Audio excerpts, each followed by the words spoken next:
He got reincarnated into his own novel, not as the chosen one or a prodigy, but as a rotten side character from a powerful mage family, a guy fated to be thrown out at 17 and die like trash. The problem? He knows exactly how that story ends, because he wrote it. And now, with the author's knowledge and a few unfair privileges no one else should have, he's rewriting his own death sentence from the inside. Imagine fighting a character who has already read the script. He will become untouchable. 3 days have passed. He still can't believe what happened. This phenomenon that forced him into the novel he wrote. A strange phenomenon, commonly called possession, something that could happen in the world of a webtoon. He didn't think he would experience this possession himself. After some time, he got out of bed and walking further, said, "Still in this body." He grabbed the fold of his stomach and added, "with this protruding belly fat." Then he looked in the mirror and said that he can't get used to this. He thought, no matter how much he rubbed his eyes, these words wouldn't go away. At that moment, a system window appeared in front of him, which said, "Character information, name, Larson Maiton, talent, magical combat technique, stats, very unpredictable." He thought, it seems he really possessed the body of the novel character. This was supposed to be the supporting star in the novel, who will be killed by his brothers 9 years later. On the first day, he abruptly sat up in bed and shouted, "Work! What time is it?" At that moment, the maid standing next to his bed screamed in fear, then apologized and said she was very sorry. Her body trembled with fear. She knelt down, bowing her head. She said that she had committed a crime worthy of death. She was very sorry. At that moment, the protagonist moved to the edge of the bed and thought, "Who is this?" She didn't look Korean, and didn't look like a Western woman. Then he awkwardly apologized and asked, "Where is he?" Then the maid hit her head on the floor and asked for forgiveness. She didn't know he was awake and didn't let him sleep. Please, he must spare her life. He must forgive her. He looked at her in bewilderment and cried out in alarm, "Is she okay?" He reached out to her. She screamed for him not to kill her. He approached her and thought he had just gotten up, but she fainted from that. That's how the first day went. To be honest, he was in a bad mood on the first day. On the second day, he sat on his bed and stared at the system window. He thought, his name is Larson, not Cha Sunmin. This morning, he met a boy. Then Hampton came into his room and, bowing, said that he would write down his diary. He thought his name was Hampton. The protagonist asked, "Diary?" He answered, "Exactly." He will try to finish it quickly. Then Hampton started filling out the diary, and the protagonist approached him and thought, "Diary. He seems to remember something about this. Every move of the heirs of respected families is carefully monitored. Another person will keep a daily record of what they do. This happens every day, starting from the age of 14. At that moment, Hampton, noticing the protagonist, let out a frightened scream, spilling ink all around. Then he began to apologize in fear and said he would clean it up right away. After that, he looked at the protagonist's knee flying towards him and thought, what is he doing? His body was reacting on its own. He thought he should kick it. Then he stopped, looking at the frightened Hampton, and thought this was what he felt, as if it were ingrained in him. As the second day passed, he began to recall fragments of Larson's memories. He remembers that at the age of 4, he used a toy stick to beat the crap out of the servants who served him. Among these servants, Hampton was one. At the age of 5, Larson learned the secret of his birth. Then he indignantly cried out, someone like her, his mother? Larson was a child born to the patriarch of Dakatra and a servant girl. Larson was very afraid of Dakatra, but not of Soso. He then spat in Soso's face and told her to just disappear. In the present, he put his hand to his chest and thought he was so ashamed that these were his memories. Anyway, this happened when he was 7 years old. He had a talent for having a terrible temper. He did many other things. Countless terrible things. After spending 7 years on a rampage, this terrible incident happened at the end of the year when he was 8 years old. Then he grabbed Rosalind by the clothes, swung a bat, and shouted, "She's a stupid fool. How about I beat her to death today?" Larson, who was extremely immature, went around telling people how he beat up Rosalind, the only 6-year-old daughter of a reputable martial arts family. Because of this, his father, Dakatra, was forced to bow his head to the patriarch of the Grandel family and apologize. Before Larson turned 9, he was banished to a remote place known as the Autumn Mansion, and just a few days ago, he destroyed the table in front of him by hitting it with a large stick, and then shouted, asking them to bring the chocolates that Bearden bought. He thought, is he obsessed with chocolates? Larson. This is one of the characters that Sunmin, that is, he wrote in his novel. Sunmin really conceived Larson as a villain. However, he did not go into such detail and create all these memories from the past. This is not the world that the author of this Sunmin wrote. This is a world he did not write about. This means that all these events happen spontaneously in this other world. Now, he remembers most of these memories, but they are all garbage memories. The third day. The protagonist sat on the bed, bowed his head, and thought that he cannot help but admit that he possesses this body. This is not a dream, this is reality. He can no longer remain stunned by what happened. Larson, a minor villain, from the prestigious Said family of swordsmen in the Sunmin book. Naturally, details like what his face looks like or what abilities he possesses were not written into the novel. This is because he was only a minor character who appeared from time to time. Since it was unknown when Larson would appear, it was assumed that he had a talent for martial arts. He wrote this information down just in case. But in the end, it was of no use to him. This means that, from the reader's perspective, he had no talent at all. After all, he was killed at the age of 17. Then he sat on the edge of the bed, and folding his hands in front of him, thought, good thing he would make survival his top priority. Larson is now 9 years old. There are still 8 years until his execution, and at least he still has 8 years to go. Then he put his hand to his face in fear and thought, but the problem is what happens after that. Even if he works hard to change his future for 8 years, the real main character of this novel is Kassan Sade. The Maidan family's destiny is to fight Kassan. Long ago, the Maidan family's patriarch, Dekatra, unintentionally killed the first son of a swordsman family. The situation was quite complicated, so it was kept secret until now, but as the story progresses, it will be revealed. And because of this, the conflict between the two families reached a climax. The two families suddenly went to war, and it was known as the Sword Demon War. Since the title of the novel is the reputable Sade swordsman family, in the end, the Sade family won the Sword Demon War, and the Maidan family was practically destroyed. He thought about what he should do and when should he take action. These words appear and disappear as they please. What should he do and when should he start doing it? Sunmin is the creator of this world. Even if it wasn't the typical part-time job he'd had while working at the company, yes, he was the creator. All the amazing opportunities and good fortune that had befallen the main character Kassan were his creation. Knowledge of the future, and if he took advantage of it and moved forward, he could get his old life back. He clenched his fist and thought, no, he could live better than before. Compared to the small one-room apartment he lived in, even the toilet in this place was much larger. Since he only lived once, it would be nice to enjoy all the luxuries that this huge, rich family had, right? He then punched his fist in front of him and thought, because he has martial arts that weren't created by him. Even Larson doesn't know how powerful it is, but since he only knows martial arts, he must be a genius at it. He has the blood of one of the 3 families in this world, the Maidan family after all. He folded his arms and thought, he was essentially born with a gold spoon. He said it was better to be optimistic about it. He thought, excluding the fact that he was a damn scoundrel and the fact that his head would be cut off at 17, he could live a much better life than Sunmin, who lived in Korea. He just needed to do something about it. After all, he had 8 long years. Then he looked to the side in surprise and thought about the words he saw when he first came here. The system window that appeared said, note, character, Larson's will activated, Heaven's Eye activated. He asked in surprise, what? He thought, this is the ability possessed by the main character of the prestigious Side Swordsman family. The Heaven's Eye was activated. Why was this ability appearing in him? Then those words he saw weren't from the Heaven's Eye's manifestation. Then he thoughtfully placed his finger to his chin and thought, but why is this appearing in him? He's not the main character. No, it doesn't matter why he has it. From the moment he had it, any predictability was destroyed. The main character's ability. The prestigious Side Swordsman family is a fantasy novel about a munchkin. That's why the main character is so powerful that he can destroy an entire continent. Not just a continent. Munchkins are capable of destroying an entire universe. The real problem is that it was this power that destroyed the Maidan family. Then he looked at the energy in front of him in surprise and thought, a ring? He can see it. It seems like the celestial eye is analyzing his body. One ring? Is that one circle? A circle is a kind of fuel barrel, causing mana to circulate around the heart. Forming new rings, it plays a key role in the use of magic. According to the rules set by Sunmin, even the first round requires intensive training and education. Training, in turn, required a horse's share of patience and money. He wondered if such an idiot really trained hard or studied at a higher institution. He doesn't remember any training, so it just happened. Then he heard a knock on the door and thought, it must be Hera. She opened the door a crack and asked, sir, may I come in? He told her to come in.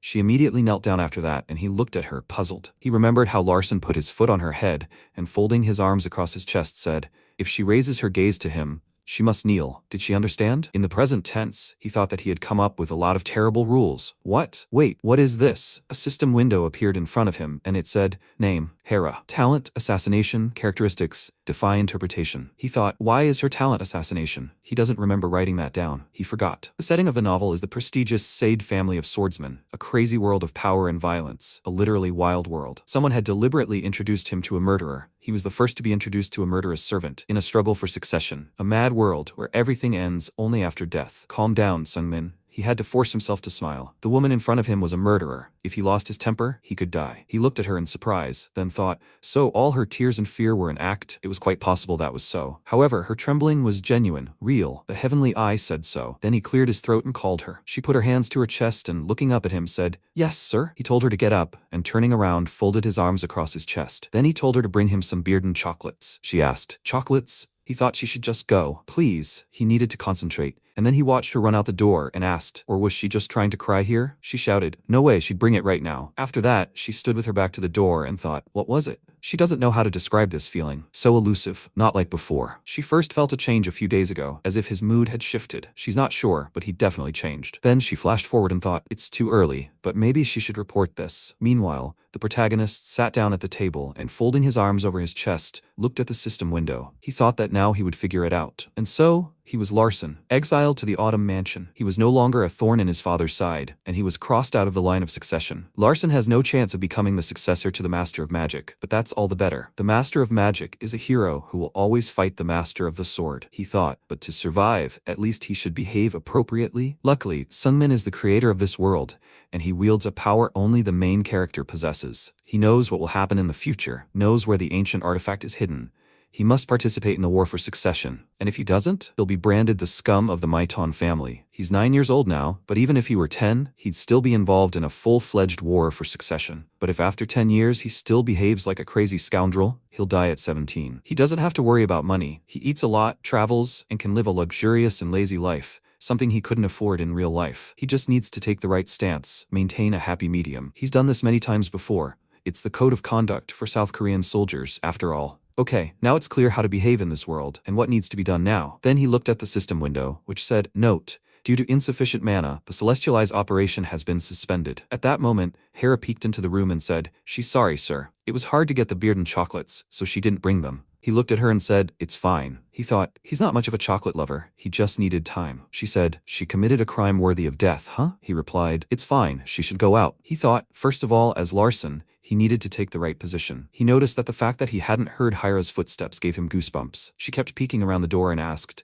what about the chocolates? He yelled at her to get out of here already. She slammed the door and said, I understand, he should rest easy. Then she paced the hallway, wondering if she heard right. What did that brat say? No, she definitely did. Is the guy crazy about chocolate, okay? She'll wait a bit longer and decide whether to report it to her. A week later, MC approached Hampton and called him over. He looked at him and replied, yes, sir. The protagonist told him to get ready. He looked surprised. Get ready? How? What preparation was he talking about? He replied that he was going to the training ground. Hampton asked in surprise, training ground? The protagonist yelled at him to stop whining. Did he really need to be told twice? He ran in the opposite direction and replied, no way. He'll get everything ready now, 7th mister. He'd been thinking a lot this week and had a few ideas. First of all, to survive, he must enter the struggle for succession and find a suitable position. Second, train hard and serve the people. Finally, find a way to survive and become independent. He clenched his fist and, looking at this, thought, it's important to check one thing now. The first circle, martial arts, and the heavenly eye. It's finally time to use this power. Meanwhile, Hampton ran forward and thought, young Master Larson, he's changed. He beat him on the buttocks until he bled and bruised. This isn't something he should be angry about, but something he should regret. After all, it happened because he didn't help him well enough. But now he wants to go to the training building. Not long before, Hampton asked in surprise, training building. At that moment, a system window appeared in front of him, which stated, name, Hampton, main talent, poison, attribute, cowardly shadow. MC thought, an assassin and a poison master, amazing. But when did he learn poisons? He's probably sharpening a knife for it somewhere in his heart. A well-trained servant is assigned to all heirs of respected mage families. They are trained and brainwashed from a young age to assist the successor and dedicate their lives to their master. The shadow of the 7th young master, Hampton. He thought, a shadow? Even a fool like him has a shadow? Yet he is someone who has been carefully trained by the Maiton family. Currently, they approached the training building, and Hampton, looking at the protagonist, thought that he can't believe he came to training. He is so happy. But why did he change so drastically? It's not that he is afraid that this will cause problems, but his heart aches when he sees himself despised for his reckless behavior. No, he must believe in him. Then Hampton said, wow. He thought that he can't get his head around the fact that he is seeing a modern building in a fantasy world. He really didn't do a very good job with the settings. But thanks to this, he will be more accustomed to it. Then they approached the building, and the system window said, notification, current location, training task 1. Each of these buildings within the complex had an administrator. Then a man walked forward, folding his arms across his chest and greeting him, the 7th young master. He was Noah, the administrator of this building. The protagonist approached him and replied, nice to meet you. Noah bowed and said, yes, it's an honor to meet you. Keeping his head down, he gritted his teeth in frustration and thought, that damn idiot hit him a year ago for not fully bowing and greeting him properly. But that idiot didn't even remember him, did he? They walked inside, and the protagonist looked at Noah and thought, his divine eye isn't working for him, which means he's stronger than Larson. Well, He thinks it's okay for the administrator to be strong. He shouldn't be cocky. You should be polite to him. And then he closed his eyes and said that he starts training from today. What kind of monsters should he train with? Noah asked in surprise. Train? He answered correctly. What kind of monsters are best suited for his age? He said the same. The protagonist interrupted him and answered, 9 years old. He thought, of course he knows that. He's a damn brat. 396 days, 8 hours, and 32 minutes had passed since he hit him. He continued to frown and thought, how should he deal with him? He must do it without breaking the rules, legally, so that no one can punish him. Then he looked ahead and, smiling, said,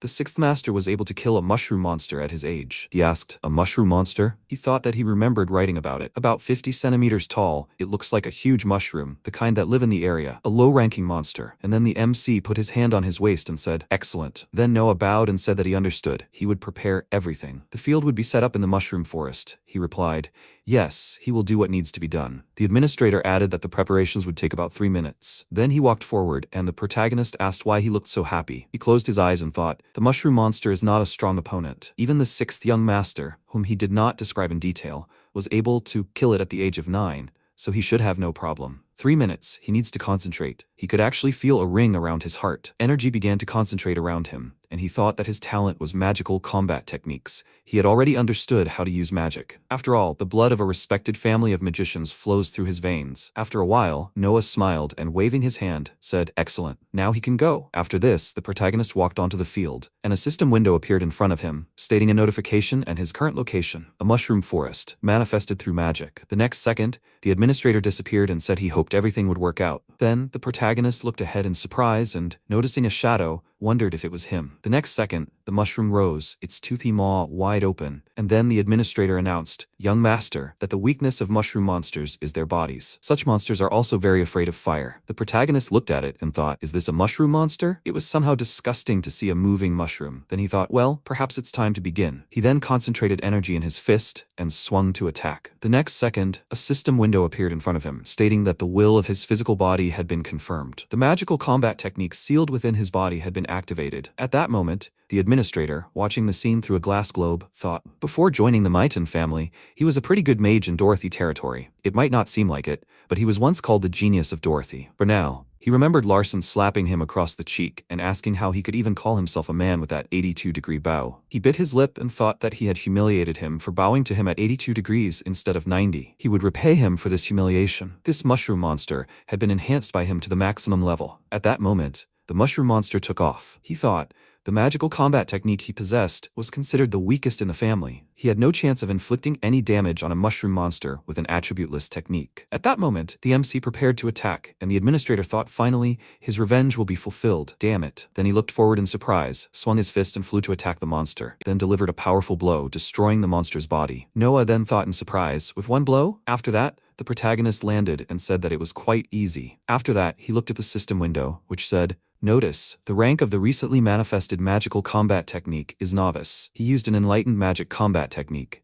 Highly unpredictable things become more predictable. The novice magical combat technique was completely unsealed. He thought he could feel his heart pumping blood. Then the system reported, the basic magical combat technique, weight control, was imprinted on the mana circle. Energy began to concentrate around his body. He wondered what kind of power was this. Then the administrator wondered in surprise, what just happened? Was this pure combat magic? Combat magic is magic that is accompanied by destructive physical force. Mushroom monsters are resistant to brute force, but he dealt with it so easily. Impossible. He then said, young master, a mushroom monster doesn't seem suitable for training beginners. The protagonist looked away and said he thought so too. The administrator then wondered what had happened in the year since he'd seen him. He then wiped the sweat from his face with a napkin and said he was thinking of raising the difficulty a little. The protagonist asked, difficulty? How much? It would be problematic if it was too much. He didn't have much mana left. He replied, it's a red mushroom monster. It's the same as usual, but faster and stronger. But that's not all. If they can kill it quickly enough, it will multiply. He thought he should stop his personal grudge. He needed to press for information for the report. He then said,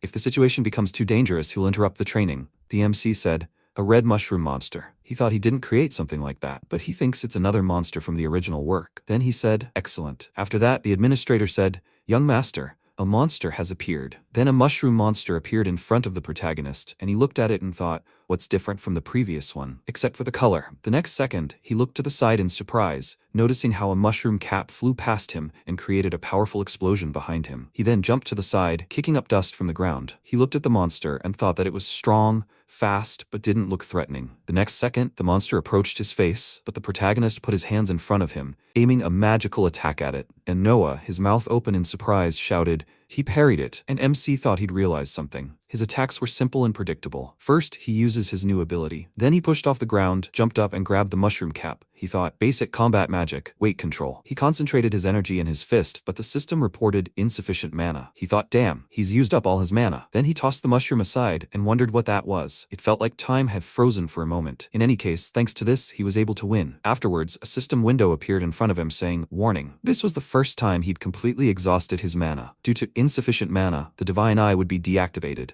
He figured he'd have to deal with this once he regained his mana. At that moment, Hampton placed his drink on the administrator's desk and wondered what he'd just seen. Had he been training in secret? At that moment, Noah looked at him and asked if the 7th Swordmaster's decade had already passed. He replied, next year. He frowned and gritted his teeth, wondering how the hell he was so strong if he wasn't even 10. After a while, the protagonist came out to them, and Hampton, looking at him, thought, young master, he even has a magic circle. A first circle can't appear without tremendous effort. The young master definitely trained in secret. Then he abruptly hugged the protagonist and shouted, young master. MC thought, thinking he'd made a huge mistake. After all, he doesn't know anything about this world yet. He moved Hampton away from his face and thought it would be problematic if he stood out too much. First, he needed to do something. The next second, he fell to the floor, and everyone present shouted in surprise, young master. After that, Noah looked at Hampton and shouted for him to call a healer from the 2nd floor. He ran in the opposite direction and shouted, yes sir. At that moment, the protagonist, still lying on the floor, thought, is it really that bad that they need to call a healer? He thought, there must definitely be a recovery potion on the 2nd floor. At that moment, the doctor was dozing at his workstation. Hampton ran up to him and shouted, doctor? He cried out in fear, startled.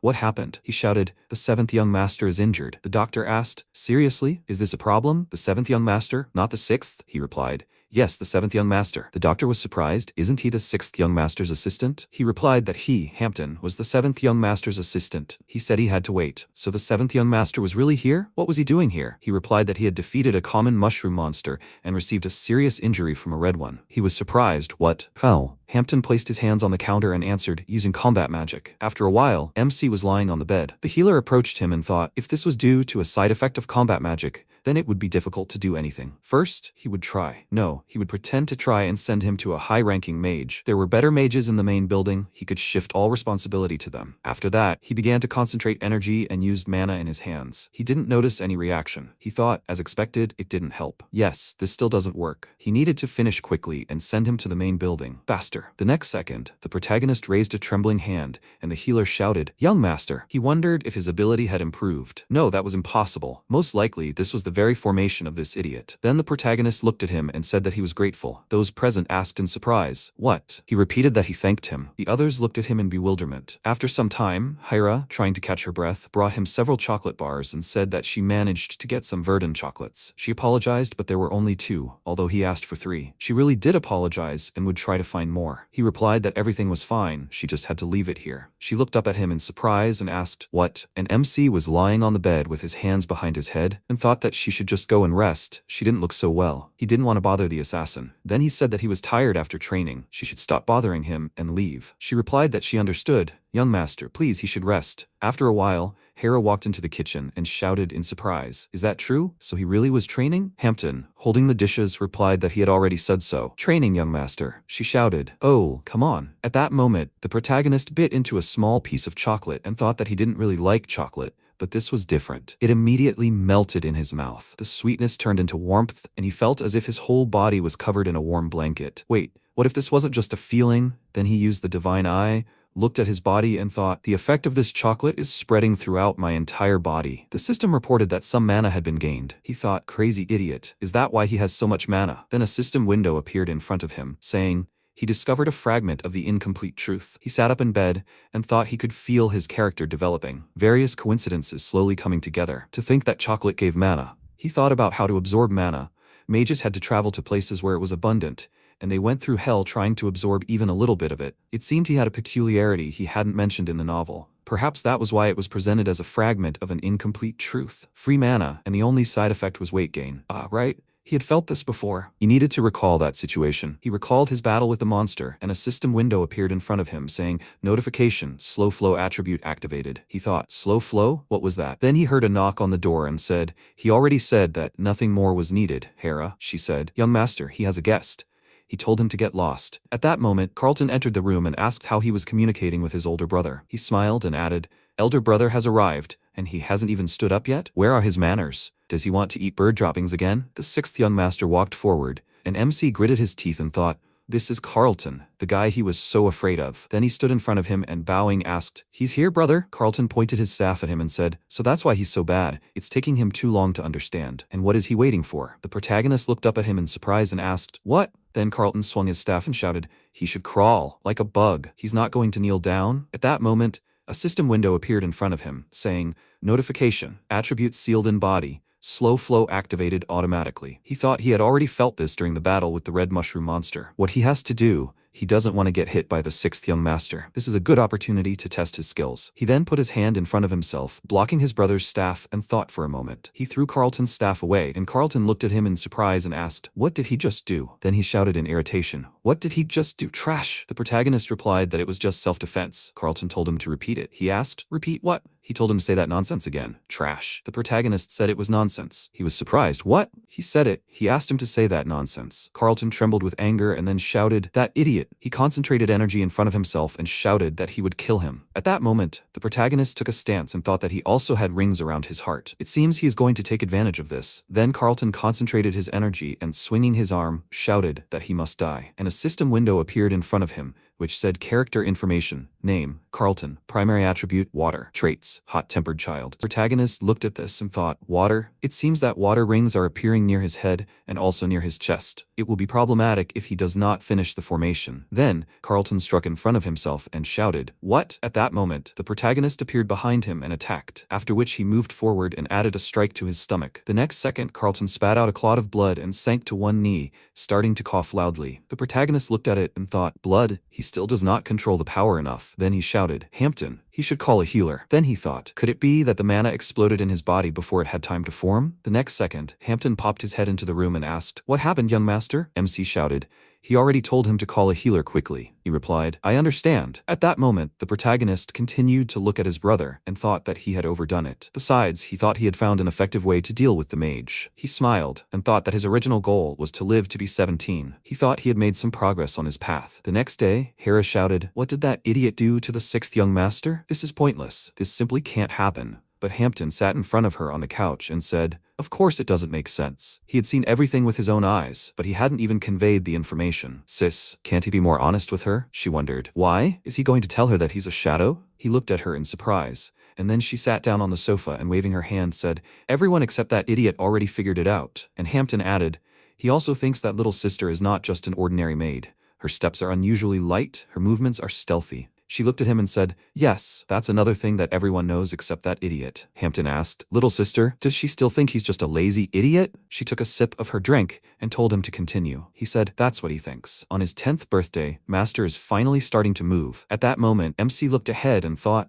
so this is the place where he can learn to control mana, the Star Library. Doesn't this look more like a shopping mall than a library? At that moment, a notification appeared in front of him, saying the current location is the Star Library. He thought that he was really surprised that he hadn't visited such a place before. He then walked inside and, looking around, thought in amazement, "Unbelievable. And these are all books? Does this library extend all the way to the 3rd floor?" He then looked ahead and asked, "I wonder how many books are here?" Then he heard a voice. "There are about 200,000 books here." The 7th young master. He began to look around and wondered, what? Where was that voice coming from? At that moment, Evian appeared from a rift in space nearby and hovered in the air. He looked at her and asked, "Who?" She said she was the manager of the Star Library, Evian. Meanwhile, Hera placed the cup on the saucer and asked, "So he's saying he's been preparing for his 10th birthday? A talentless person like him hid his true nature perfectly? Doesn't he think it's pointless?" Hampton stood up from the sofa and said that he felt like he'd been deliberately hiding it for 10 years. She folded her arms and said, "It's amazing that he actually believed it." Hampton shouted, but he'd seen it with his own eyes. He'd actually reached the 1st circle. She asked, "First circle?"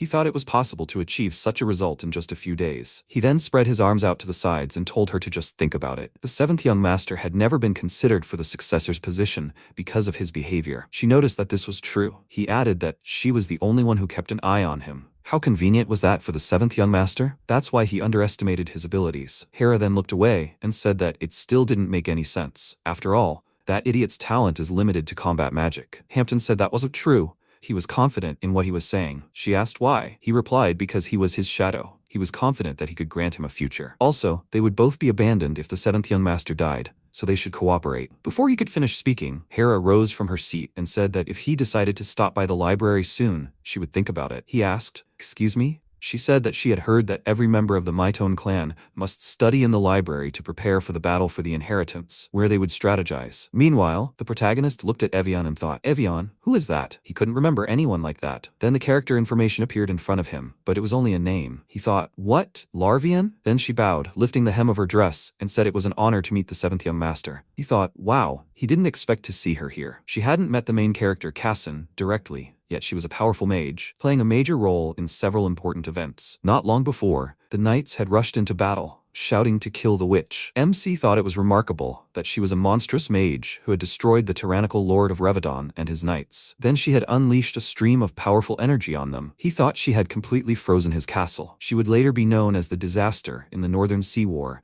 that would begin in the future. He thought she was currently a wanted person, but she worked in the Mitone clan library, which might be why she hadn't been found yet. The library of the famous Mitone clan is almost a sacred place for mages, because the original transcriptions of grimoires from all over the world are kept here. Every librarian here is a high-ranking mage. The library has the right to manage every book and read any of them here. But of all the librarians, why Larvian? Why is the legendary witch who can freeze anyone with eye contact standing right in front of him? Then she asked him to wait at the table on the 2nd floor. He hesitantly asked, okay. She replied that she would bring tea. What kind of tea does he prefer? How about black? He smiled and thought that he hated black tea, and then said, okay, he likes black tea. The next second, she disappeared, adding that she would prepare it right now. He looked ahead and thought that this world was simply too dangerous. No matter how much he thought about it, this was still his first time visiting a library. He couldn't even imagine what would happen if his old self visited this library. Sometime later, the protagonist was sitting at the table with a cup of tea in front of him. Evian then asked what book he was looking for. He replied that he wanted something for mana cultivation. She asked what kind of cultivation book he needed. He replied, a very basic, fundamental one. She asked, but wouldn't such a book be useless to him? He had the Mitone clan's magical bloodline. He said he should be careful before jumping. With that, he smiled. She asked, jump? Then she used search and said,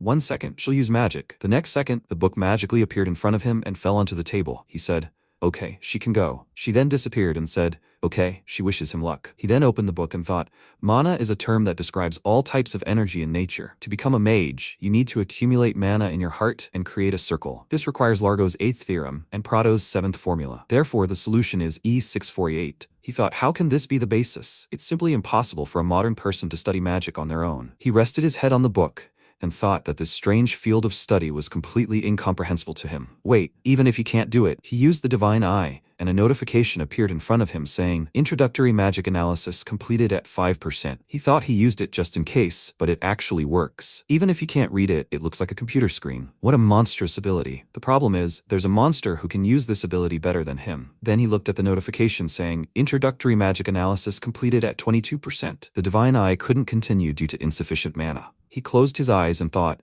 so, will he fully understand this book after reaching 100%? He thought his top priority was solving the mana problem. After that, he closed the book and thought that was enough for today. After a while, Hampton said, welcome back, young master. They approached the mansion, and MC said, that's good. And then Hampton said, Lady Soso has arrived from the Maple Annex. The protagonist was surprised. Soso. Then his eyes widened in surprise when he noticed his mother. He thought, what the hell is this cliché? Why did she appear at this moment? Sungmin always missed his mother because he couldn't meet her. A little earlier, when he was little, he desperately screamed, Mom, she shouldn't leave me, she can't go. He knelt in front of her, lying on the hospital bed. He thought that his mother died of cancer when he was still a child. After that, bullies began to tease him. One of them, after throwing a punch, asked, an orphan without a mother? He dared to be rude to him? He thought that Sungmin had been having a lot of internal conflicts since then. And yet, why did she look so much like his mother? Then he looked ahead in surprise and thought, a blue dot? At that moment, character information appeared in front of him. Name, Soso. Trait, Larson's mother. Initial state of the blue dot. Sometime later, Hera poured tea into cups and MC was sitting across from Soso at the table. He remembered how he yelled at her and thought, what the hell did he? No, he means, why the hell did Larson say that? Then he said, Mother. She looked at him in surprise, and then he said that he didn't know where to start. At that moment, the maid was watching them and thought, maybe the 7th master wasn't really a scoundrel, but was just playing a role all this time. For his plans to join the succession war, there was no point in just watching him anymore. At that moment, the protagonist lowered his gaze and said he was very sorry for everything that happened in the past. His mother looked at him in surprise, and he added that he didn't know if she would believe him, but he had come to his senses a little, and he hadn't been himself back then. After that, she raised her cup and asked, is that so? He apologized for everything he had done in the past. His mother lowered her head and gave only simple answers while listening to him. The reason could be understood from her weak and breaking voice. Then she rose from her seat and turning around, said that she would be back. She had work. He thought that because she was no longer a servant, she had no work. Then he remembered the character information and thought, Blue Dot was the name of the disease Sungmin created. It was a disease in which 3 blue dots appeared on the chest. The causes of this are unknown, and there is no suitable treatment. When it reaches 3 dots, it becomes incurable. Luckily, there's only one now. At that moment, Soso left the room and, closing the door behind her, covered her face with her hand and wondered why she kept crying even though it was such a nice day. After all, today she heard her only son calling her Mom. At that moment, MC asked, Mom, if it's okay with you, could you spend an hour with him every day? He'd make some Chalpa Mountain Cartina tea, and they'd drink it together. Okay? She said okay. Then the protagonist looked out the window and thought, Cartina Chalpa Mountain tea. This tea isn't usually sold, but it can cure the blue dot disease if you drink it for at least a month. Even if she cheated on her husband and her only son is a scoundrel, she's still his mother and never abandoned Larson. He said she must stay healthy. After a while, Soso sat on the edge of the bed and thought, is this a dream? What is this, if not a dream? Larson has changed with the upcoming 10th anniversary ceremony. It's as if he's become a completely different person. She said, did he hear her from there? She will drink tea with Larson every day. It seems he's changed a lot. She put her hand to her chest and added, a little confusing, how much he's changed. But she's happy. It's strange, isn't it? Tears streamed down her face.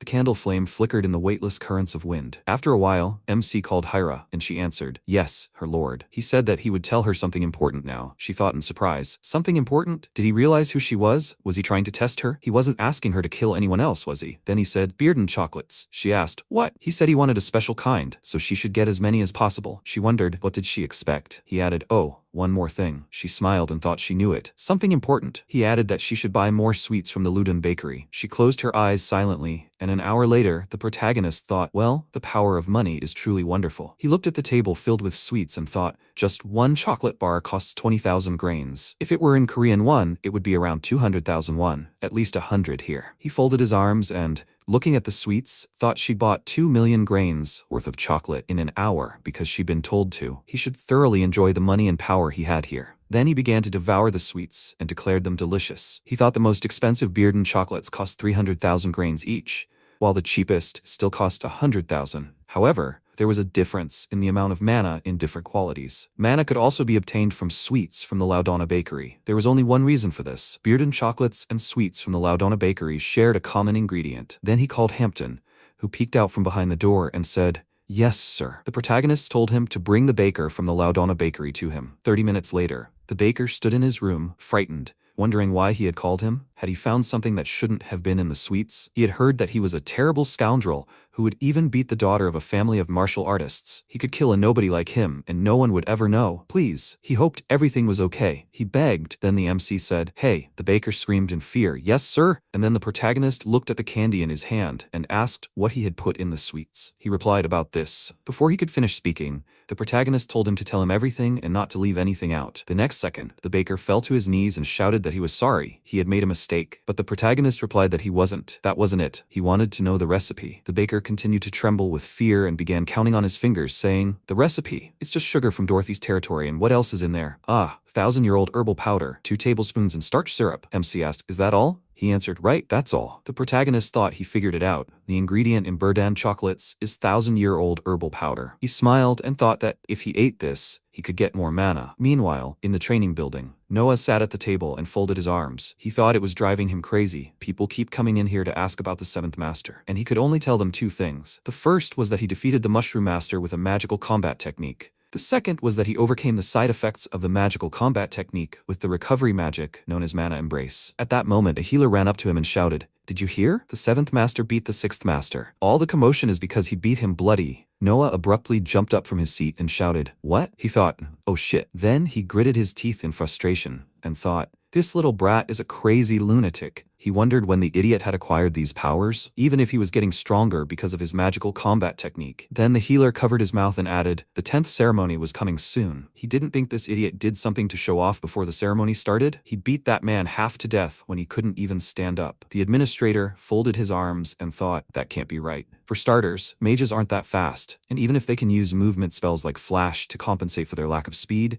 there's no way a 9-year-old mage could use it. And then the healer said he didn't know he had such abilities. Noah added, even if his magical combat technique made him stronger faster, there was still a limit. He adjusted his glasses and added, not only would he be unable to surpass the renowned Grandel, but there would also be problems when he began combining other elemental spells. This was a long-forgotten science that everyone had turned their backs on. He should know this too, so why had he made such a terrible choice? The healer asked him anxiously, did he think he was too naive? He replied, perhaps, but something told him that wasn't the case. He said, come on, doesn't he think he's reading too much between the lines? Then he said that the 10th anniversary ceremony should be interesting. Meanwhile, the protagonist bit into a small part of the plant, and the system reported that he had received a small amount of mana. He thought, that's right, although he can consume mana, calories don't count. He ate enough Burdan chocolates for the next 10 years. Thanks to this, all the mana is stored in the fat of this body. By gathering mana into his core, he can create heat and energy to burn this fat. Given the mana in his body, he could increase the use time of the celestial eyes and learn cultivation to grow even faster. 3 days later, MC sat at the table and shouted that he had done it. At that moment, a system window appeared in front of him, stating that he was analyzing the contents of Introduction to Magical Sciences. The celestial eyes would completely absorb the contents of Introduction to Magical Sciences. Then a notification appeared stating that the great sage Alberto's instructions had been created, and a secret page appeared. He wondered in surprise, what is this? The next second, the book began to flip pages on its own, and then the system announced,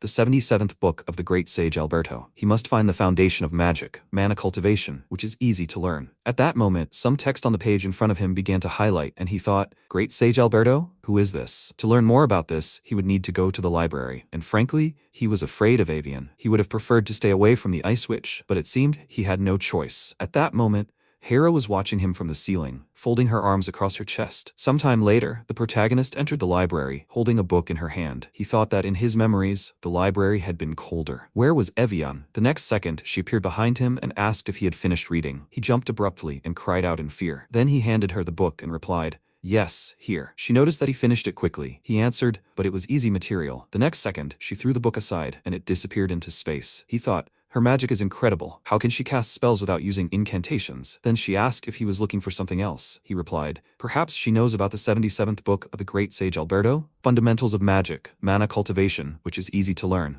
A book with that title? She replied, yes, this book is in the Starlight Library. He told her to give it to him. She added, however, that since the information in this book is impossible to understand and is useless, it was separated into B books. The protagonist scratched the back of his head and, smiling, said, it's okay, he just wants to look out of curiosity. The next second, Evian closed her eyes and instantly approached his face. He thought, what? This feeling? Like a predator sniffing its prey. Then she pulled away from him and said, Lord? He asked, yes. She noticed that it smelled good. He asked, does it smell good? Then he reached into his inside pocket and taking out a chocolate asked, is that the matter? He handed it to Evian and asked, does she want some? She took the chocolate and said, not at all, but if he insists so much, then perhaps she has no choice but to accept. He thought, does she always react like this? Something is wrong here, as if there is an error in its basic settings. He looked at her thoughtfully and wondered what this was. Then he walked to the exit and, turning around, said that they would see each other later. He wondered how she would react to praise from him. Then he told her not to hesitate to come to the Autumn Mansion. They had plenty of chocolate there. He would tell Hira about her. She looked at him in surprise. Then he went outside and wondered, would she really come? She didn't have to come. He was just saying this out of the kindness of his heart. Simple manners. Did she understand? After some time, he was sitting in front of the book, and a system window appeared in front of him, which said, notification, he had completed 42%. The Heaven's Eye was deactivated due to insufficient mana. He thought, the basis of magic is mana cultivation, which is easy to learn from the great sage Alberto. It's not as exciting as he expected. He is a great mage. He can use magic like this. Impressive, right? However, to use magic like this, you need to know the basics like him. If only the book weren't filled with such statements. After a while, Hampton looked ahead and said in surprise, wow. He and Hera were standing and watching MC run. Hampton smiled and said that he's been quite busy lately. He goes to the library and the annex. He even plays sports. Hera said that this isn't just regular training. He asked, what is it then? At that moment, Evian appeared next to them and said that it is the process of melting all the clumps of mana through body work. They turned to her in surprise, and Hera shouted, Mistress Evian? She thought she didn't even realize she was approaching them. Then Hampton asked, did she decide to visit the Autumn Mansion? She confirmed it, and Hampton asked if he should tell her. She replied in the negative, it's fine. He wondered why Mrs. Evian came to the Autumn Mansion. If she's a librarian, then she's at least a high-level mage. Is it to see what he's capable of? Or to increase his influence in the race for succession? No, librarians are required to remain neutral. Then she looked at the protagonist and said, it seems gossip is completely different from life. Then Hera said, Mistress Evian. She answered yes. She said that the Lord did mention that if she ever came, she should give her this. With that, she took out a bar of chocolate and handed it to her. She added that she would never have thought that someone like her loved chocolate, but the Lord had said so. At that moment, Evian looked at her and thought, when giving a gift to others, one must weigh the importance of both. She was sure that she was already furious that he was trying to give her chocolate. Then Evian took the chocolate and said that she believed she could not refuse his generosity. The others looked at her awkwardly, and Hera wondered, what were his intentions in giving this gift? What exactly happened between these two? 3 days later, a system window appeared in front of the protagonist, saying, notice, he was analyzing the contents of the easy-to-learn mana cultivation foundation. The heavenly eyes would completely absorb the contents of the easy-to-learn mana cultivation magic foundation. He thought, wow, he'd finally mastered easy-to-learn mana cultivation. The next second, he felt a strange sensation and sank to his knees, his body as if electric shocks were shooting through him. He thought, wait, what's going on? Too much mana. If he can't understand the flow, his heart will explode. He gritted his teeth and thought, damn. He must understand this with the heavenly eyes. To think that in this world, one could die simply because he misunderstood a book. His mana was fine for now. He needed to focus. After a while, he sat on the floor, concentrating his energy, and the system reported the foundation of easy-to-learn mana cultivation magic was engraved in his heart. Due to the influence of the foundation of easy-to-learn mana cultivation magic, he could see backstories he couldn't see before. He thought he might see something new. The system reported the backstory of another world was revealed. He thought he might learn about the unpredictability and strange feelings he felt from Evian. The next second, character information appeared before him. Name, Larvian, age 27, main attribute, ice, personality, cold but honest, also sometimes cruel. The backstory he couldn't see was revealed. She loves chocolate. He noticed this and wondered, what is this? Could it be? Wait a second. Also, when he was babysitting his friend's son, he remembered how he sat at the computer and looked at the boy lying on the floor and wrote in his diary. He thought about the time he wrote in his notebook with the backstory. That's why Evian now, he understands why she acted like that. At that moment, he heard a voice. There is no point in concentrating for someone like him. He opened his eyes in surprise and looked around. Thought, fire? What's going on here? This fire is not hot. There is someone here. Then he noticed a silhouette, and Persia walked forward and, smiling, said, hey, pig, why is he pretending to concentrate? Do you have a dying wish? Then the protagonist looked at the character information, where it said, name, Persia, age 29, attributes, fire, earth, water, personality, tyrannical, merciless, cruel. He thought, Persia, an incredible mage with 3 attributes. What is she doing here? Then she tilted her head, looking at him, and asked if she should just cut him. She can't take it anymore. Then the system said that she hates obedient and weak people, and that her hobby is cutting people. He thought, cutting people? What a terrible hobby. Then Persia asked, won't he answer her? She asked why he was pretending to concentrate. Then he started to say a word, but suddenly closed his mouth and thought, no, he almost apologized.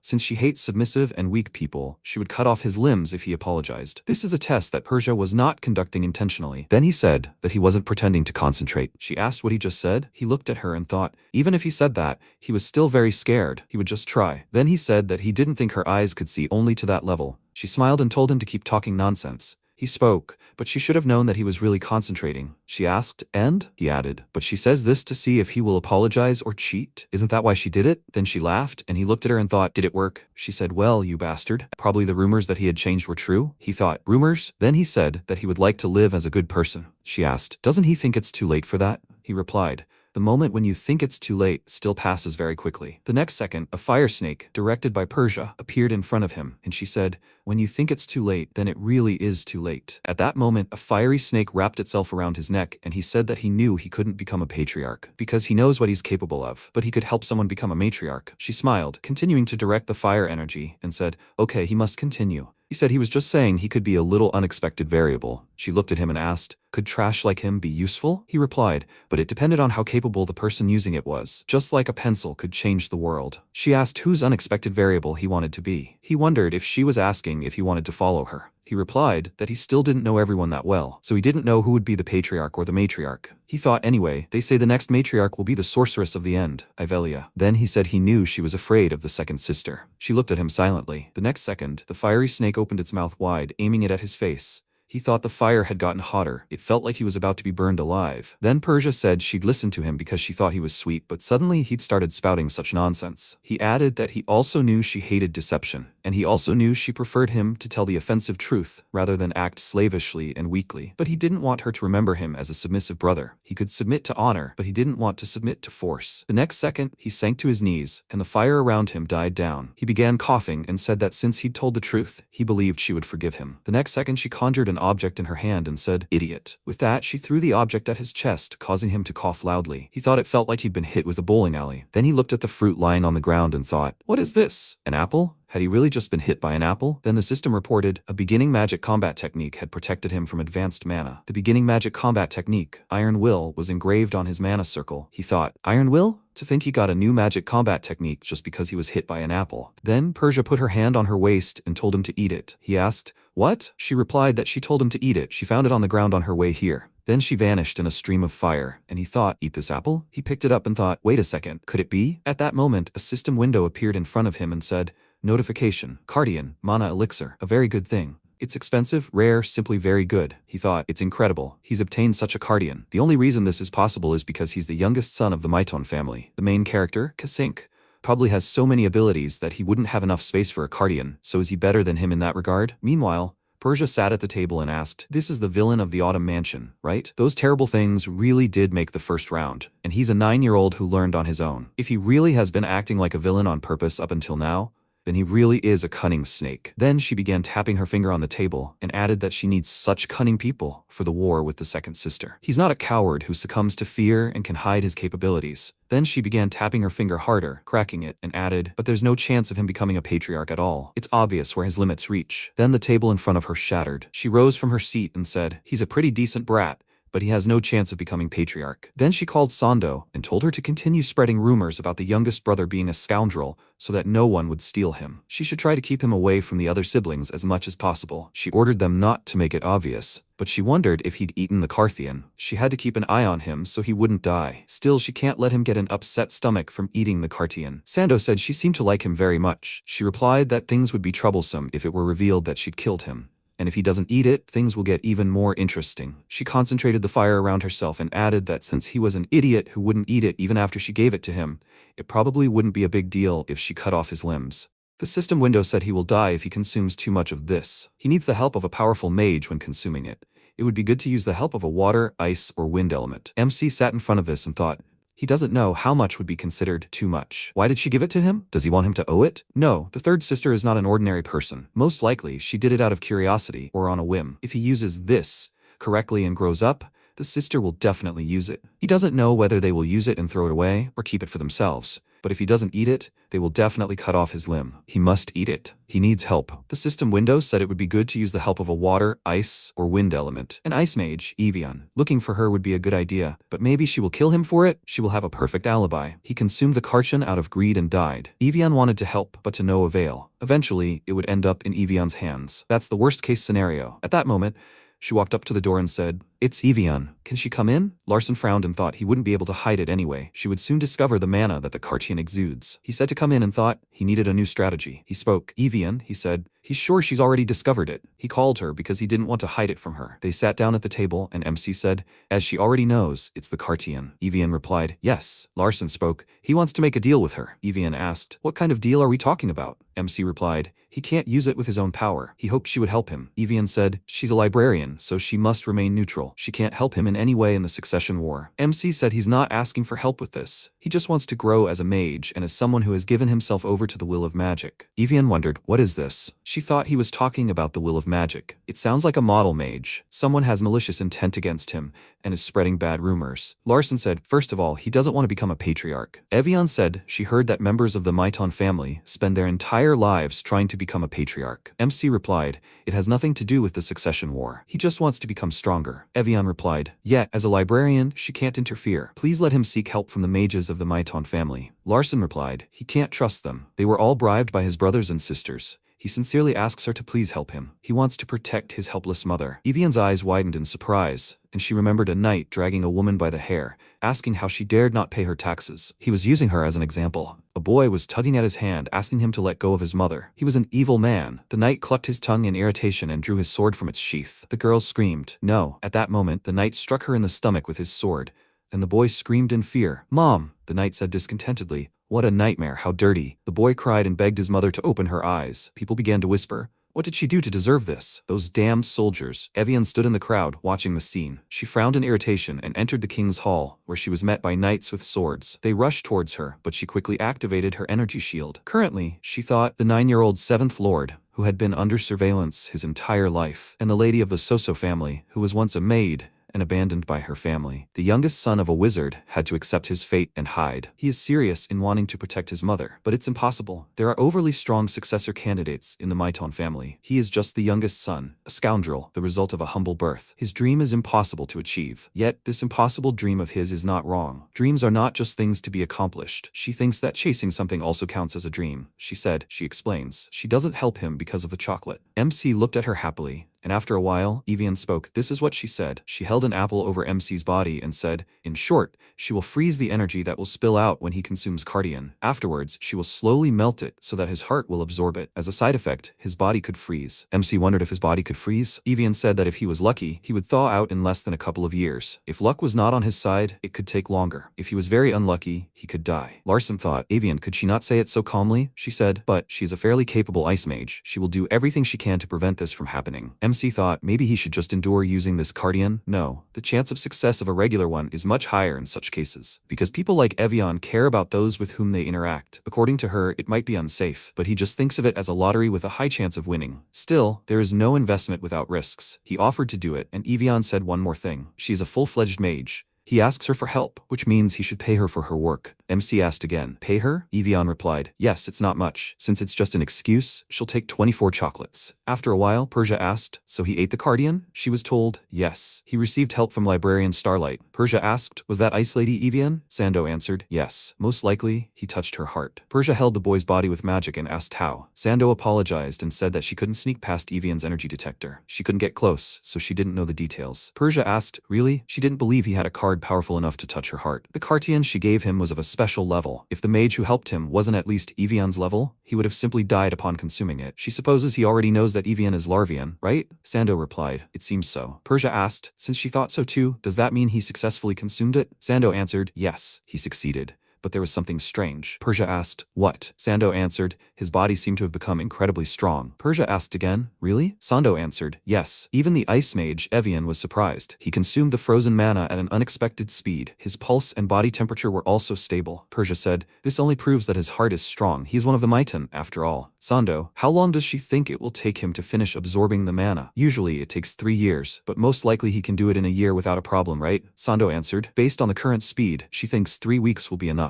Persia froze and asked, what? After a while, MC screamed in the room, a nightmare. He thought his body, he is too hot. After a while, Larson thought, he is not tired even after several hours of running. The rooster crowed loudly, and he thought, there is too much vitality in him. He breathed and thought, it felt as if the mana was about to overflow in his heart and burst out. MC shouted, Hampton. He rubbed his eyes and said, yes, young master. MC asked to be taken to the garden with a waterfall. After a while, he stood next to the waterfall and grabbed the water with his hands. He thought, that's different. This consumes much more energy than running. He turned around and shouted, Hampton, let him bring him a weight made of lead. It weighs about 10 kilograms. The system window reported that the magical combat technique for beginners, Iron Will, protects his body. The magical combat technique for beginners, Iron Will, has begun training. The magical combat technique for beginners Iron Will has improved to advanced Iron Will. This gives his body even more protection. The magical combat technique for beginners, use of weight, has advanced to skillful use of weight. MC thought his body felt much lighter. He ordered the weight to be increased to 20 kilograms. Hampton cried out, what? A week later, he ordered the weight to be increased to 30 kilograms, and a week after that, he ordered the weight to be increased to 50 kilograms. Hampton said, young master, although your passion and ardor look very commendable, if they overdo it, they will get hurt. MC said, it's fine. He thought, in fact, he was simply overflowing with vitality, even though he had barely slept. After a while, Sando said she thought he had completely absorbed the Cartian's mana. He really does have a monstrous body. Persia asked,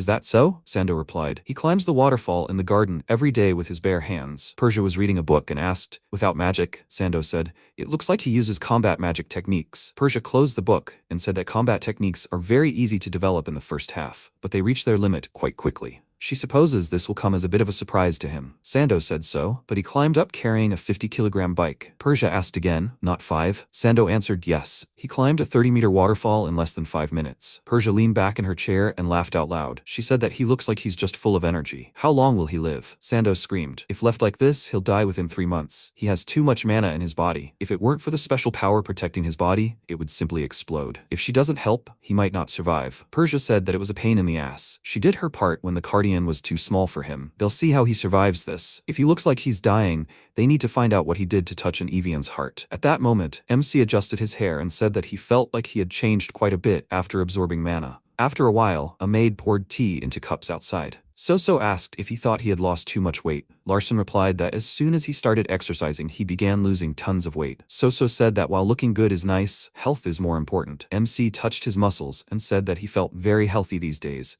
so she shouldn't worry. Soso said, Hera, her tea-making skills have improved these days. Hera looked away, slightly embarrassed, and said that she was flattered. Lady Soso, she's becoming more beautiful every day. MC thought, Hera is very friendly towards Mother. Well, that's good anyway. Mother's blue dot has faded considerably. Everything is going quite smoothly. After a while, the system window reported that the Celestial Eye has been activated. The skill Easy Mana Cultivation was used. Larson lay on the bed and thought, according to the On calendar, today is December 20th, 218. December 24th is Christmas Eve, the night before the birth of a star. The star in this place is Emperor Epion, who united the races and people to build this empire. Simply put, the 24th is Emperor Epion's birthday eve. He doesn't care about this emperor or anything else. There is something truly important. According to the backstory, Ludia will pass through the western gate of his house on December 24th. The Fire Tribe is the natural enemy of magicians, the Crimson Butcher, the one-armed sorceress. Ludia will get into trouble and be thrown out of the western gate on December 24th, 218. Although he didn't write about what happened, he passed on the news she received from the third family. He has an idea why she is missing one arm. After that,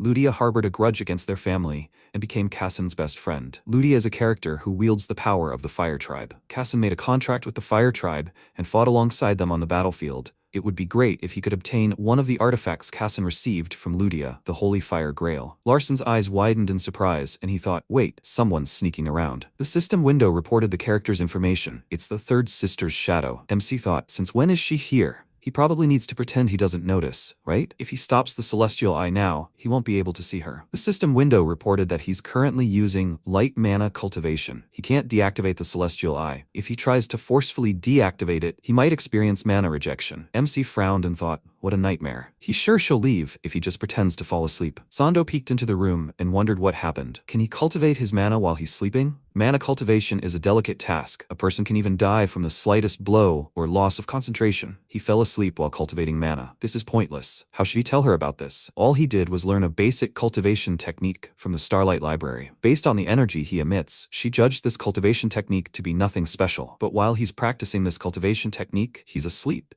and his mana is incredibly stable. She glanced at the book, Introduction to Magic Theory and Mana Cultivation, which is easy to learn, but she didn't see any mana cultivation techniques in it. He managed to absorb Cartian and successfully combined it with his own mana using Evian, and then he underwent physical changes. She guesses the combined mana gathers in the heart. But the real problem is that he is very healthy and there seems to be no problems with him. No, in fact, his mana will stabilize over time. He has not passed the second circle and has not received physical enhancement magic. The durability of his heart is abnormally strong. She will describe it in detail in tomorrow's report. She evaporated, and MC exhaled and thought, is she gone? After some time, in the courtyard of the estate near the elegant Christmas tree, Larson called Hera and Hampton. They answered, yes, young master. He told them to follow him. After a while, Hera asked, young master, where are they going? MC answered, they're going to the outer far west gate. Hampton asked again, to the outer far west gate? There are a total of 4 western gates in the Maiton family, and the outer far west gate is one of the farthest. MC thought, and today he will meet the natural enemy of magicians, the bloody butcher and the one-armed assassin. He saw the guards who were trying to fight. Someone screamed, terrible idiots. Ludia released mana and screamed, she will kill them all. MC thought, what, is he late? Some time ago he asked, the outer west gate? Hampton inquired,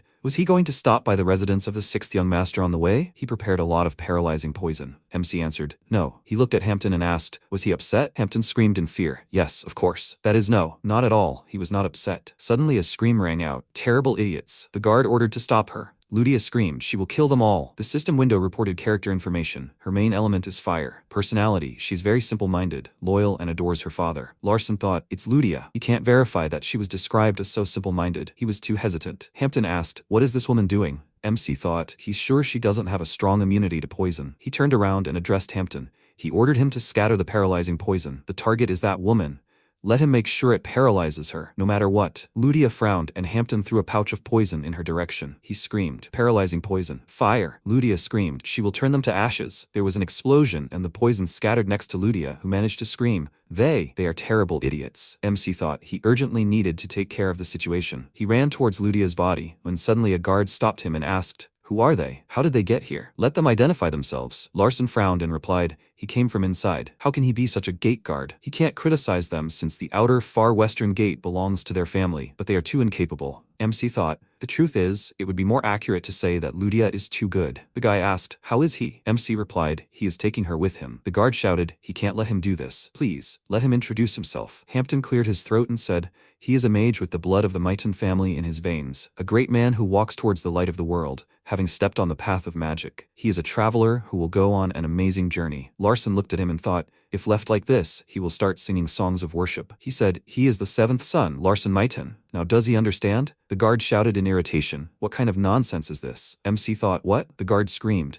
these guys don't even know what Mr. Larson looks like. He's not that handsome. MC wondered if he insulted him or complimented him. He'd only lost a little weight. Larson frowned and asked, what's his name? He'll remember him. Do you think there would be someone who came from the estate and tried to impersonate the seventh young master? The guard said, that's true, but MC interrupted him and said, everyone knows the seventh master is a scoundrel and ugly as a pig. Does he think someone who doesn't know him would impersonate him? At least not if they wanted to die. Hampton thought about it, but he really was very cool in his eyes. Larson said that if he didn't believe him, then let him send someone to the estate to confirm his words. The guard answered, slightly frightened, he just did it. Larson frowned and said, however, if he continues to act arrogantly and ignores his words, he will make sure that he pays when he realizes that he is the seventh young master. The guard fell to his knees and fearfully asked the seventh young master for forgiveness. Young master, but why is he trying to take that girl? MC thought, why? He doesn't think he has an answer to that. He coughed and said, slightly embarrassed, she's cute. The guard replied, he got it. The servants looked at him slightly puzzled, and after a while, they tied up Ludia. Larson looked at her, and the system window reported that since this affected history and predictability,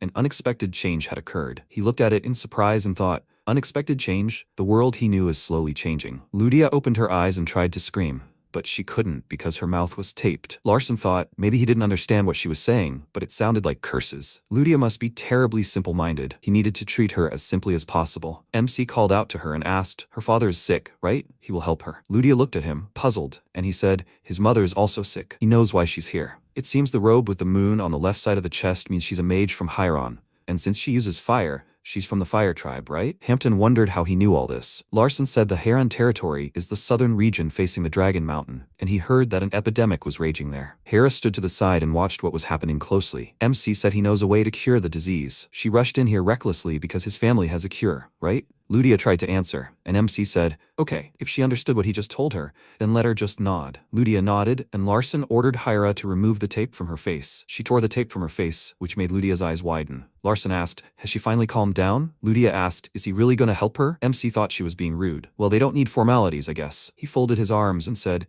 he said that he would help. Ludia asked why he would help her. MC asked, is it important? She looked down and said, nobles would never help people for no reason. Larson asked, who said that? Ludia answered, Dad. MC asked, why did she come if they weren't going to help her for no reason? Ludia answered, she was going to make up a reason. She has something valuable. MC's eyes widened in surprise and thought, a reason, something valuable. It's the holy grail of fire. This is the great opportunity that Kassan Said got in the original novel. He said he will cure her father. Ludia asked in surprise, really? Larson answered, but it will cost a lot of money. Ludia answered, she doesn't have the money. MC said she will pay later. Ludia asked how much. He replied, he doesn't know. It will only be known after he cures him. Ludia asked him to help her cure him. Larson asked, is she going to pay? Ludia said, she will do everything to repay him. MC asked, didn't she say that she had something valuable? Larson thought, well, it's done. He turned to Hampton and ordered him to take a 1,000-year-old herb and scatter it throughout the territory of Hieron. He needs to boil it in silver seawater for 18 minutes, and it will cure the epidemic in that area. Hampton said, he's never heard of this recipe, sir. Can he explain to him how it works? MC told him not to doubt the abilities of his mind. Hampton looked at him in surprise, and then bowed and said, he understands. He will do as he asks. He knelt down and thought admiringly, he's so cool. Hera asked, young master, she may sound impudent, but can I ask him a question? Larson asked, what? She wonders how he knows this recipe? Hera answered, yes, to be honest, she is interested. She is not able to understand it with her mind. MC answered, he is my tone. Hera remained silent at first and then thanked him for his wonderful lesson. She thought, this is greatness. As if the patriarch was in front of her when he was young. MC smiled and said, Ludia, he will untie her now. She widened her eyes in surprise and asked, what? She screamed. What did he just say? She never said her name, how does he know? Larson thought, nightmare, he screwed up. He ordered himself not to panic and asked, is it so strange that he knows her name? Ludia answered, yes, very much. MC asked, isn't it strange that he uses an expensive 1,000-year-old herb when he has nothing? Ludia said, this is strange. Larson asked if it would be strange if he told her a secret known only to the Mighton family. Ludia looked away and said, this is strange. He asked, is it still strange if he does something that will bring her great benefit? Ludia said again, this is strange. Larson spoke. She clearly showed that she desired the blood of the one who could be her savior. Does she understand? Ludia answered, yes. MC asked, does she know that she turned all the goodness he showed her into trash? Ludia lowered her head and said shamefully, she's sorry. MC asked, what did she say? Ludia repeated, she's sorry. MC came closer to her and asked, what? He didn't hear. Ludia screamed, she's sorry, she was wrong. He thought that's enough. He said, he accepts her apology. As long as she stays here. Ludia asked, why can't she go home? MC asked, has she already forgotten what she did? She attacked the Mighton family guards. Ludia said fearfully, it is. Larson spoke up. She said, she did it to save her father. But what did they say? Ludia lowered her head and replied that this was no place for a beggar like her. They said that they did not care if father or someone like her died while they laughed. They said, it has nothing to do with the Mighton family. Ludia's tears began to fall on her palms and she said, she was going to kill them all. She liked to play with dad, but they told him to die. MC ordered Hera to let her go. She answered, yes, young master. Ludia wiped her tears and asked, but who is he? Why is he so kind to her? MC asked again, him? He is Larson Mighton. She asked again, Larson Mighton?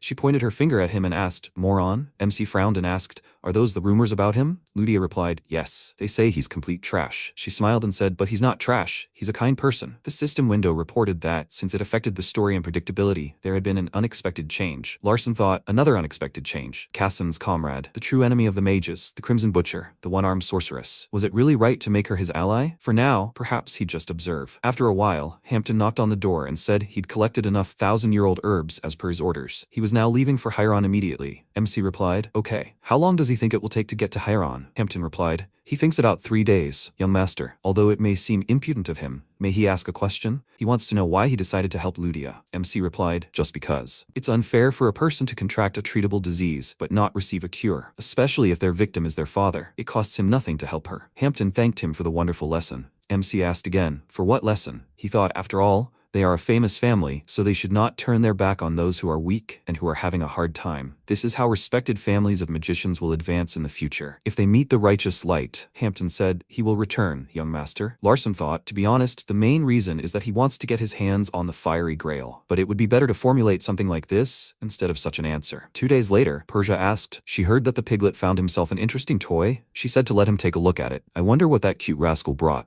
She looked towards MC and asked, who is he? No one else in the Mighton family was such a handsome man. MC answered, Larson Mighton, her younger brother. Persia folded her arms and replied, how interesting, he's piqued her curiosity. It seems he's hiding a lot. Larson replied, he's not really hiding anything. He thought, except for the fact that he created this world. Persia asked, how did he become so cute? A man looks best when he has a handsome face. MC looked at her in surprise and thought, it feels like his heart is about to freeze. The system window reported, the advanced Iron Will magic combat technique for beginners is protecting his body. He can't believe it. He just made eye contact with her, but his magic technique activated on its own. Persia mused, I wonder, he's achieved all this in these 3 weeks, right? Okay, his face is gone. If he continues to grow like this, she'll spoil him. MC threw her hand away and said, he doesn't need it. Persia asked again, why? Larson thought it was another one of her tests. He said he wanted to be either her incredible rival or her ally. He had no desire to be spoiled by her. Persia smiled and replied, he's even cuter this way. She was sure he'd make a beautiful work of art if she ripped his head off and decorated it. MC's eyes widened in surprise and told her not to joke so terribly. Persia laughed and asked, does he think she's joking? More importantly, she wanted to see the toy he'd brought. Larson wondered why she wanted to see Ludia, because she had incredible fire talent. Persia, a talented mage, didn't like being around other sorcerers practicing her element. Did she realize Ludia was from the fire tribe and that she wasn't satisfied with her talents? He shouldn't let this story develop like in the novel. He said it was his toy. Persia looked at him in surprise, and he said he found the toy, and he didn't intend to show it to her just because she wanted to look at it. Persia directed her mana in his direction and asked,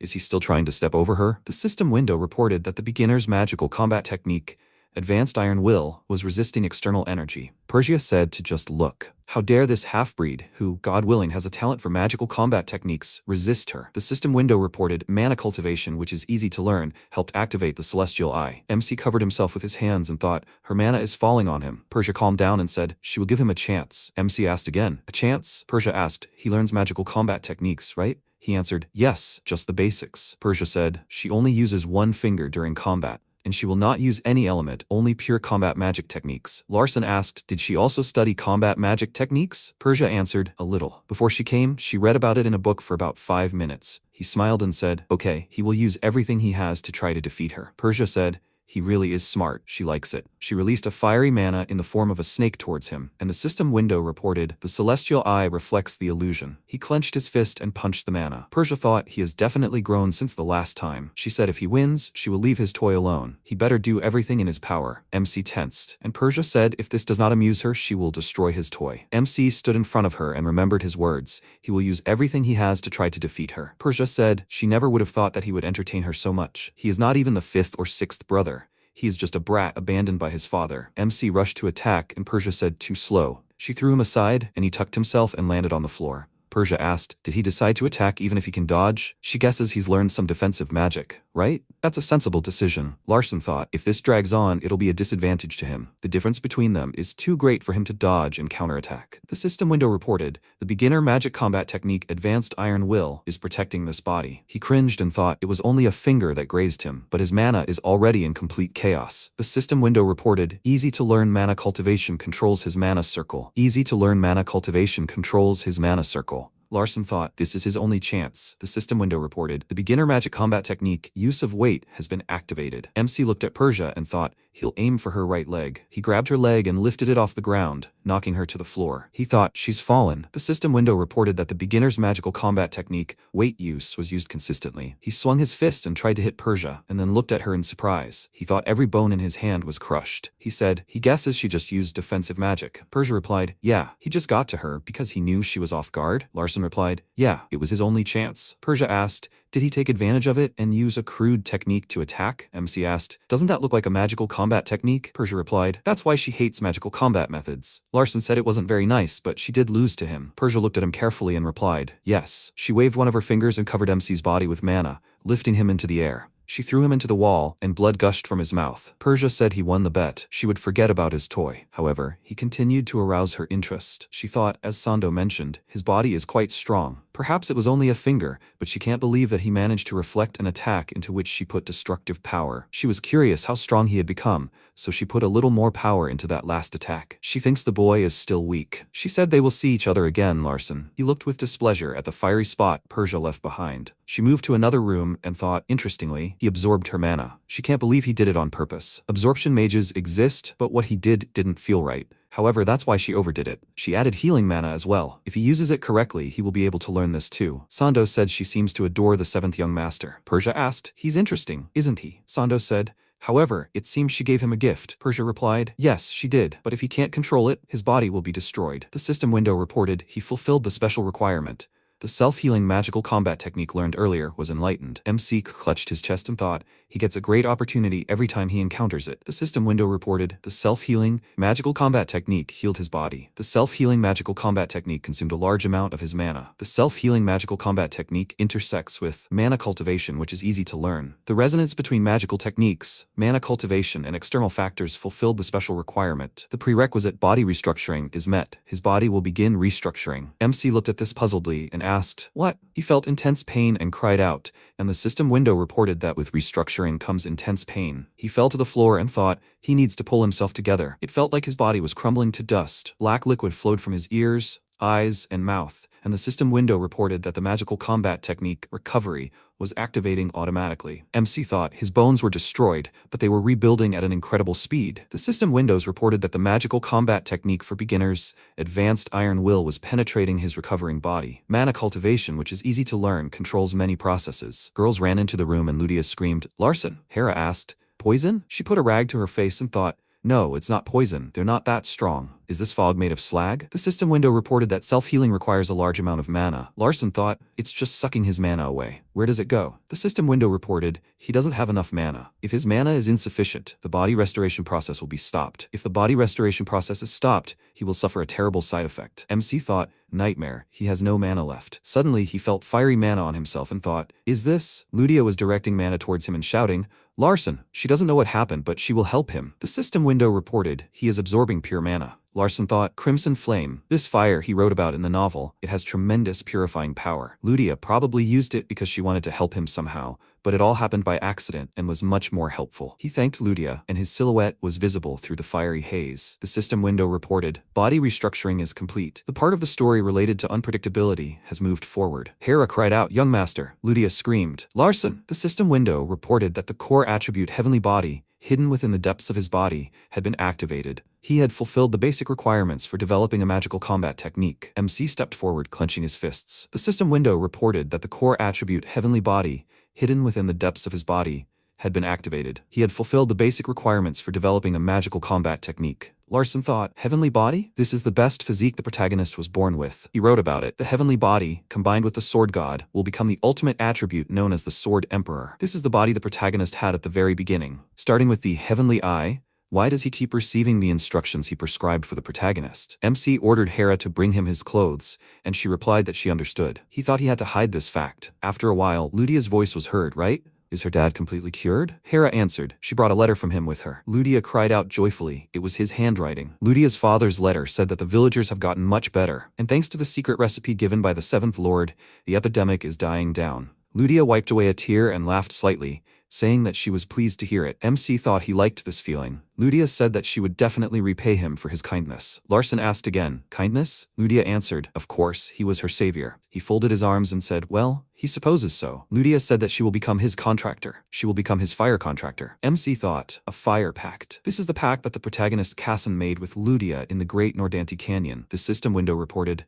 a fire pact. A promise that members of the fire tribe can only make once in their lifetime. They dedicate their lives and their flames to the person who made the fire pact with them. This is of paramount importance to the fire tribe. Larson thought, if he made a pact with her, then the content of the original story would greatly change. The Bloody Butcher, who would become Kesson's powerful ally, would disappear from this world. What does this have to do with his affairs? His life itself is in danger. He needs to escape Cassin's clutches as soon as possible before he turns 17. Larson coughed and said, if she so desires. Ludia smiled and said, she, Ludia of the Fire Tribe, swears an oath of life before the eternal flame. MC thought in surprise, this is a fire pact. The system window reported that the Celestial Eye is analyzing the information. The settings of the other world are revealed. The power to control rage is granted to the fire contractee. Larson thought in surprise. When he was writing the novel, Ludia went berserk. Since she is very simple-minded, this is quite natural. The system window reported that the power to control rage gives a person the power to control the violent mana of the fire contractee. The side effect is that the contractee will die. Larson thought in surprise, wait, dies? He shouted, Ludia, you don't have to do what she wants. Ludia asked,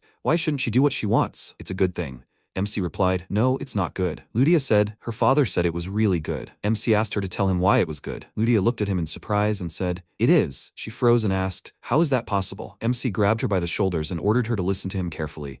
When she became a fire contractor, she would have to sacrifice her life for him. Ludia asked again, sacrifice? So is that bad? Larson asked, is that good? Ludia answered, that's cool. Larson said that if she went into a rage, he wouldn't be able to stop her. Ludia asked, why does that matter? He answered, if he stops her, she will die. Ludia said, it's okay, as long as this death is for him. It's an honor for the fire tribe. They call it martyrdom. MC grabbed his head and thought, it's even scarier because she's just so innocent. He said, he doesn't want to kill her, and he doesn't want to be responsible for something like that. Ludia patted him on the shoulder and said, come on, he's worrying about nothing. She won't die. Larson thought, the more they talk about it, the more he feels like he's falling into a swamp. He grabbed her hand and ordered her to listen carefully. She is 9 years old, and he is too young to become a contractor. Ludia said that age is not important for the fire treaty. Larson said that he does not belong to the fire tribe. There is no need to impose your ideals on him. Ludia said that imposing is bad. MC asked again, really? He does not want anything imposed on him. Ludia asked, he does not want her to become his contractor? MC winked at her and said that it is not so. He just thinks that it is too much responsibility. They are still too young, so he thinks that they are not yet able to fully understand the fire treaty. Ludia replied, okay, then they will wait. The system window reported that the fire treaty was cancelled. Ludia said that he is a good man. MC asked again, why all of a sudden? Ludia said that's what Dad says. The fire treaty is always sacred, and a contractor must be very careful. MC asked, really? Ludia answered, he said that she was perfect for the role of a contract worker because she was weak. He said that if someone refused a contract for a reasonable reason, then this person was good. He said that such a person can be trusted. She was covered in mana and said he asked her to never let such a person go. After some time, Ludia happily held a bit of chocolate in her hands and said, yummy, this is so delicious. He is so kind, he cured her dad and gives her treats. MC said, Ludia, it's time for her to give him an important thing. Ludia asked what important thing. She cried out, yes, important. MC thought it was definitely the Holy Grail of Fire, a divine artifact that the Fire Tribe takes care of. It should be on Dragon Mountain, which is near Hiron. There is a stone tomb there that only the Fire Tribe can open, and that's where the Holy Grail is. Ludia said she has a good thing nearby. MC asked again, nearby? Ludia replied, it's super cool. Dad said so. Larson asked, does this super cool thing have a name? He thought, the Holy Fire Grail. Let her name it already. Ludia asked, what's the name? She didn't know. MC grabbed his head and asked, doesn't she know? Ludia started eating chocolate and said, they say this is some kind of valuable cup. Larson thought, he thinks he wrote it too simply. First, he'll use the Celestial Eye to read about the Holy Grail. The system window reported that the Holy Fire Grail is capable of creating fire flower water once every century. This water possesses great power, authoritative purification, capable of burning and cleansing all impurities that penetrate a person's body or mind. To summarize, the user will not die from poison and will not be affected by mind magic. It can even relieve stomach pain from eating rotten food. The ideal power to live a long life. The system window reported, that's all that's recorded. MC thought, but why? Well, never mind. He told Ludia to go, and she replied, okay. Hera asked, young master, should she request an escort? MC asked again, an escort? He thought, exactly. Whenever someone from Myton leaves the family, an escort consisting of guard mages comes with them. The same applies to him, who was abandoned altogether. What reason does he have to give to go to Ludia's hometown, Hiron? For what reason would the main family let him go for a valuable cup? He can't lie. There's no way he can lie. After all, a 7th Circle mage will be watching him at all times, even if he goes to the toilet. A more serious problem is that all the escorts are supporting one of his brothers or sisters. This was to be expected, since the War of Succession creates factions within the family, and as many talents as possible need to be recruited to his side. But he doesn't want to give up the sacred fire grail either, considering that he will be marked. Should he go for the grail himself or give it up? Okay, he decided. The guard mage Joffel, who was on extremely bad terms with Larson, asked, what? This idiot wants him to be his escort? 3 years ago, Larson grabbed his face and said, he's just a dog that guards his house, and he's the owner of the house. Does he understand? If he understood, then let him nod, idiot. Currently, MC grabbed his head and thought, why did he do that at 6? At least an escort is at least in the 7th circle. Hera asked, young master, so what should she write in the reason? MC asked again.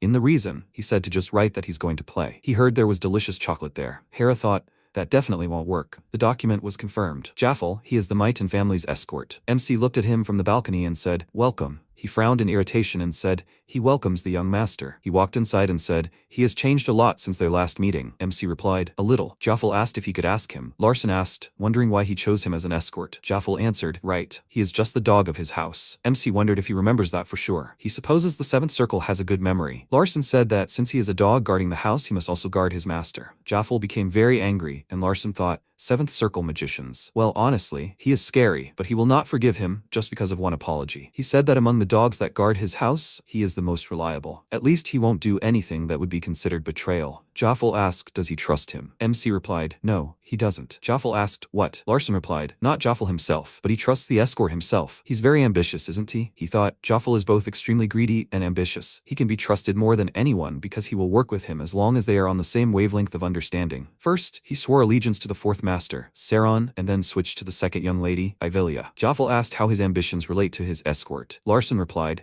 he feels that one day he will be able to help him. Jaffel asked, what is he talking about? He smirked and wondered what kind of thing a disenfranchised idiot could possibly offer. MC spoke up. Even though he now swears allegiance to his 4th brother, he wants to defect to the 2nd sister. Is that right? Jaffel thought in surprise. What? How does he know this? He said he's only an escort. That's why he doesn't swear allegiance to anyone. MC thought he'd been caught. He said, despite saying this, he seems quite emotional. It doesn't matter to him. For what other reason should an escort protect his master? Jaffel answered, absolutely right. Larson said he orders him as Myton to protect him. Jaffel replied, he accepts his order. He thought, Is this the same fool he knew? What even happened to him? He'd heard rumors that he'd beat up the 6th young master, and that he created the first circle without a magic teacher. What's more suspicious is that it's not just the first magic circle. Even though he only has one ring, he senses from it the amount of mana inherent to the second circle. Even the second lady, Yahello, couldn't create the first circle with that amount of mana. He needs to keep an eye on him. He's sure something's going on here. After a while, they were walking along a forest road,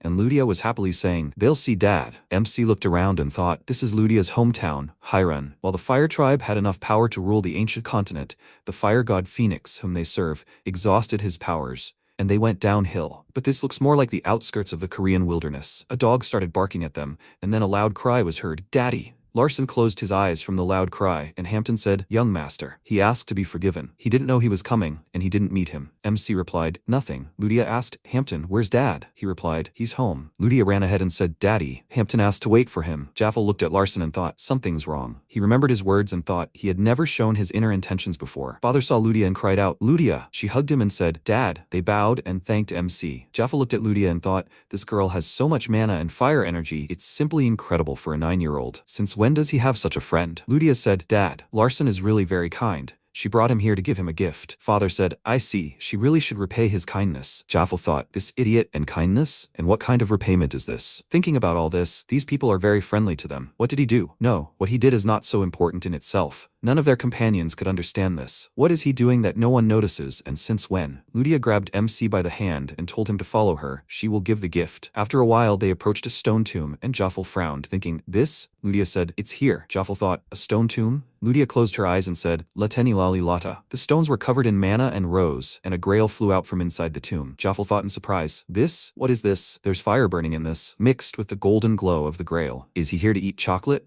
Is this just an excuse? He feels a strange flow of mana from this cup. MC looked at it and thought, this is the Holy Fire Grail. The system window reported, the backstory of the Otherworld has been revealed. The backstory of the Otherworld has received insufficient predictability. Only those who have made a contract with the Fire Tribe can drink the fire-colored water from the Holy Fire Grail. If someone who hasn't made a contract with the Fire Tribe drinks this, they will experience nausea and stomach pain, ultimately leading to death. MC reread this sentence several times and thought, does he have to make a fire contract to drink the fireflower water? The system window reported that when the fireflower water encounters the outside air, it will evaporate. The longer this happens, the less effective the fireflower water will be. Larson thought, the more time passes, the more it will become ordinary water. He doesn't have time, he needs to decide now. If he makes a fire contract, he will be able to control the super simple-minded Ludia. Even Casson had problems with this.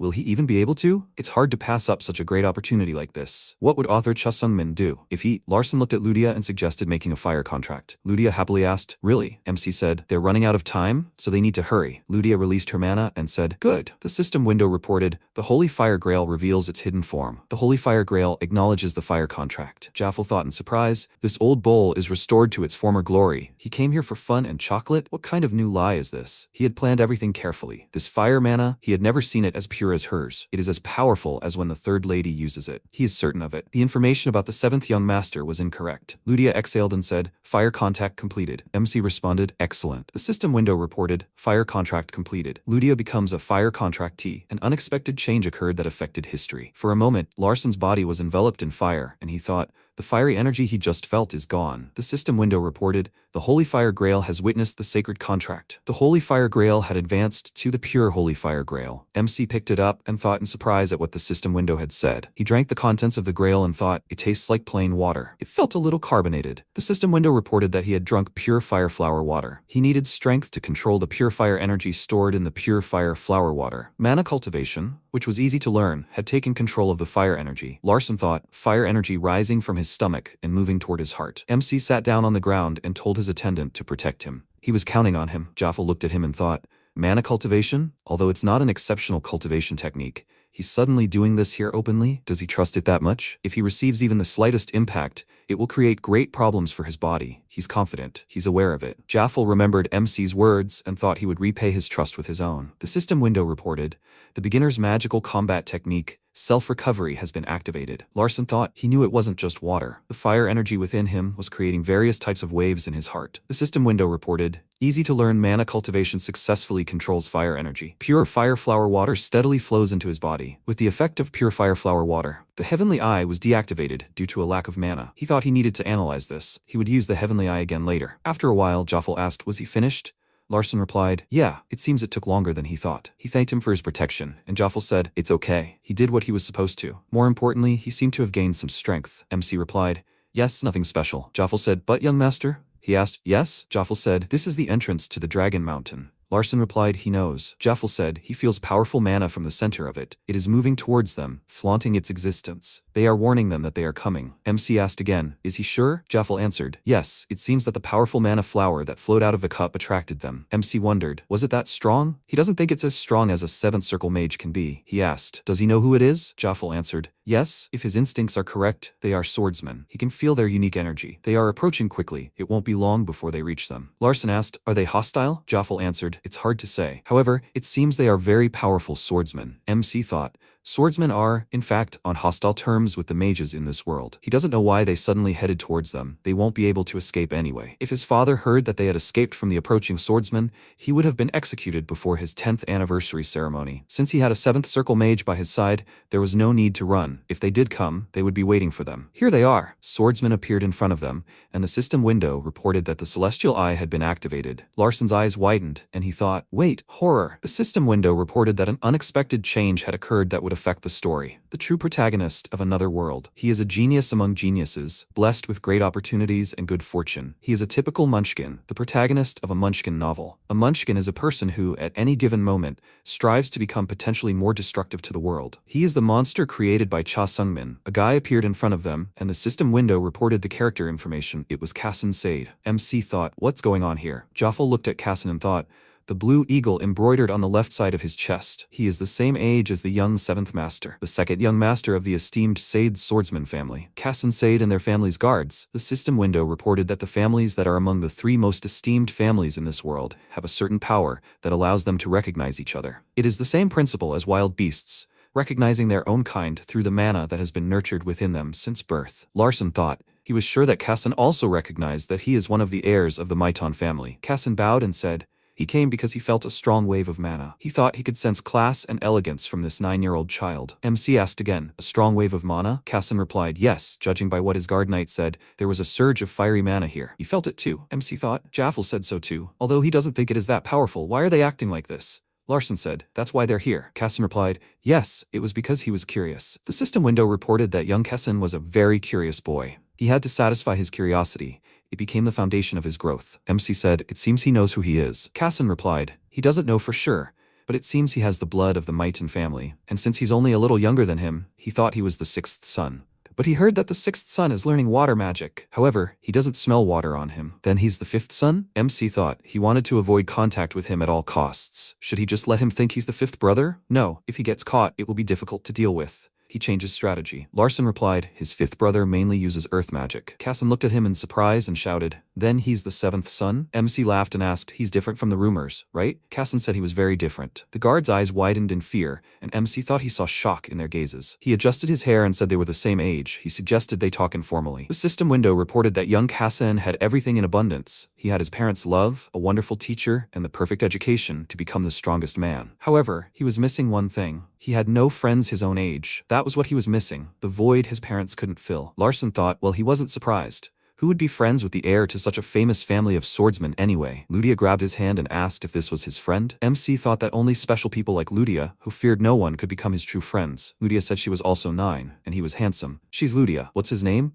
Kassan introduced himself, and Ludia asked again. Kassan? He answered, yes. Ludia said he has a cute name and face. Kassan cleared his throat and sheepishly turned to Larson. He was curious about the mana wave. Could he tell him what it was? He said a while ago, he got a great opportunity. MC answered, that's right. He thought he was aiming right for it. Kassan asked, what kind of fire mana does he have? It feels pretty new. Larson said it's a power that protects him from external influences. Kassan asked, like poisons? MC answered, yeah. Kassan said it's a good power. Joffel stood to the side and watched what was happening. He thought, in terms of power, they have the advantage. If they tried to harm them now, they would be in a helpless position. And yet they are just chatting carefree, unaware of it. Ludia touched the hilt of the sword and asked in surprise, is this a sword? Can she touch it? Kassan wondered why she didn't seem uncomfortable around him. He liked it though. Larson thought they probably wouldn't see each other again for a long time after they parted ways today. He'd just be friendly enough to make it a good memory. He extended his hand and said, Kassan. He replied, yes. MC said he'd never met anyone from the side family, let alone someone his own age. Kassan shook his hand back and said he'd never met anyone his own age either. Larson said he'd heard that in swordsman families, you have to cross swords before you become friends. He asked him to remind him, what's it called? Casson replied, a duel. MC said, exactly, a duel. He wanted to try it. He'd heard it was a mandatory process to become friends with him. Casson replied, it wasn't mandatory, but Larson interrupted him and asked, it would be nice to fight, right? Casson was covered in mana and asked, so he's challenging him to a duel now? MC replied, exactly. He thought it was a great opportunity to see how big the difference in their abilities was right now. Jaffa looked at him and thought, a duel in this situation? When he has 2 knights on his side, his safety couldn't be guaranteed in this situation, but he couldn't stand up for him. In the eyes of society, the 7th young master was considered one of the heirs of the Maiton family, so he couldn't stop him without a good reason. Moreover, since a representative of another family was present, his attempt to stop him could be seen as disrespectful to the Maiton family. Casson asked, did he also learn swordsmanship? Larson replied, no, he only learned magical combat techniques. Casson remarked, few people study magical combat techniques these days. MC replied, as it turned out, that was the only thing he was good at. Casson asked, why did he challenge him to a duel? He heard that the family of mages disliked them. MC asked again, he doesn't have any friends, right? Casson froze, and the guards widened their eyes in surprise. Jaffa wondered why he said that. MC spread his hands and said he didn't have any friends either. They were in a similar situation. Casson looked at him carefully and remained silent, and Larson said he thought it had to do with the families they were born into. Come to think of it, it's even harder for him to make friends. Casson asked again, why? MC replied, his family forbids it. Even if he meets someone of equal status, they can only be friends for the sake of establishing a business relationship. Casson asked, what kind of friendship is that? MC replied, it doesn't even count as friendship. That's why he doesn't have any friends. But maybe his family will allow them to be friends. That's why he challenged him to a duel. The system window reported that the celestial eye is analyzing this world. The unpredictability assessment is being clarified. In a family of swordsmen, dueling is one of the ways to instill trust in each other. Larson said, trust and care for each other. And if there is no basis for trust, then one can greatly harm the other, right? Cassin answered, that's right, he knows a lot about them. The system window reported that it takes a lot of trust and courage for the weak to challenge the strong to a duel. But this also says, he absolutely trusts him. Larson thought, of course he is weak, and Cassin is strong. He said, as he already said, he uses magical combat techniques. He can think of it as martial arts. Cassin drew his sword from its sheath and said, he uses fencing, holding the sword with his right hand. He will only use the basic fencing of the side family. Since he is disarmed and he is not,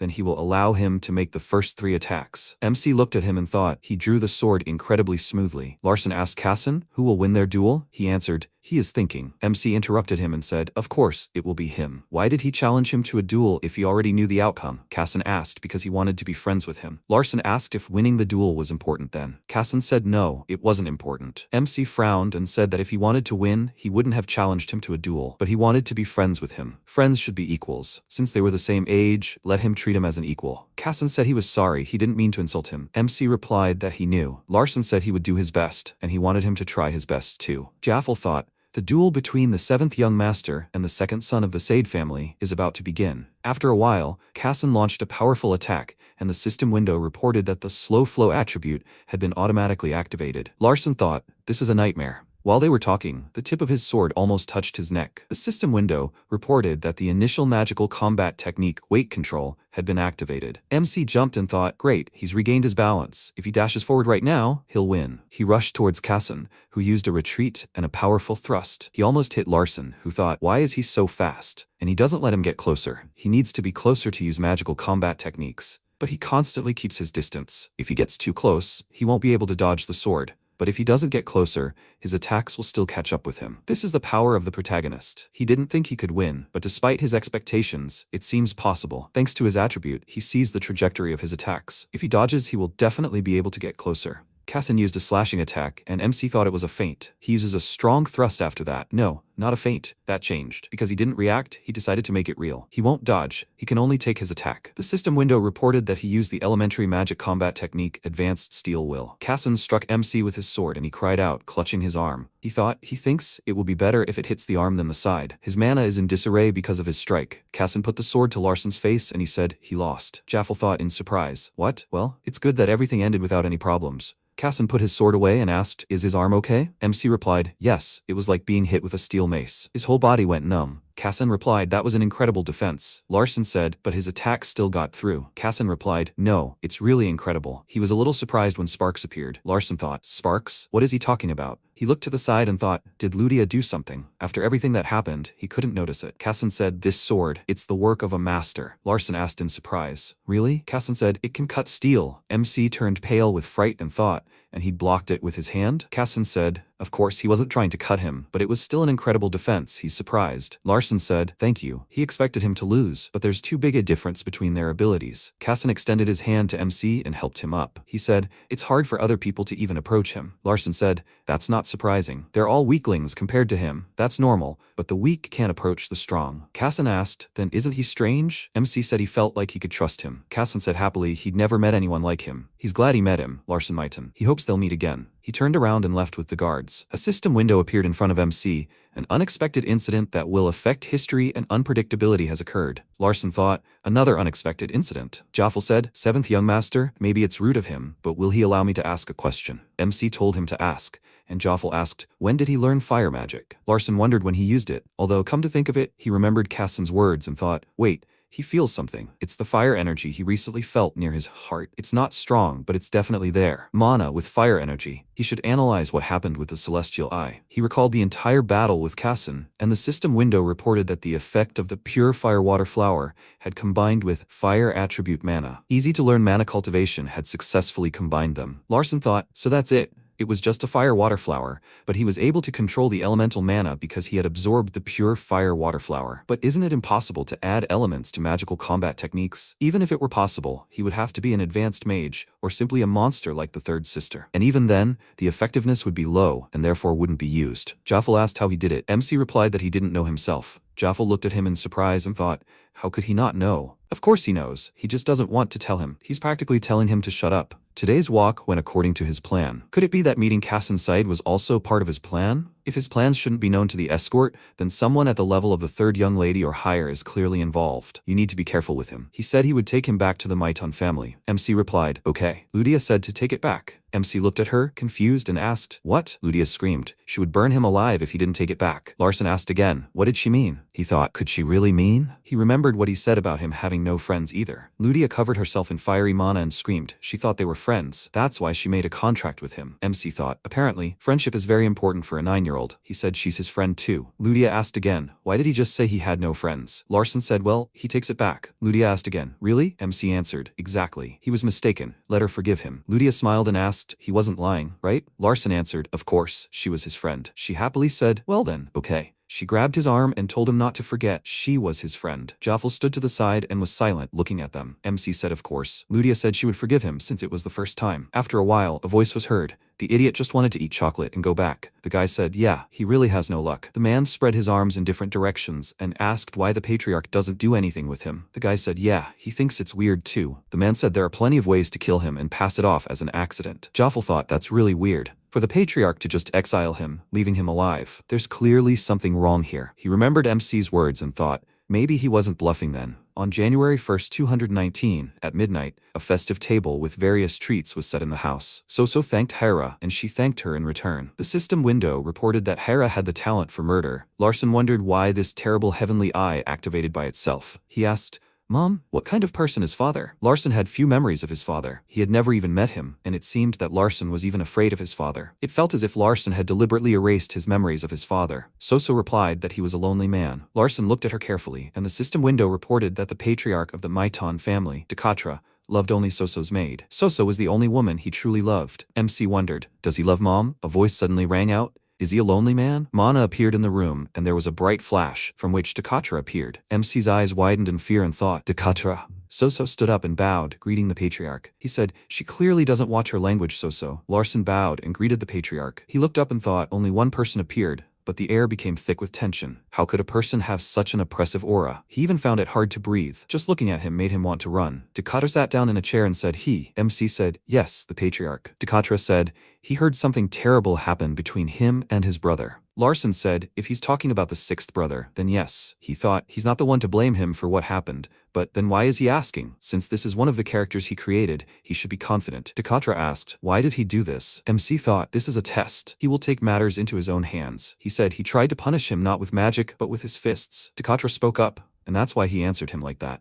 Larson said he felt like he was insulting the honor of mages with his actions. He tried to punish him incorrectly, and he simply responded by using mana. Takatra asked, so he was right? MC answered, that's right, absolutely right. He also wanted to end this senseless fight as quickly as a mage could. Takatra asked why he was so rude. MC answered, he doesn't think he was too rude. As a mage, he didn't receive fatal wounds, and that's why he used magical combat techniques similar to martial arts, trying to bring the sixth brother to his senses. The reason they have a war of succession is hardly just the senseless slaughter of relatives. He cried out. He believes they are not enemies, the Grandel family of martial arts and the Sade family of swordsmen. He believes it is so that they bow before them, lick the floor like dogs, and crawl like bugs. Takatra said he likes his thoughts. Larson waved his hand and said, the sixth brother should be grateful. After all, he showed him what is necessary when fighting a parasite from a martial arts family. Takatra thought he didn't expect anything from the sixth and seventh sons, but if you compare them, the seventh is much better. MC said that if he still holds a grudge against him because of what happened, then he has no right to be Maiton. He fell silent and thought fearfully. Did he succeed? To be honest, he is still shaking. The system window reported that Takatra's only love was Soso, and he still loves her. You need to look at the information regarding loyalty. Larson Maiton lived to 17 because he was Soso's son. MC thought, that's why he lived to 17? If you think about it, an idiot like Larson could not live that long. Although it is not said in the book, if everything here is based on his plot, then Soso will die a couple of years later from a blue dot, because when his mother died, he had no protection. In the past, Takatra Maiton banished Soso, who gave birth to Larson, to the Badger Mansion, and he no longer paid attention to her, because he's an idiot who's too weak to protect his mother,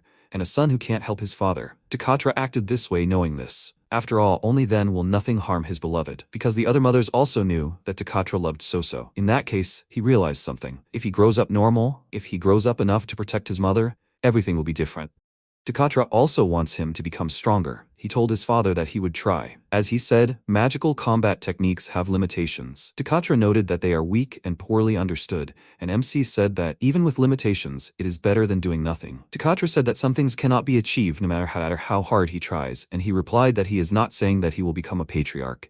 He knows that he is not capable of it, but he is capable of supporting the patriarch. Although his powers are limited as a mage, they are not limited as a person. Let him not forget that his blood flows in him. He will definitely become stronger and be able to protect his mother. Soso looked at him in surprise, and Takatra thought about it. Sometime later, Larson received a letter written personally by Takatra, in which he ordered him to come to the main banquet hall of the Maiton main mansion. He read it and noted that the letter was too short to be considered complete. According to the Maiton family tradition, the date of the 10th anniversary ceremony has been set. The 10th anniversary ceremony occurs when a Maiton family member turns 10 years old. It is a significant event where people gather to have fun together and eat snacks. And most importantly, on this day, they receive physical enhancement magic. A person's physical enhancement magic is not just a physical boost. It is the opportunity to gain the main attribute or mana of one of the 7 elements: water, fire, metal, lightning, light, earth, and darkness. It was time for the banquet. He put on his evening suit and thought that he had changed a lot since entering this body. Not only his body had changed, but also his mind. Afterwards, accompanied by a maid, he went to the banquet hall, the venue for the 10th anniversary ceremony. Upon entering the banquet hall, he saw a dining table with a permanent magic emitting effect,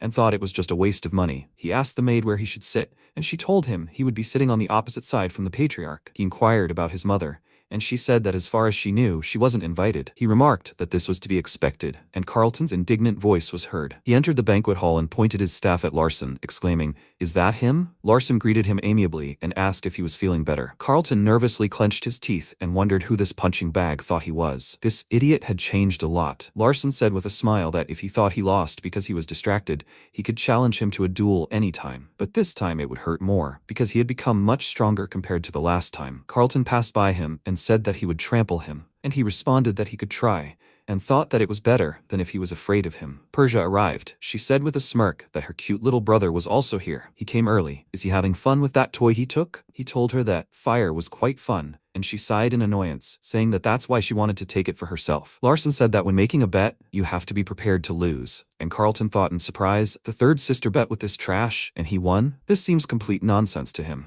Their second sister entered the banquet hall, and MC's face became surprised when he looked at her. She is the sorceress of the end, Yahello. He thought that she is a mage who will most likely become the next head of the family. Although she has a calm nature, she is ready to do anything for the honor of the family. She has the seventh circle, like his third sister, and her primary attribute is light, and her secondary attribute is darkness. And she was beheaded by Kassan, which is ironic because she was his first love. Yahello took a seat next to Persia and remarked that their younger brother had changed a lot. Larson said that he would take this as a compliment, after which he nervously thought that this was driving him crazy. Now he is sure, seeing Persia and Yahello, that he cannot live frivolously like a commoner. They are on a level where he will have to die to even get halfway close to their power. He was too frivolous. Finally, the whole family was assembled. The patriarch took a seat opposite Larson, and he thought that everyone was here. Decatra has 3 wives. Counting his first child, whose plans are unknown, he has 6 children. In total, there are 10 people here. Decatra said that the youngest has reached 10 years old. He congratulates him on this. Everyone else congratulated Larson on this, and he nervously thanked them. Yahello stood up and said that, in accordance with her father's orders, she had returned from exterminating the evil creatures, Balrogs,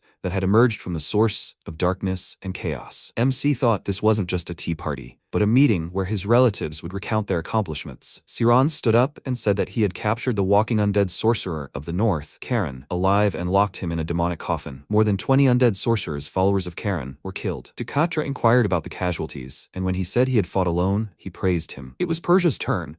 She said she had retrieved Sylvius's wings from an abandoned temple. This made Larson tense. He looked into her eyes and saw a malicious glint in them. The system informed him that Persia had stolen the wings of Sylvia, a sacred artifact that protected an abandoned temple. The wings of Sylvia are sacred artifacts that greatly increase wind affinity for wind mages. The wings of Sylvia protected 7 monk priests, and the 17 swordsmen who protected them were killed. Decatra said that apparently this temple served as an example. How did the Holy Empire react? She told him that they hadn't made any statements yet, but she thought they would soon carry out their plans. Decatra said that the only thing they could ask for was an apology. They would simply ignore them. Persia returned to her seat, and MC thought that this was proof of resolve. Someone from the Holy Empire had harmed someone from the Mighton family, and Decatra had set an example for them. They still wouldn't try to go to war with the Mighton family. There was a knock at the door, and Senkin, the patriarch's right-hand man, entered the banquet hall. He placed a tray of scrolls on the table next to Larson, and Decatra told him to choose. MC looked them over and thought they were scrolls of physical enhancement magic,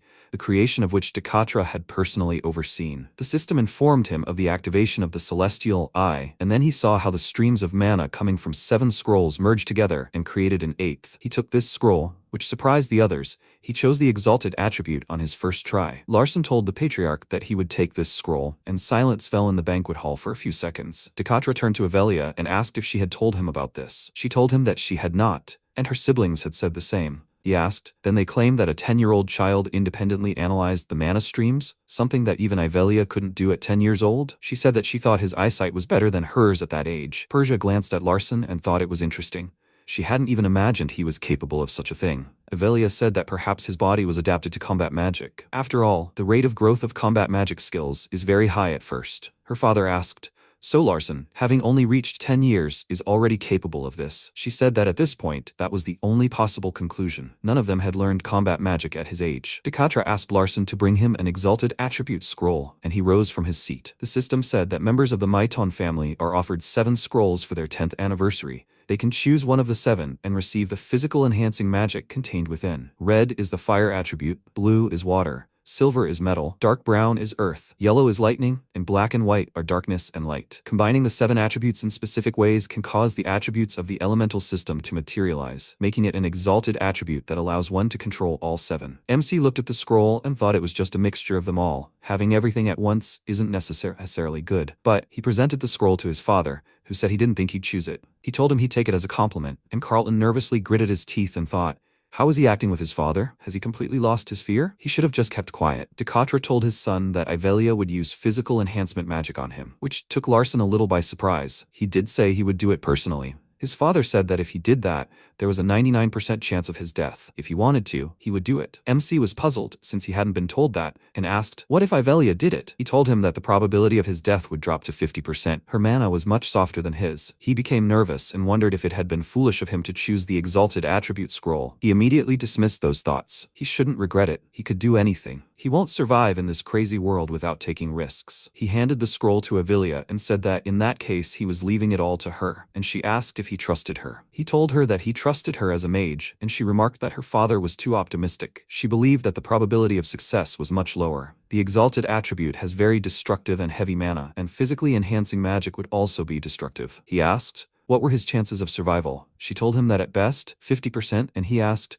what if she tried hard? She told him that it would still be 50%, and he asked if she wanted him to choose a scroll with a different attribute. She laid the scroll on the floor and said that those who chose the path of magic do not impose their opinions on others, but she wanted him to be strong. He stared at her in surprise, and after a short pause, declared that he would not change his choice. She ordered him to strip down to his underwear, and when he did, everyone could see his muscles, Persia paying special attention to them. He smirked and thought, who would ever think that this body belonged to a 10-year-old? He didn't look like this a month ago. She wondered how he saw the exalted attribute scroll, and why was he so pumped up? What secrets was he hiding? She said out loud that he had a good face and a good body. He was simply made to be an ornament. Her comment made Larson uneasy, and Ivelia laid him on his back and placed her hand on his chest, telling her father that she was starting the ritual. She was grateful to him for giving her the opportunity to use physically enhancing magic. MC asked her to wait, and she asked if he was scared. He told her that he wasn't scared at all. He just wanted to tell his father something. The others were very surprised by his words, and Decatra asked what he wanted to say. He asked him to do him a favor if he survived, and his brothers thought it was so thoughtful, and Carlton called him an idiot. Larson said that it was the Maiton family tradition for the patriarch to use physically enhancing magic, and this tradition was broken. Although Ivelia was very experienced, she was no match for him. Therefore, he believed he deserved a special favor. Carlton smirked, hoping that his father would kill him for this insolence, and Decatra asked what favor he was talking about. MC asked him to allow his mother to come here from now on, and the patriarch's other wives became nervous. The woman said that this worthless person cannot be allowed to come here. He asked why his mother was a worthless person, and she answered him that her rights and status were different from theirs. Larson said that he was the patriarch's son, and half of his blood was from his mother. By insulting her, she was not directly insulting him. This means that she is also insulting his father, because his blood is his. The woman immediately fell silent, and Decatra asked why he wanted this. He answered that it was because his mother wanted to see him, and the patriarch's face softened slightly and became surprised. MC thought that because of this, those three would become his enemies, but it was not so bad. It was better to have one father on his side than three mothers. His mother was his father's only weakness. Decatra said that it was impudent, but so be it. If he survived, he would fulfill his request. His wives looked at him in surprise, and Ivelia told Larson to try to survive. He frowned confidently and thought that he would not disappoint him. He would try his best, but this was only half of his journey. Ivelia said that she was starting. After that, she began to cast a spell. MC began to feel pain, and then an intense heat throughout his body, as if he was being branded. After that, a flash appeared before his eyes, and he was transported to another space, where there was nothing but darkness, only someone's voice that said that they would help him. Larson looked around and thought that he had limbs, but he couldn't feel them. He remembered this feeling, similar to when he was under anesthesia in the hospital. He felt uneasy from this memory, and suddenly a light appeared in front of him, and a talking one at that. From his unexpected greeting, MC involuntarily took a step back and stared at it in surprise, thinking, is this the Holy Grail of Fire? He asked, does he remember who he is? Larson asked in response, is he the Holy Grail of Fire? He thought that he had just received physically enhancing magic. Where is he, and why is the Holy Grail of Fire with him? The light became upset and said that he was mistaken. He is not the Holy Grail of Fire. His real name is the Holy Grail of Ascension. MC was surprised. He tried to analyze him with his celestial eye, but it didn't work, meaning he wasn't good enough. The Grail said there was a misunderstanding in the Fire Clan, and Curdle poured fire mana into him. His fire flared sharply, reflecting his displeasure, and he said he didn't need to know who Curdle was. He was just an old man, an archmage from legend. Larson immediately understood who he was talking about. If the great monk Alberto was a fictional character who declared himself a great monk, there were many who believed Curdle was real. The Grail called him brother and said that it wanted to help him, and he wondered why it even called him brother. He asked how it could help him, and it explained that he has a special body. Back when it was first created, such bodies were called celestial. His body is very strong, but not enough to withstand the mana he was trying to obtain because his ring is already saturated. What does he think will happen if such a destructive force enters his body in this state? He smiled nervously and answered that he will die, and he confirmed this. But he doesn't want him to die. It will be boring. He will have to sleep again, for at least 100 years. He asked how exactly he will help him, and he, pointing to a cloud of sparks next to them, answered that he will absorb this mana for him. He really likes the taste of it. MC thought that if he can't absorb all the mana, his body will die. It seems he will have to trust this Grail. The system said that the Holy Grail of Fire was hopelessly searching for a true master. He thought that initially the Holy Grail of Fire went to Kassan Sade. When this happened, The Holy Grail of Fire behaved completely differently. The Grail said that it is difficult to explain, but he is suitable to become its master. Its very existence is strange. This is exactly what is required to obtain it. Larson didn't understand what he meant, and said that he would understand everything later, but for now, they were distracted. He smiled, causing fireworks to pour out of him, and offered to become his master. It will now dissolve into his heart and consume all the mana. After that, he will be able to reincarnate as a full-fledged Holy Grail of Ascension. There are a lot of strange spells there, but that creepy sister of his will take care of them, so don't worry. It will take a short nap in his heart and then wake up when needed. He will have to use it often in the near future. The system informed him that the Holy Grail of Ascension will dissolve in the heart of its true master and act as another ring of mana. MC thought that in other words he will have one more ring of mana. If he doesn't accept its help, his body will slowly disappear. If it disappears completely, he will die. He panicked a lot. He doesn't want to die. He still has so much to do. He remembered his mother and asked the Grail to wait. He would become its master. The Grail immediately agreed, and then flames and fireworks erupted in the darkness. Larson watched it with admiration and thought that this was the power of the Holy Grail of Ascension. Then he woke up. Opening his eyes, he saw Ivelia above him, who told her father that she used physically enhancing magic. He praised her, while MC tried to catch his breath. He thought, so he's alive? Was it just a dream? Definitely not. His heart feels different. Ivelia said that she used magic, but Takatra didn't let her finish and asked, does she mean that the magic didn't work? She confirmed this and said that due to a detail she hadn't noticed, the mana and enhancing magic were destroyed. It's because she's not good enough. Takatra rose from his seat and said that this is fate. With this, the ritual of the decade is completed. Larson thought things weren't quite right. The mana hadn't been destroyed, but rather absorbed by the Holy Grail of Ascension. Before the Patriarch could leave, MC called out to him and reminded him of his promise. Takatra sized him up and said that promises should only be made to those who deserve them. Those who make such a promise must fulfill it. After that, everyone began to disperse, and Larson thought this was progress. But did Decatur and Ivelia really not know about the Holy Grail of Ascension even after performing the ritual? It was good that nothing was visible from the outside. Hera helped him dress, and he smiled confidently, thinking that he now had another powerful ally, and they had successfully used physical enhancement magic on him. He headed for the exit and invited Hera to go home, and at that very moment, he felt an oppressive aura emanating from her and froze. He felt like he was looking at a well-sharpened assassin's sword. Hera was emitting an aura. She said that she wanted to ask him something. MC tried to analyze it, but nothing worked. This made him panic and thought that there should be at least basic information. Is she showing her true self in front of his father? The system notified him that high-level security magic was in effect here, and he thought that the only mage in this building who was capable of such magic was Decatra. Hera asked if he was aware of what she recently learned. He asked in return if he should know this. She noticed that his attitude towards her had changed, to which he told her that he simply decided to pull himself together. She released an even stronger aura and asked who he thought hired her. He told her that he thought it was his father, and she asked why he thought so. He answered her that it was because she didn't hide her aura in the main mansion, even though his father was here. The girl remarked that it was funny. He could feel her aura? He nervously clenched his fist and said that her aura was sharp and penetrated to the bone. It was quite creepy. She said that it was because he was still weak, and he nervously said that he had only just turned 10 years old. Of course he was weak. Hera remarked that he was right, but was that reason enough to hire her? He thought that she was so scary that he wanted to run away. But if he tried, she would still catch up with him. If his father hired her, she wouldn't be able to harm him. He said that she was emitting an aura, but no one was interfering, and there were mages here who could sense the slightest flow of aura. Since no one was interfering, it meant that something or someone was hiding her aura from others. Perhaps it was security magic. No one can use magic like that in the main building without the Patriarch's permission. His father hired her and set up a magical barrier, and she received an order from him to show him her true self. She said he was right. He said she could do whatever she wanted with him if he couldn't analyze the situation. But he said that if he was part of the Maiton family, he should be able to do at least that. He nervously noted that this was like him, and she said that he didn't seem disappointed. He told her that he was disappointed, and very much so. The problem was why she showed herself to him now, since she had hidden herself so well until now. But on the other hand, this was the perfect moment. Today was his official arrival at the main mansion, and today was also the day he met his father. And since he had set up a protective barrier, today was the day he wanted to test it. He assumed a fighting stance and clenched his fists, and Hera immediately pulled out a hidden dagger and said that he had understood everything correctly. To be honest, she didn't expect him to be able to think of that either. He asked, what was she hoping for? She honestly answered him that she thought he would wet his pants as soon as she showed her aura. He smiled nervously and said that she clearly underestimated him. After that, she brought her hand to her chest and bowed to him, saying that she should introduce herself. Her real name is Hidden and Soundless,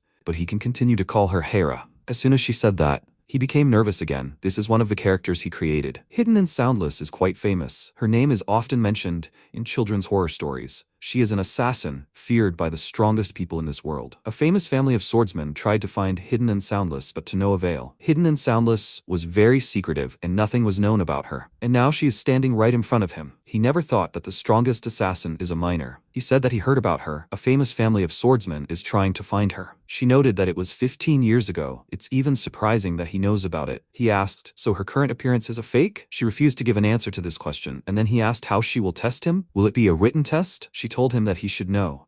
Her specialty is assassination. If he reflects her attack at least once, then he will win. After these words, she suddenly disappeared, and he used Heaven's Eye, but it did not help him find her. He became nervous, and her voice was heard in front of him. She said that his father told her to get rid of him if he is weak. Because of this, he became very scared and immediately raised his hand, asking her to wait. What will he get if he wins? She remained silent, then appeared behind him and said that she did not expect him to ask for a reward. He immediately turned to her and thought in surprise, so she was there? But he definitely heard her voice in front of him. She asked what he wanted, and he asked her to always be with him. She answered him that she was his servant. Of course she would be by his side, but he did not mean that. He said that he wanted her to guard him. She herself said that he was weak. Therefore, until he became strong enough, let her guard him. She thought for a few seconds and agreed, which he was glad about and thought that this should be enough. She disappeared, warning him about the beginning of the test, and he prepared himself with the thought that he was sure, but to react, he needed to feel at least something. Even the heavenly eye cannot see her. If he cannot use this skill, he will not be able to predict her actions. She is probably aiming at him from her inconspicuous position. Hera may sound creepy, but she won't be able to kill him. Ending his existence is an empty threat. This means the attacks aren't aimed at his neck, head, or heart. If he can't figure out where she is, he'll have to defend himself against the attacks. In that case, he'll simply be beaten. Hera also needs to be on guard, and her possible targets are limited. Whether it's his legs or his arms, she'll use attacks that don't threaten his life. He'll be able to determine her position when she attacks,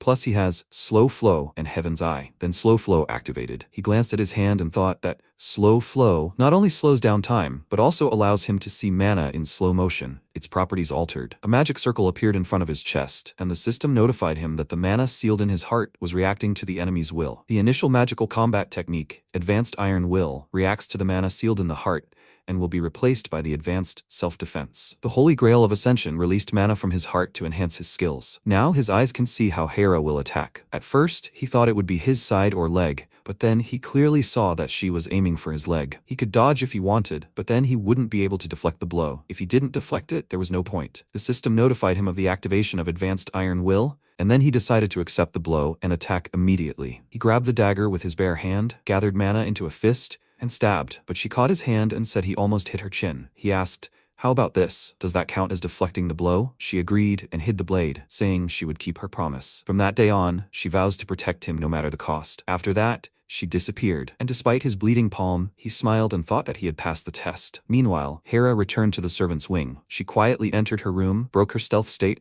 and began her report. It seemed that the young 7th Master anticipated her attacks. She cannot explain how he was able to reflect them, and she also believes that he did not dodge on purpose. Apparently he realized that she would not kill him. There were no other ways to reflect her blows. She thinks this is a wise decision, but there is one detail. Her dagger was coated with Melia poison, but he grabbed it with his bare hand. The dagger definitely made a cut, but despite the poison in his body, the 7th young master was fine. She is trying to understand why, but assumes that his mana neutralizes the poison. The important thing is whether he did it on purpose or it was an accident. She will try to look into this matter. She disappeared and left the room, thinking that she knew he had changed, but she never imagined that the 7th young master would be able to repel the attack and neutralize the Melia. His body and personality had changed a lot over the past month. Now he was worth protecting. In the late afternoon, Larson went to the city. He sighed heavily and thought that today had been a hard day. He should rest, since he was allowed to take a walk. The Grail suddenly appeared in front of him and asked, "He did well, right?" MC was frightened by his appearance and said that he didn't know he had a physical form. He looked around and whispered to him that he couldn't just jump out. He asked why. Only he could see him. Well, is he going to praise him? Larson stared at him in confusion, not understanding what he meant, and he said that the beautiful girl had Melia on her dagger. MC still didn't understand what he was talking about, and then the system told him that neem is a deadly poison. It's obtained from the poisonous South Sea starfish. If medical attention isn't provided within the first 5 minutes, death will most likely occur. Upon learning it was a deadly poison, he panicked and asked the Grail if he ate it to neutralize it. It answered that it wasn't. It was in his stomach. Poison is one of the attributes, and getting rid of it is a waste. But he should be careful. If his stomach gets sick and the poison comes out, his body will melt. Larson immediately called Hampton, who ran out of a nearby building and headed toward him. When he reached him, he caught his breath and asked if he knew what neem was. He confirmed it and, his eyes shining with delight, said that it was a very rare poison, but it was possible to find. Does he want to poison someone? Noticing his reaction, MC mentally exclaimed that he would not use it. Let him not think about such strange things. He asked if there was an antidote, and he answered that it was even easier to get. He ordered him to find it, and he immediately ran to look for it. Looking after him, Larson sighed heavily and thought that he was glad that his shadow's main talent was poison. The maid is a mercenary, and the shadow is a master of poisons. He heard a small rustle next to him. It was Hera. He immediately noticed that she changed her clothes, and she said that in order to better help him, she was appointed as his shadow. He will have a new maid. He confusedly clarified. So now he has two shadows? She confirmed it and asked if he was against it. He noticed that her behavior had changed and she said that her mask no longer made sense. He asked if she knew that she was a great actress. She told him that a mercenary must be an actor, and he asked if she had coated the dagger with deadly poison. She flinched slightly and asked if he knew about it. He confirmed it. He was only pretending not to guess, but the thought of it still angered him. She didn't try to kill him, but then why was there poison on the dagger? She asked why she pretended not to know anything, and he told her that he did it to show that he was fine even without an antidote. He thought that then she would not underestimate him so much. She noted that neem is a deadly poison, and he said that he knew it. It is obtained from the South Sea starfish. She asked in surprise, so he knew that too? He confirmed it, pretending that he had known about it for a long time, although he had just found out about it, and then she thought that not only did he have good physical characteristics, she had underestimated him. She said that he should become stronger. She promised to protect him, but set a time limit for him to become strong enough. Only then could she shed this burden of responsibility. He promised her to do everything in his power and said that she would try to help him. He asked how she would do it, to which she replied that she still needed to think about it. She would give it her all, protecting him like a second shadow. He sighed and mentally asked her not to do it too immorally. He asked her if she could bring him some oriental prickly pear powder, and she agreed, since it could be bought nearby. Suddenly, he grabbed his neck and wondered where he was getting such a thirst. He panicked and asked her to bring some water, after which he realized that he was so thirsty. Oriental prickly pear powder was very bitter. He didn't know why, but he suddenly wanted to eat this powder with water. She brought it all to him and worriedly asked if maybe she should go home and call a doctor. He opened the bag and exclaimed that there was no time for this, then took a handful of powder and ate it, washing it down with a glass of water. Afterwards, Hera noticed an aura around him and realized that something was changing. The system informed Larson that a special condition had been met. The Oriental prickly pear contains a small amount of an unknown substance called ether. This reacts with the deadly poison, Melia, expanding. At this time, Grail felt dizzy, and then he felt sick and vomited. MC dropped the glass, he clutched his chest and felt his heart expand, and with it, the tissues stretched and the bones shifted. Meanwhile, Hera was worried about him. She realized that his mana was expanding and wondered if she should run to a healer. If she touched him, he would die, and her job was to protect him. She promised him that she would protect him until he became strong, but she doesn't know how to help him, since she's not strong in magic. She gritted her teeth and pulled herself together. There's only one way out.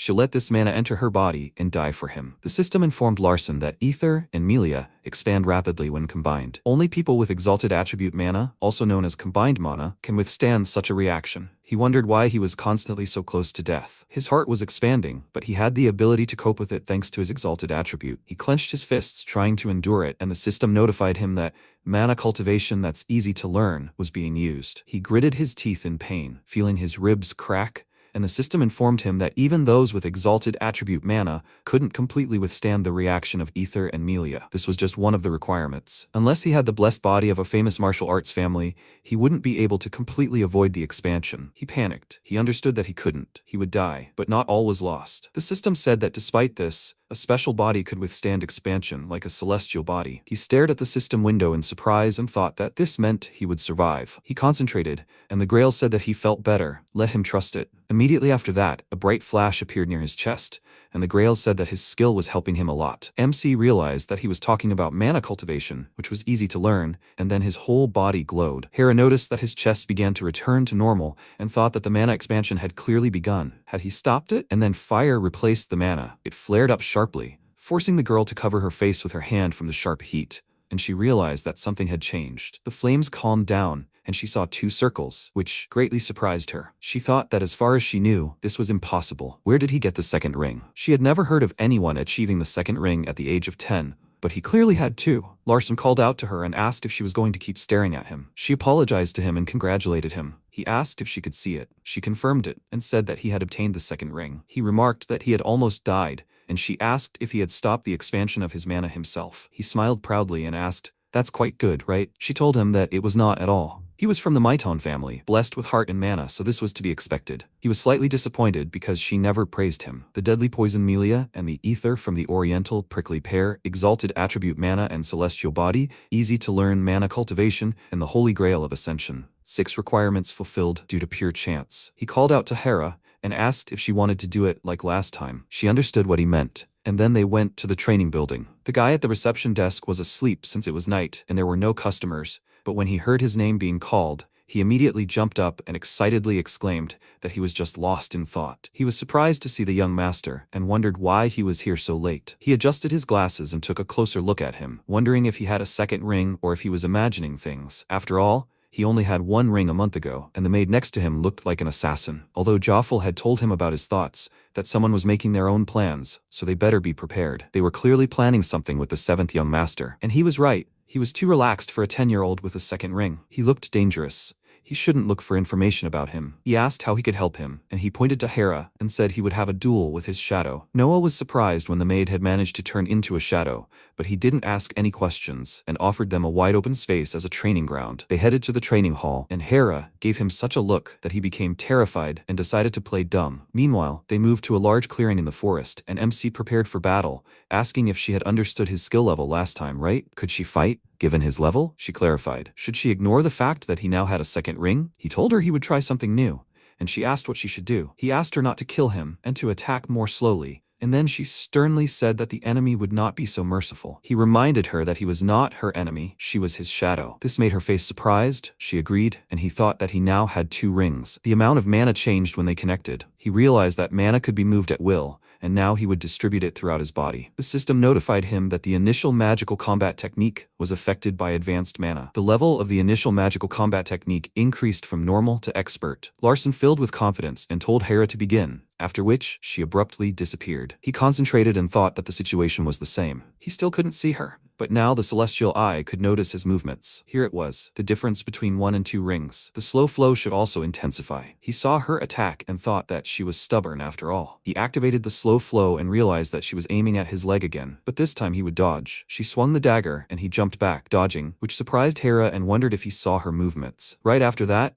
MC rushed towards her and pounced on her. A moment later, his fist was already in her face, and before he struck, she evaporated and moved behind his back. Feeling the cold metal on his skin, Larson immediately stopped and thought that she was really strong. He couldn't notice her last movement even with his heavenly eye. After that, she put away the dagger and said that she lost. She promised to fight him like last time, but couldn't hold back. He got a little better. He agreed with her after all. He now had 2 rings, and she said that she didn't know there would be such a big difference. He excitedly asked if she praised him just now. She answered him that that was not true at all. He was still weak. He crossed his arms in disappointment and asked, "Doesn't he deserve at least a little praise?" She told him that empty praise is poison. Meanwhile, Noah watched them through the crystal ball and was, to put it mildly, surprised by what he saw. He thought, and he's 10 years old? A mage is physically incapable of moving like that. This mercenary's movements would barely be noticed by magical detection, and the destructive power of this attack from the young master is incomparable to the one from a month ago. But the most terrifying thing was the mercenary's last attack. He had never even heard of anything like it. At that moment, the 2 of them left the training hall, and he decided to pretend he hadn't seen anything and knew nothing. Larson told Noah that they were leaving and also apologized for being late. The boy excitedly said goodbye to him and wondered in surprise, was he apologizing to him? At that moment, a dagger was pressed to his neck. Hera told him to forget everything he had seen today, and he nervously asked, "What is she talking about?" "He just came out of the restroom. Did something happen?" She said that young Master Larson had reached the second ring, but had not yet learned to control his power. He pretended not to know about it and said that a second ring at 10 years old is rare. She removed the dagger from his neck, saying that she was glad that he was not stupid, and then disappeared, leaving him confused. A new day began. MC went to morning training. Hera distracted him from this. She told him that he had received a letter, and he, without even getting off the horizontal bar, decided to read it. The contents of the letter excited him so much that he almost fell off the horizontal bar, and Hampton exclaimed worriedly, "Is he okay?" He immediately got up and exclaimed in surprise, "Did a famous family of swordsmen send him an invitation? But there's one catch. He didn't write about it in the novel. It's a change." After that, his father summoned him, most likely because of an invitation from the Said family. After reading the letter, he asked Hira to inform the main mansion about it. He passed the 10th ceremony, so he must participate in the succession war. To kill the tiger, you need to enter its lair. He added in his mind that he wished he had an advantage, and Ludia, sitting on a tree nearby, happily said that she also wanted to kill the tiger. He told her that she would also go with him. Cassin wanted to be friends with her. She smiled widely and said that she didn't have many friends, so that was good. Now, standing in front of the doors to the throne room, Larson decided to look at it from the writer's point of view. He received an invitation from a famous family of swordsmen, who were perhaps their main rivals. This could mean a lot. He entered the hall and saw his father and sister Evelia. Everything is as he expected. This is the world he created. He decided to change the original and write everything from scratch. The system notified him that a variable affecting the probability and plot had occurred. MC told the patriarch that he heard he was looking for him. Does he have a task for him? Decatra gave him a piercing look and said that he should know why he called him. Larson assumed that he called him because of Side's invitation, and then all the candles in the hall went out at once, and a wall of ice grew behind him. One of the ice spikes reached his neck, but he remained in place and nervously asked his father why he deliberately put him in such a situation. He chuckled and asked why he thought it was deliberate. He told him that if he had tried to kill him, he would not be alive, but he is still standing here, but he does not think he did anything wrong. Decatra said that Side's family should crawl at their feet like insects, and MC agreed with him. They will lick their shoes like dogs and crawl on the floor like insects. The patriarch noted that it was not noticeable from his behavior, and he replied that, as he had said, he had met Cassin in Huron and then challenged him to a duel. For their family, a duel is a kind of ritual for becoming friends. His father asked how he knew Cassin would be there, and he replied that it was a coincidence. He believed it was a perfect opportunity given to him by God to spit in the face of the Sade family. Decatra noted that he had challenged him to a duel, and he said that hidden magic is more terrible than that which is visible to the eye. Avelia, meanwhile, watched this exchange and thought that she had noticed it back at the 10th ceremony, but this child had changed. Where did this rumor come from? He hasn't changed. A person can't change that much. If Larson has always been like this,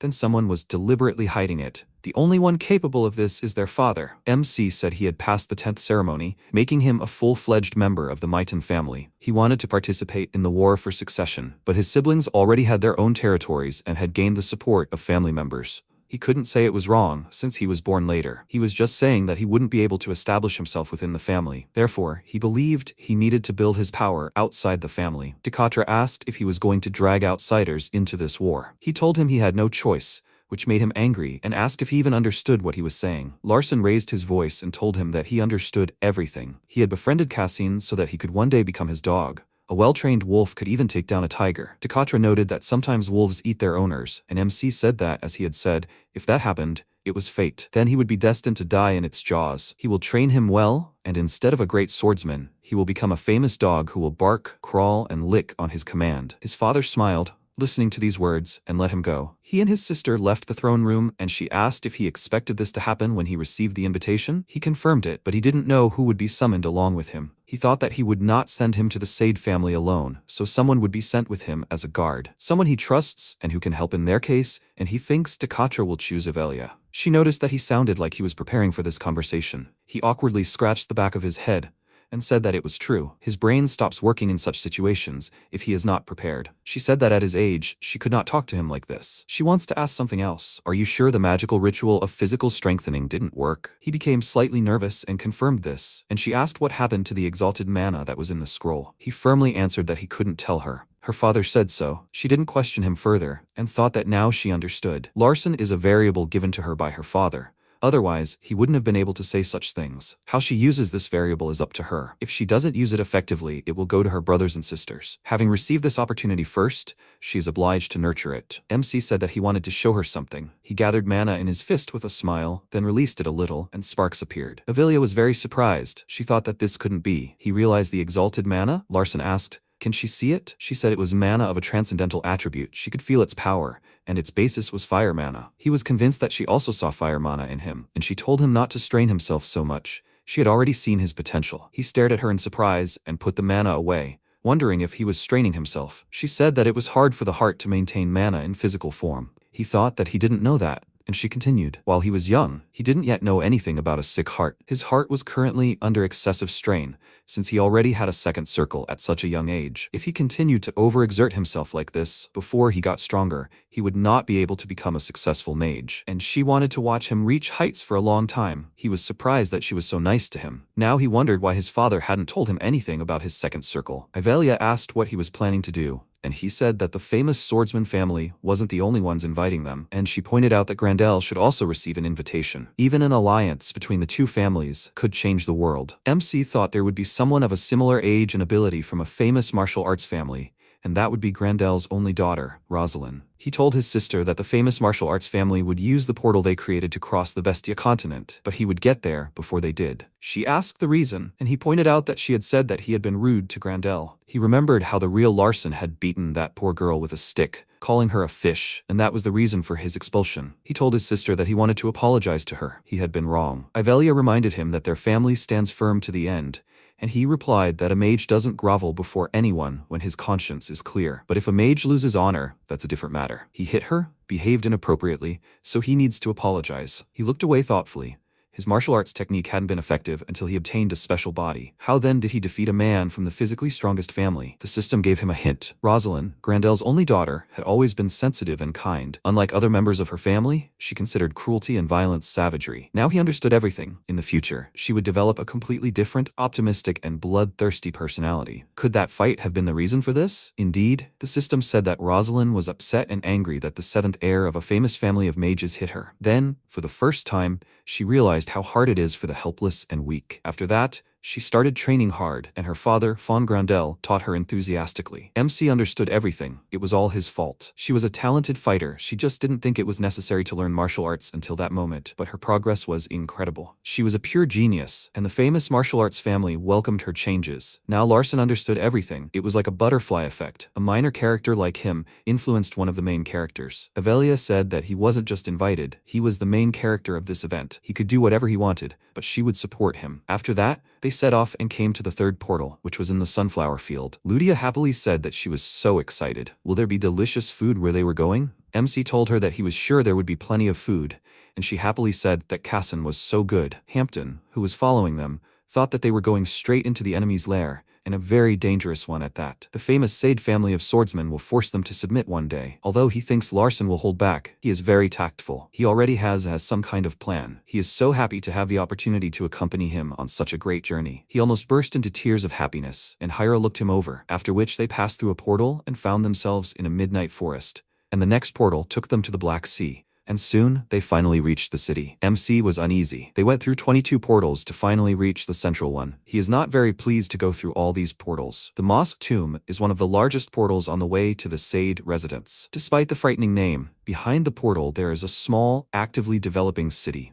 They descended from the platform where the portal is, and Yahello asked if he is okay. According to the plan, Grandel should be here in about an hour. He said he had just the time to practice his breathing and mana techniques, and Hera said they would get to the shelter first. After that, Larson began to meditate, and Yahello wondered what else he could surprise her with. Meanwhile, Decatra met with his right hand and said that he had seen the younger one earlier. He clarified. He meant Larson? The ritual of strengthening the physical body failed? He answered him that this was not entirely true. Everything had been successful. Senkan said that the ritual seemed unsuccessful to him, and the Patriarch told him that everything happened in the heart, but he cannot explain it. He had never experienced anything like this. Mana dissolved in Larson's heart. He assumes that the presence of the Holy Grail was not without reason. Apparently, the cup traveled with Kirtle all over the world, and before his death, he realized that the Grail that had accompanied him all his life was not actually the Holy Grail. Senkan said this was the first he'd heard of this, and the Patriarch wasn't even surprised. This is only mentioned in the annals of the Mighton family. At that time, the Mighton progenitor and Kirtle were very close. Most likely, the Holy Beyond Grail disappeared with Kirtle's death, and when that happened, people forgot about it. He checked it out and found out that the child his youngest son brought as a toy was from the Fire Clan. Therefore, he is convinced that he can absorb anything into his heart. Does he know what the progenitor called the Holy Beyond Grail? An auxiliary circle.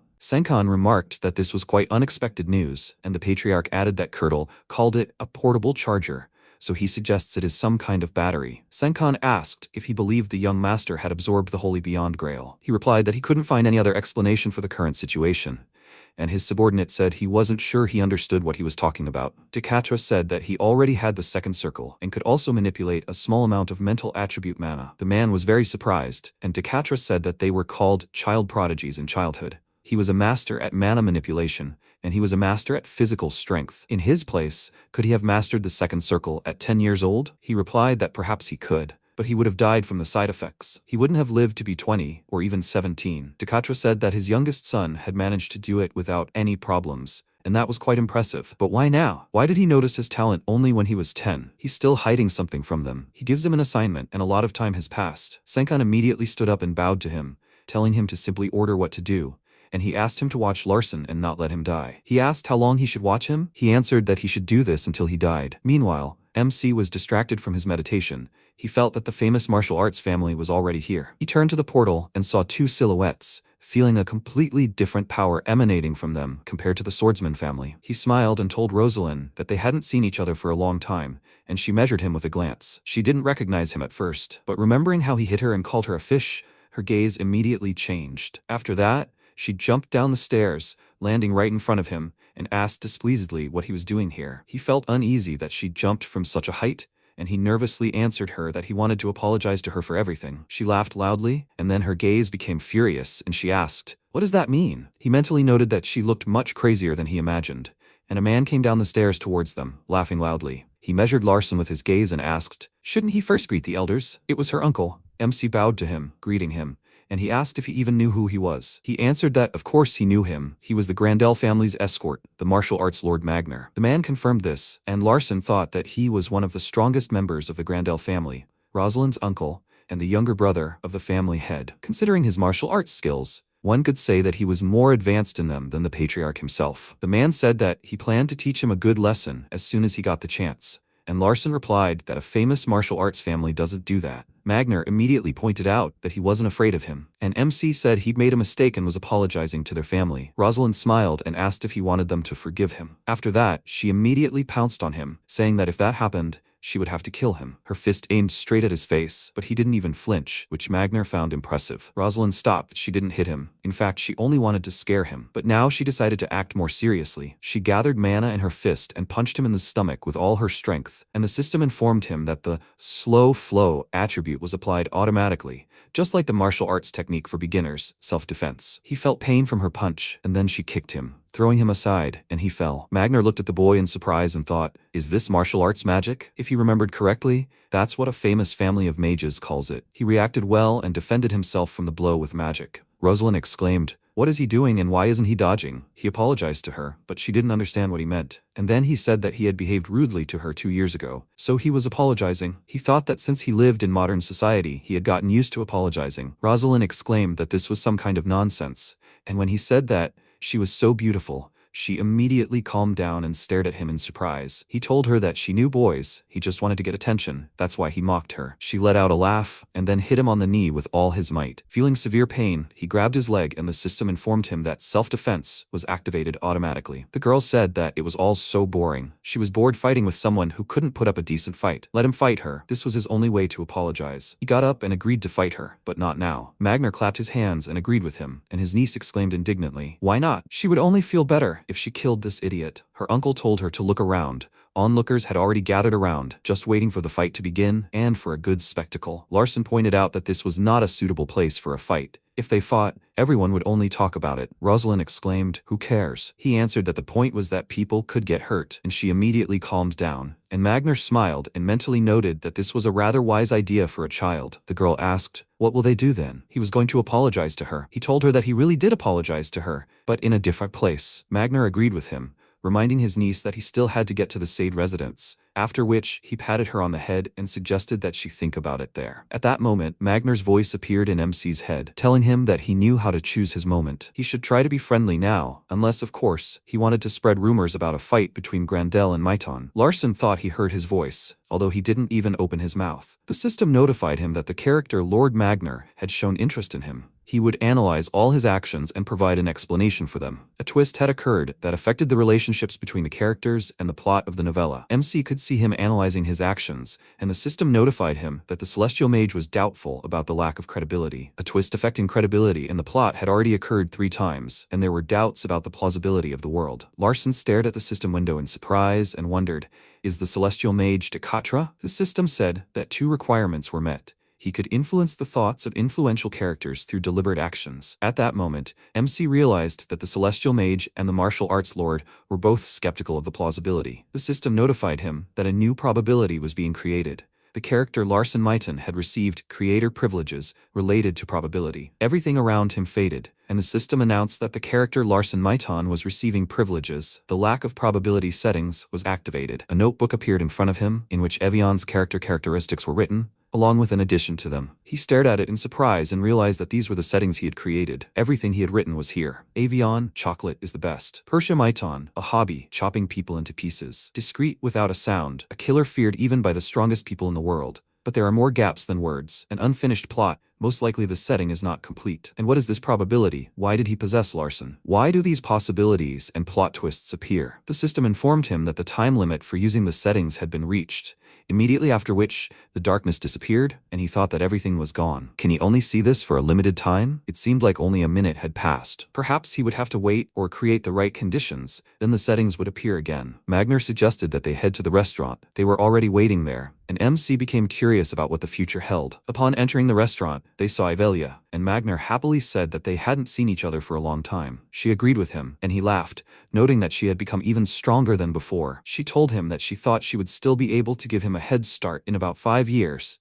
And he laughed again, saying that he would accept her challenge at any time. She smiled and said that before, she could challenge him whenever she wanted, but not anymore. Larsen thought that now, Yahello was a mage and a matriarch, so she couldn't challenge anyone. Magner smiled slightly sadly, asking where her childish playfulness had gone. She was always bothering him when she was little. One time, she burned his hair while he was sleeping. She laughed reservedly and said she tried to burn his brains but missed. MC thought it was hard for him to follow their conversations, and Rosalind shyly greeted Yahello and introduced herself, saying they had crossed paths once before 2 years ago. Does she remember her? Larsen was slightly taken aback by her sudden change in demeanor, and Rosalind excitedly exclaimed that she wanted to become as strong as her, since women in a martial arts family were at a disadvantage compared to men. Yahello noted that she couldn't yet harness her fighting spirit. Swordsmen use swords as weapons, mages use their magic, and martial artists use their physical abilities. The human body's capabilities are limited, but one can use fighting spirit to increase strength and show incredible abilities. Rosalind stated that she would train her fighting spirit to become as strong as her, and she replied that she would be looking forward to it. After they ate, Yahello told Magner that the portal would activate again at 7 p.m. She would do it herself. Would they like to come with her? MC looked at the huge pile of plates, wondering how they ate it all, and Yahello told him that there was about an hour left and she needed to talk to him. Could they step out for a while? Magner and his niece stood up and said that in that case they would see each other at 7 at the portal, then left, and the brother and sister headed to the coast. Yahello asked him to explain to her what all of this was, and he asked if she meant that situation at the portal. She confirmed it and asked if this was what he had planned. He confirmed it and she clarified. So he knew she would attack him? He confirmed it, since that was why he came. And she said that if he was trying so hard to make peace with her, he could have called her to Side's special arena and offered to sort things out there. He asked if she wanted to know why he used a magical martial arts technique. She confirmed it, and he told her that it was because Lord Magner was there. He was the second strongest member of the Grandel family, and he was probably puzzled by how effectively he used a magical combat technique. Yahello looked at him thoughtfully. Magner would have thought that Larsen's success in combat magic was higher than one would expect from a 10-year-old boy. He would have noticed the amount of mana he had. MC had acquired a bad reputation,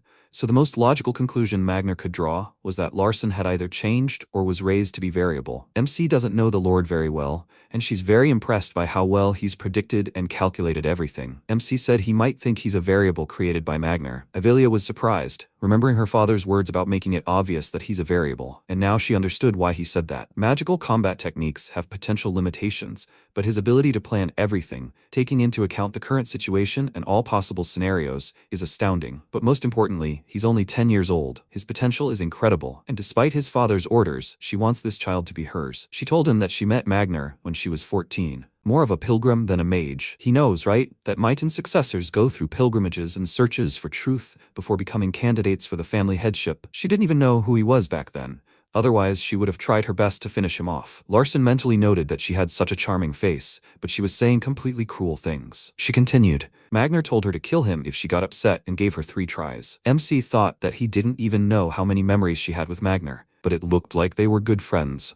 His sister smiled and said that in any case, he was the kind of person who considered it his duty to find out everything that seemed curious or suspicious to him, even if it was a young mage who wanted to kill him. Larson said that if he was so curious, he should come up and find out about him himself, and his sister agreed, and he said that he thought he would learn a lot from him. Yahello reminded him that they still had half an hour. Why don't they have some kind of little sibling date? There must be a lot to see here. It is a trading town after all. MC pointed out that she had been to trading towns many times, and she looked around, confirming it. Except most of those towns were destroyed because of her. The thought made her feel a little sad, but Larson immediately cheered her up. He took her hand and told her to follow him. He would show them the way. She smiled, and they went for a walk together. Meanwhile, Magner was also walking with his niece and thinking about Larson. 2 years ago, he was 8 years old and a real idiot, and now he has completely changed. It's incredible that he has changed so much in 2 years. But people don't change. He must have just been pretending. His appearance has changed. What do the Maiton family want to achieve this way? It's some kind of plan.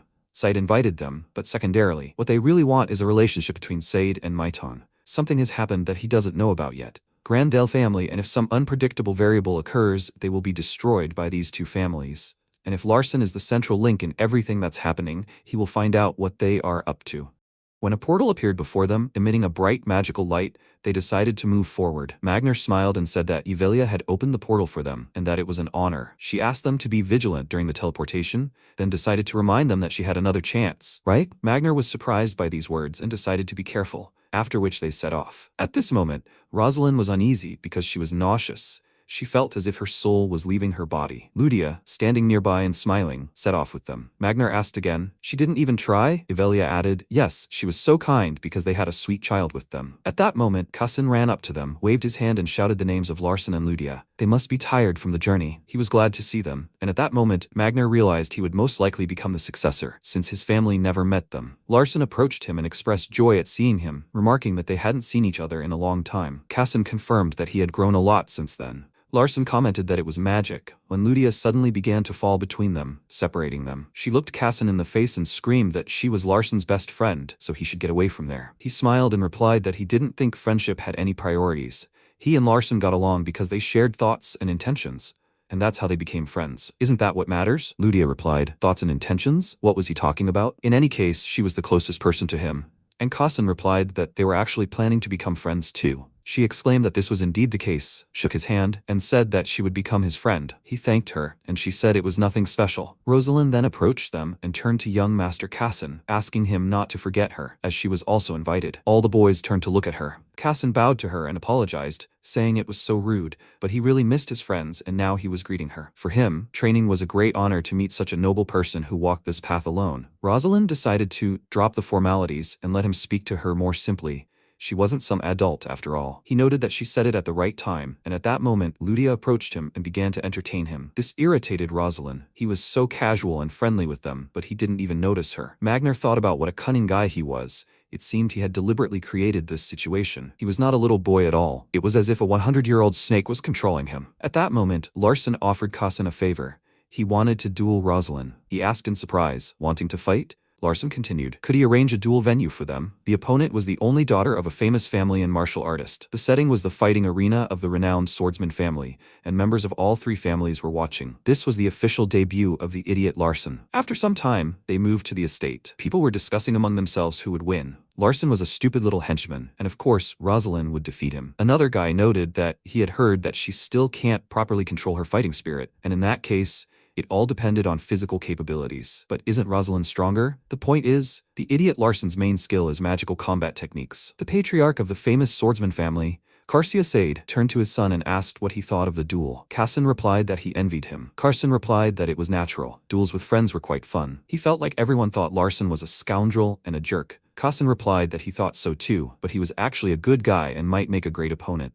Carson asked again, rival? But what kind of opponents could he possibly have at his age? He smiled and confirmed that he was stronger now, and Carson smiled and said he understood everything. There was a theory that the information about this child was deliberately distorted, meaning Larson is a hidden variable of the Maiton family, and this scene was created by the Decatra. Who does he think would win in this fight? Carson thought Larson would win, and he asked again, Larson? Carson added that he still thought he would lose. Carson didn't understand what that meant and asked again, how can that be? Carson replied that Larson had a kind heart, and at that moment, his father rose to his feet and said he believed he would have to attend tomorrow's duel as well. But he asked again, Will he be there? Carson added that he had already introduced him to his friends. Carson said he had met his son's friends and that it was great. The next day, in the Sky Sword Arena, Rosalind was training and confidently declaring how long she had waited for this day. Larson realized he would have to rule the arena, and there was no point in pretending to be a normal child. He had to accept the fact that this was his official debut. Carson, who had promised to come, was watching their battle. Rosalind looked fierce and confident, and her voice was now ominous. Here she comes, and a moment later, she unleashed a bright beam of light to attack. Larson tensed and became wary,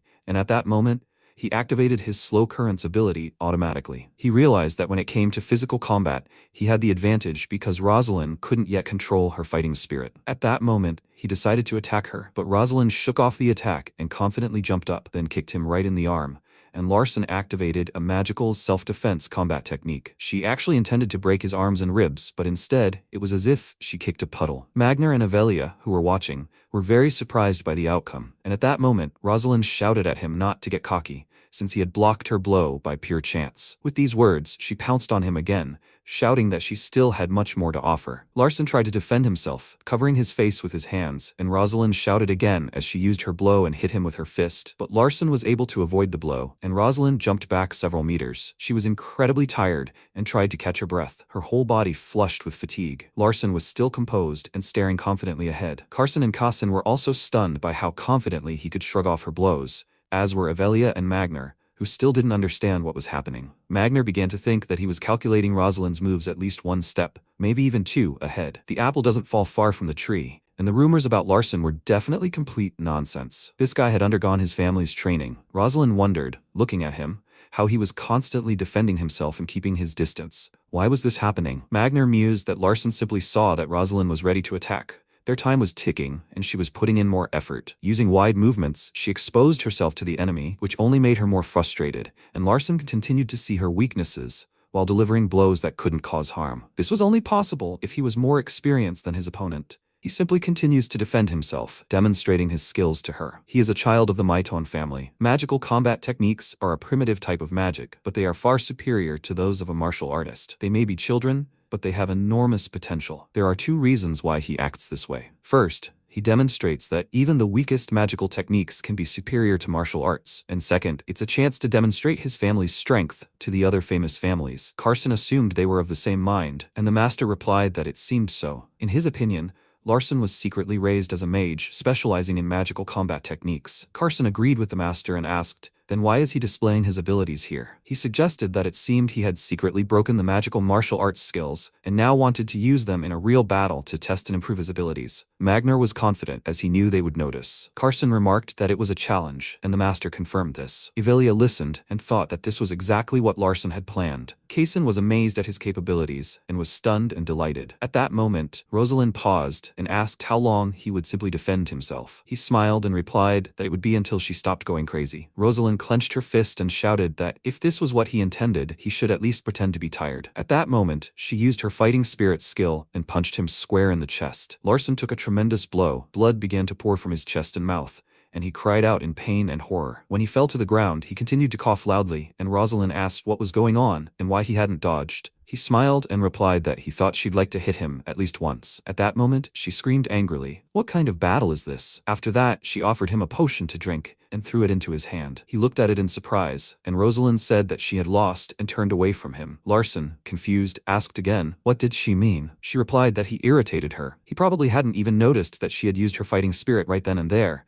and she didn't want to be angry anymore because he remained a kind person. She forgave him. His rib was broken, so she no longer held a grudge for what he had done. He thanked her for these words, and at that moment, Kassin became afraid for him and growled his name, then began to step over the fence and run towards him. The system reported that young Kassin enjoyed hero biographies, viewing the world through his own beautiful eyes and joyfully exploring it. He's a lonely boy with no friends, but he's inspired by the concepts of friendship, trust, and even camaraderie between allies in battle. He ran up to Larson and shouted that he felt like he'd improved his abilities. Larson wondered if this meant he was inspired by the battle between him and Rosalind. He then replied that magical combat skills increased quickly at the initial stage. Kassin shouted that he was sincerely glad his friend had become so strong, and Larson wondered if this meant what he thought. Suddenly, Kassan shouted that he officially challenged him to a duel. His friend. It turned out the protagonist was right, and he replied that he was very glad he'd thought of it, but he was very tired after the battle with Rosalind, and magical martial arts techniques required a lot of mana. Kassan, with sadness in his eyes, asked again, "Is that true? He wants to fight him when he's better, and he thinks it's the least he can do. If they have a duel when he's this worked up, he doesn't think he can handle him." Kassan thanked him for these words, and Larson, who had started drinking the potion, replied that nothing serious had happened. Kassan wondered if he should fight him tomorrow then. He wondered if Kassan was really looking forward to the duel like it was his birthday present. At that moment, he replied that everything was correct, and the system reported that his wounds had been healed. After that, he approached Rosalind, who was sitting nearby, and said he needed to ask her something. She asked again, her, but what did he want? He replied that she had attacked him using her fighting spirit. Rosalind asked again, does he want to humiliate her? He replied that he wouldn't do that, and she asked again, so what did he want from her? Larson put his hand to his chest and said he felt something when she hit him, and she asked again, what? Maybe he was a pervert? He replied that he didn't know, but it seemed like some kind of excitement, and he could almost understand what it was, but not quite. She became angry and asked again, what is he talking about? Larson asked her for help because he thought her martial arts techniques would help him become stronger. At that moment, she was dumbfounded and decided to ask again, why should she help him? He replied that she should think of it as a debt that he would repay her later. Rosalind thought about how every night she promised herself she would get revenge, but it was all in vain. At that moment, the master came down to them, and laughing, asked her to try it. She screamed at her uncle in anger, but Magnar asked her to do a favor for the son of a famous family of magicians, and especially in a public place, it wasn't a bad idea. After these words, Rosalind rose from her seat and said she would help him only this once, for which Larson thanked her, and she continued to say that he should be prepared to repay her this debt. He replied that of course he would, and swears by the honor of a future mage. At this point, Avelia was dumbfounded and asked herself, he swears by the honor of a future mage? Could he really have said that? It was tantamount to saying he would participate in a war of succession as the legitimate successor of the Mitone family. He was saying this in front of the patriarchs of famous families who could hear everything perfectly well. Rosalind asked, she should hit him again, right? He replied that he was ready, and the system reported that he had used a magical martial arts technique for self-defense. Rosalind frowned and said that she wouldn't even call it martial arts, so it wasn't her fault if he got hurt. At that moment, she pierced him with her fist again, causing Larson to cry out loudly in pain and grit his teeth. But he realized it was the same reaction, as the mana in his heart was interacting with Rosalind's unformed fighting spirit. When she realized she hadn't done anything to him, she asked again, is that all? He asked her to do it again, and she punched him again joyfully. The master, watching, didn't understand what was happening or what he was trying to do. He continued to shout for her to hit him again and again. Carson turned to Ivelia and asked, what is the young master doing now? She guessed that the mana in Larson's heart was reacting with Rosalind's fighting spirit. But what kind of reaction was this? She didn't want to guess, and could only say that a reaction was occurring. Just then, Rosalind continued to punch him, and suddenly Larson clutched his stomach and began to approach the ground. Rosalind asked fearfully, is he all right? He realized he was fine. Of course, his transcendent mana was reacting with his fighting spirit, but according to canon, mana and fighting spirit cannot interact, meaning the probability decreases. The system reported a note. He had discovered a missing probability, and he was given the opportunity to fill part of the missing probability. What was he supposed to do in a world where probability was absent? It wasn't just survival. Suddenly, the setting book he'd seen earlier appeared before him, and he decided to work on it while everyone around him watched in bewilderment. Suddenly, he realized time had stopped, and everything around him was painted in black and white. He thought time stops when settings are created. He began flipping through the book, and the system reported that his spirit, from a famous martial arts family, and the mana of a famous mage family were two incomparable things that couldn't mix or react with each other. But during the battle between Larson and Rosalind in January of 219, Larson's mana reacted with Rosalind's fighting spirit. The reason was somewhere where there were gaps. He wondered if he really had to fill this gap. A pen appeared in his hand, and he realized the previous setting ended here, and he had to fill it now.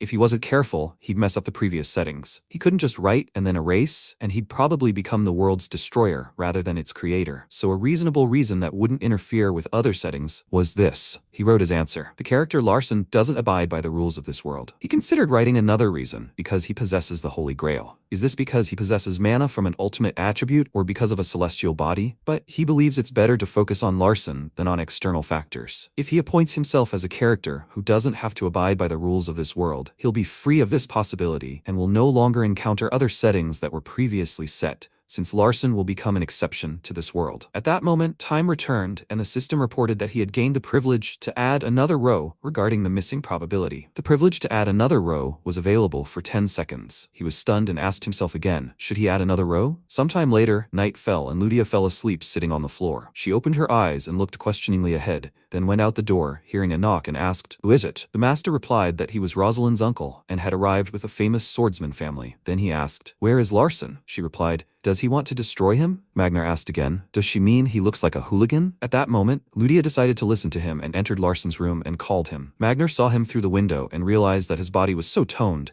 and his mana, unlike his fighting spirit, spread throughout his entire body. Most mages keep their mana in their hearts, but he is an exception. Like a mutant, mana would be awkward to use if he trained his muscles like a renowned family of martial artists. This meant his body was specifically trained for magical combat techniques. Ludia chuckled at the 8-pack abs he had on his stomach. Could she touch them? He confidently replied, "No," then called Hera and asked her to bring him his clothes. Hera replied, "Yes."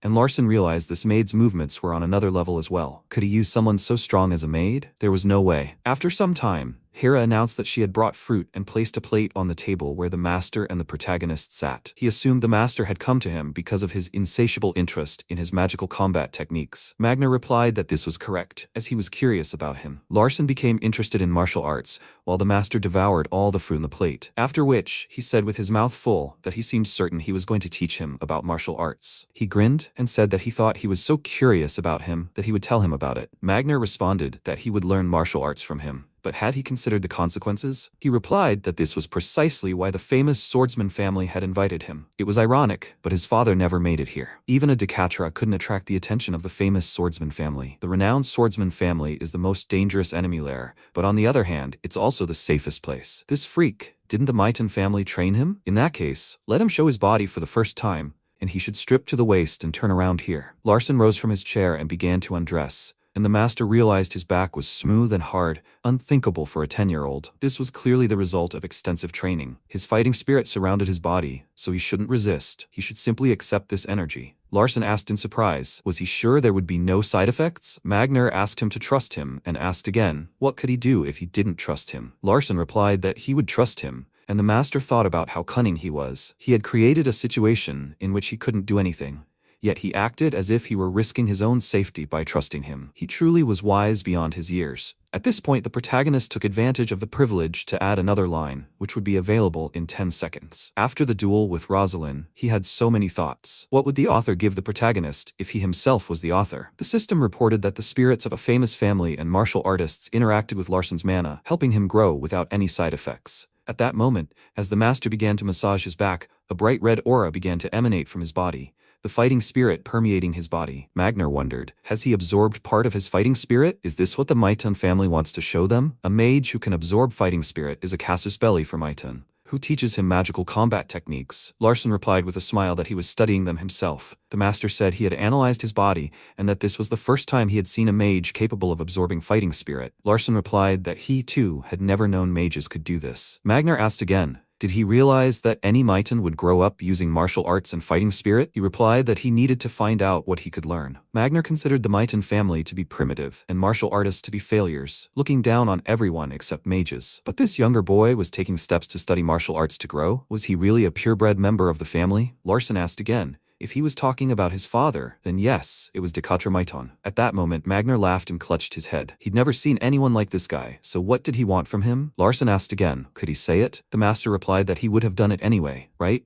He shouldn't waste his time and just say everything. Larson asked him to be his mentor, and Magner looked at him in bewilderment. Larson then reflected on his belief that there was a connection between magical combat techniques and martial arts. Magical combat techniques are perfected through fighting spirit and martial arts, and that's why he'd always lacked magical combat techniques. Magner asked, did he really just say the word mentor? Larson replied, yes, he said mentor, and Magner asked, does he think the Mighton family will allow this to happen? He replied that he would take care of everything himself. And Magner asked, what's going on? He replied that he was the son of a 7-member family, and Magner retorted that that wasn't what he was asking. Larson added that he was also a mage who wanted to learn martial arts. Magner shouted that this was the craziest idea he'd ever had. Did he even understand what he was saying? Larson clutched his head and replied, yes, because he's the potential successor, It might seem like the family is bowing to the Grendels, but if he'd wanted to reject his offer, he wouldn't have hesitated so long. At that moment, Magner was dumbfounded and realized what a scoundrel he was. He'd created a situation in which he couldn't refuse his offer,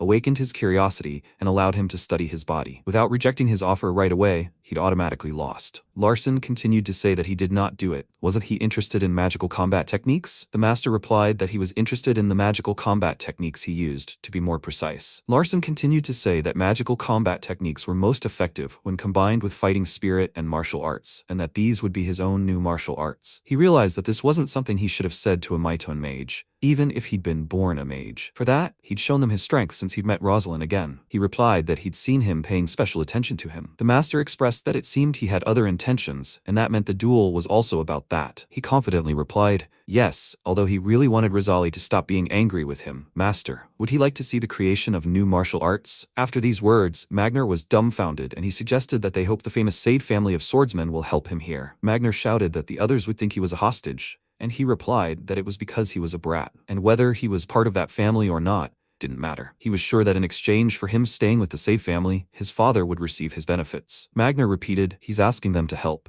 because this is the safest place, right? Larson confirmed this, and the master continued to say that it was madness if he were honest with him. He couldn't tell if it was because he'd been raised by Maiton, or because he was a mutated freak. But Larson took these words as a compliment and reflected on how incredibly calm he was, how he'd planned everything for a long time, and how his decision had clearly not been spontaneous. So the master decided he'd figure it out himself. Larson looked at him questioningly and was about to ask his own question, but the master forestalled him and confirmed his thoughts were correct. He could try to become his apprentice. Step by step, he would study his magical combat abilities and watch his body and mana like a hawk. He knew everything Maiton had prepared for him at the time. He must take everything he could from him. Larson shouted that this was exactly what he wanted and rejoiced at the conversation.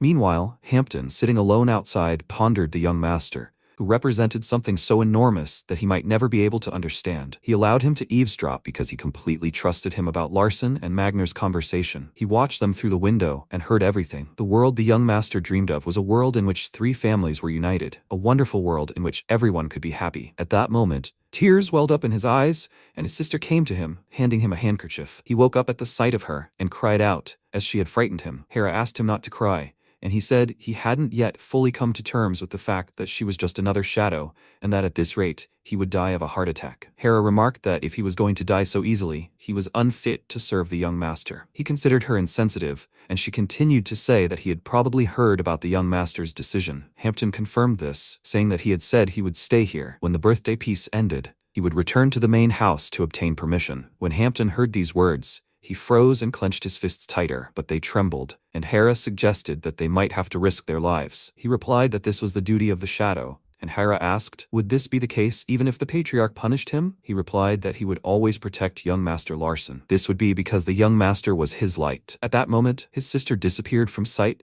and he was left alone. After a while, Avelia called the protagonist and suggested that he was about to say something important. He replied that she quickly understood him, and Avelia asked, why didn't he say it a little later? She had a feeling that these ordinary moments were too precious to speak. He asked again, did she like tulips? She replied that people are drawn to beautiful things, and he thought the most beautiful thing for her was magic. She replied that magic was the most beautiful thing for her, and she remembered those days when she used her magical powers and destroyed her enemies, also using her disappearance skills, and everyone turned into destroyed skeletons. But at the same time, she became the cruelest girl. At least flowers don't harm people. Next time, he'll give her a bouquet of flowers. And Avelia asked again, flowers? Even hearing those words makes her heart flutter, and she smiles. Then maybe she should listen to what her younger brother has to say? He replied that he would like to stay here with the famous swordsman family. And Avelia asked again, does he want to become the patriarch? He replied that he absolutely would not, but if she wished, she could test him with her ability. Avelia replied, okay, she'd better make sure of it.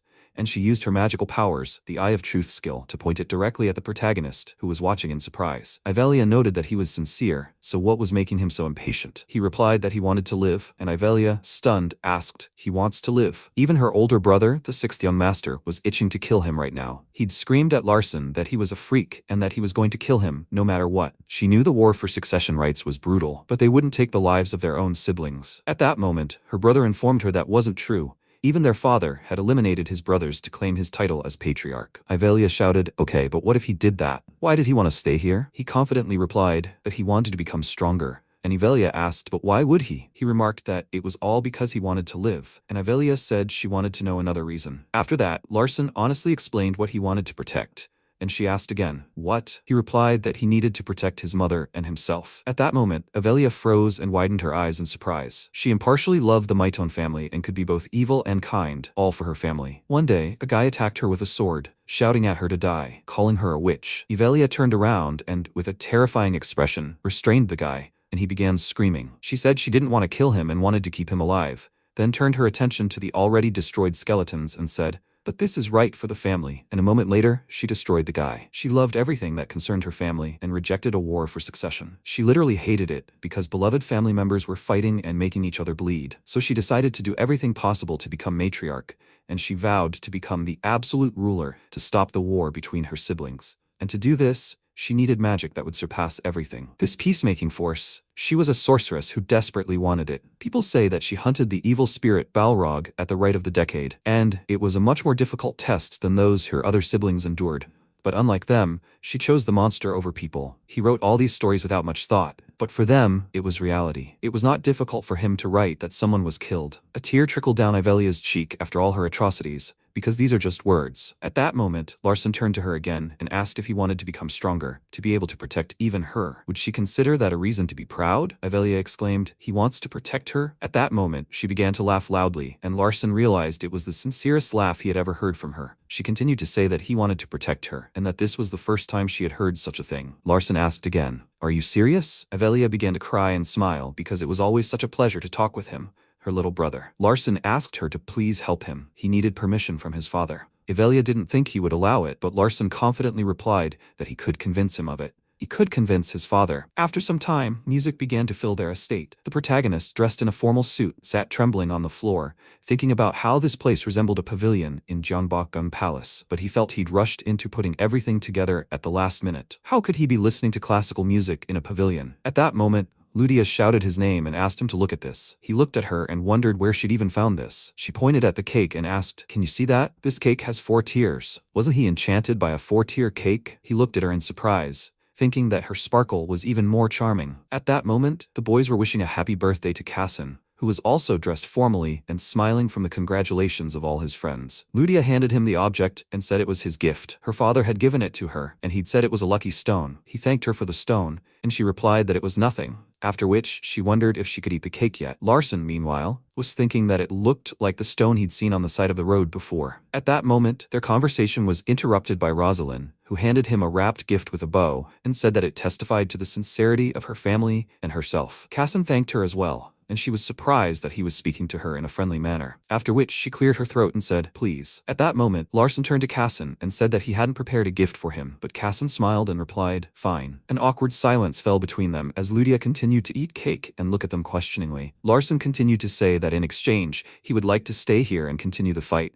although in reality, he hardly considered it a gift. Cassin asked in surprise, "What? He wanted to stay here in his house?" He replied that he would get his father's permission, and Cassin asked, "Is that really true? What an unexpected gift." Larson asked, "Is that so?" He replied, "Of course, he was having a great time with his friends," and Larson asked him to inform the patriarch. He would get permission from the Mitone family. Hera overheard all this, frowning as she watched the boys from behind the pillar. The protagonist had 2 goals. He wanted to secure Cassin's support and use Magnar to his advantage as much as possible. They gathered at the exit, and Cassin asked him to return quickly. Larson smiled and replied that he would be back soon, and Rosalind, watching this, reflected on how he was definitely not the Larson she knew. Next time, she hoped they could greet each other with smiles when they saw each other. But he was about to say it first, and at that moment, Ivelia asked if he knew how dangerous it was. After a brief silence, Larson replied that he was confident. Sometime later, they arrived at the Mitone family's main estate, which from a distance looked like an incredibly gloomy and dark palace. Larson found himself in front of the door and felt a piercing cold. When the gates opened, he realized he didn't need to greet him. His father announced that he had received a full report from Ivelia. Had he really said he wanted to stay with the side family? Larson replied that he had, and his father had said so. Didn't he know how it would look? If he couldn't explain everything to him, he would consider his actions insulting to the family he led. At that moment, the protagonist used a flash of light, and magic appeared in his hand. It was a dagger of instant death. If a mage below the 3rd circle came into contact with the blade, they would certainly die. Larson asked himself again. Instant death? The results of this flash were death. At that moment, he turned to his father and asked if he remembered the swordsman's kennel. He replied, yes, they were a powerful pawn. The guy he met, Kassan, had a weakness for human feelings and relationships. If he stayed there, he was sure he could make him his lapdog. Decatra smiled and asked if that was really the only reason he wanted to stay in that kennel. He replied that magical martial arts hadn't been fully explored for the rest of the world, but he saw their potential. His father asked him to continue talking about it, and Larson explained that, as he already knew, he had created his second circle, and something special was hidden within his body. His father was surprised and asked, does he mean the Holy Grail? Larson realized he already knew everything, and said that this transcendental mana, this Holy Grail beyond the grave, his unique physical attributes, and his body also responded to the fighting spirit of a famous martial arts family. He absorbed some of this fighting spirit, and it slowly accumulated in his body. He also received an invitation from the Sade family, and even then the relationship was confirmed. Descendants of world-famous families interact with each other for the sake of improving world peace. Does this really feel like defeat? The swordsman's box doesn't resort to petty battles for public opinion. If they spread the rumor that they surrendered voluntarily, he would take full responsibility and give his own life for it. At that moment he put the blade to his throat, and his father replied that he thought he was confident in himself. And what will he do next? And Larson wondered. Next, they were the first to extend a helping hand to achieve unity, and he was confident that he could find out how the rest of the world views them. If this is absolute Decatra, then absolute strength and power are the most effective method of ruling in his opinion, but warm embraces and modesty are what make a true ruler. At this point, Decatra said that if he had spoken such words without any changes, he would no longer be able to breathe. The protagonist was dumbfounded and frightened by what he heard. After this, his father told him to get out of here. He would watch him to see whether or not he would attain the abilities he spoke of. Larson thanked him for this, as he would try to live up to his expectations, but he was still a child, only 10 years old. Decatra frowned, asking if he really thought of whining here. He smiled and replied that this was why he needed his mother's warm care. Please, let him send him and his mother to the Sade family. At that moment, his father began laughing loudly at him and asked, did people see that? He knew how to control people. At that moment he thought, that was amazing. Was this boy really considered a loser? Unfortunately, his talent was magical martial arts, but it was still strange that no one had found out about it before. At that moment, the protagonist was dumbfounded, and the system reported a note that the celestial mage was suspicious of the world's missing probability. The probability had partially collapsed. At that moment, he realized that the probability had collapsed, and realized that if this collapsed, he would also be destroyed. Sometime later, Avelia was sitting in her office, looking at various books and documents. When she heard a knock on the door, she looked towards it and was surprised that Persia had come to visit her in her room. This was unexpected for Persia. She asked again, what book is this? Why is she reading basic magic texts? Avelia replied that she was doing it for fun. Text 77. To Albert, How to Easily Master Mana. Larson had also read the book and thought it was popular. At that moment, Avelia turned to her and said she had something she wanted to tell her. Persia replied that she had something to tell her too, and Avelia decided to speak up first, saying she was going to take care of their little brother. At that moment, Persia remarked that it was funny, because she had come here to say the same thing. They smiled and exchanged glances, when Avelia suddenly wondered if their father had really given Persia a chance. Did it matter whose hands this variable ended up in? She had said it was none of her business. Persia replied that it was probably none of her business, since she had long had her sights set on him. She would have to act based on the commandments of mana, and if she didn't cooperate with it, would she then achieve everything by her own power? That wouldn't happen, since she had had opportunities to seriously injure her once, for example in the Nupia Canyons when she was hanging from the cliff. In her place, she would have crippled herself that day, but she couldn't do it. Avelia started screaming that it was a misunderstanding and then used her magic powers. Persia smiled and asked, is she serious? At that moment, a bright flash of light erupted in their room, spreading everywhere, and a moment later, blood spilled onto the carpet. Persia asked, does she understand now? After all, she was a gentle girl. At that moment, Avelia stepped on her shoulder with her heel, and Persia asked again, why does she need a little brother? Avelia replied that she didn't want to, and wasn't going to tell her about it. Persia got angry and said that her reaction only made her want him even more. Avelia asked horribly, why does she need him? She replied that he was a nice guy, and at that moment, Avelia asked her to stop talking such nonsense and slammed her to the floor. Persia hit her head and cried out in pain, then shouted that she'd heard he developed a second circle. Did she really think she wouldn't find out? There had to be a reason the child had such a muscular body. A second circle at 10 years old was so tempting. She hired a shadow to keep an eye on him, and that shadow disappeared. Besides, she was obsessed with him too. Avelia realized Persia had come to see how she'd react to these words and asked her to get up because the subordinates they'd released would soon be replaced by senior people. Persia coughed up blood and looked into her sister's eyes. Her reaction made her want her little brother even more. At that moment, Larson froze in horror, and his mother, sitting across the table, asked what happened. He replied, "Nothing," after which the maid announced that food was served and it was spaghetti with meatballs. He mused that having Hera meant the likelihood of being killed by some hired killer was much lower,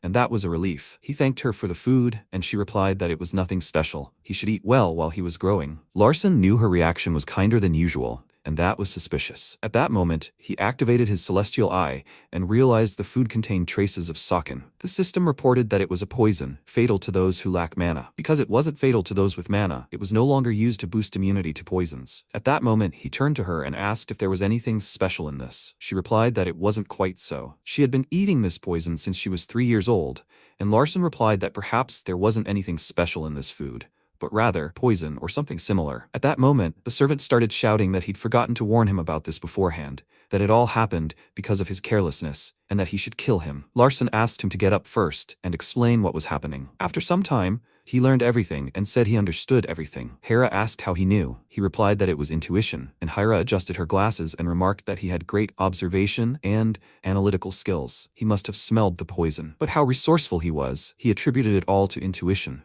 Larson didn't understand where she got those glasses, and Hera reflected on how he always exceeded her expectations. As his shadow, she would continue to do everything possible to make him stronger, and besides, Miss Soso's dish had been prepared with all her preferences in mind. She didn't need to worry about that. Soso thanked her for these words and began to eat. After some time, the protagonist found himself in his room, and the magic grail appeared before him, informing him that it was already here. Larson replied that it was poison, but that kind of poison was nothing. Although the grail seemed quite tipsy, and began shouting for him to listen, as if it had happened a long time ago. He didn't have time to finish this sentence when Ludia suddenly entered his room, and Larson asked again, "What's going on?" She asked fearfully, "What time are they leaving?" He informed her that departure was at 8 a.m., and Ludia asked again, "Can't they leave now?" She wanted cake again. Larson replied that they wouldn't be able to pass through the portal if they left now, and she asked again, "Is that true?" She lay down in his bed and said that in that case, she would fall asleep right now, and if she slept, tomorrow would come faster. Larson was surprised by her impudence, and at that moment, she began to snore. He turned to Hera and asked if she could hear it. She appeared right next to his bed and replied that she was already there. He wondered how long she had been standing there. He asked her to take Ludia to the room, but not to wake her. Hera replied that she understood and, using her magical powers, lifted her up, and a moment later, they disappeared from the room. Larson thought this was just like Hera, which impressed him. Sometime later, morning arrived and the carriage was ready. The protagonist's servant apologized for having to ride in the carriage, and Soso replied that everything was fine. In their time, mana-powered cars were exclusively for aristocrats. Therefore, for them to take a car to drop off their mother would mean that other mothers would envy them. Ludia approached the horse and stroked its head, saying that it was smart and beautiful. Now they had no need to arouse envy. He needed to take his first step toward independence. He climbed into the carriage and decided to head to the famous swordsman family, who would help him realize his plans. They set off, and after some time, they arrived at the palace again. They found themselves back with the Sade family, and at that moment, Casson greeted him again and began shouting, "Larson!" He knew he would be back soon. He smiled and was incredibly happy to see his friend. Larson replied that he had arrived and announced that he kept his promises, so they would begin the battle. Everything went as expected. This time, it would not be easy for him, so he abruptly removed his cloak and used his magical powers, declaring that now he would show his strength. He had changed greatly since his first meeting with Casson. He had gained a second circle, and he was much more proficient in magical combat techniques. He now possessed the Holy Grail, the magic of the physical force of transcendent deception. Casson was confident and also used magical powers, but Larson decided he needed to see how far he could go against an opponent like him. He couldn't defeat him anyway. That's how he'd shaped his personality. No one his age could defeat Casson, for he was a genius among geniuses. He was so talented that other geniuses would be mediocre in comparison. The youngest son of the Sade family combined hard work and talent to become the best.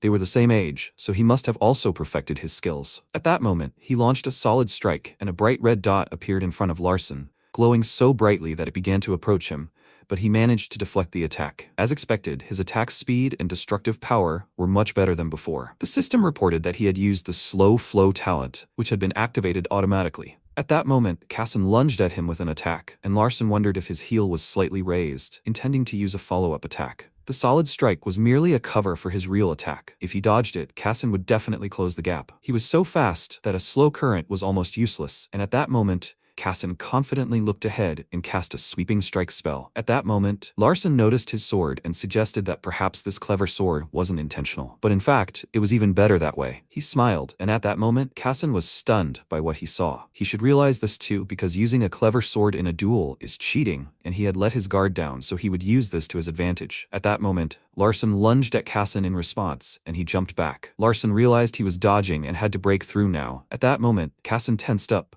Larson shouldn't chase him like that. It would upset his balance, which would result in a loss of destructive power. As soon as he got even a step closer, he would strike back. At that moment, Larson clenched his fist and decided to use an advanced magical combat technique for beginners. Skillfully using weight, he grew angry, gritted his teeth, and rushed to attack his opponent.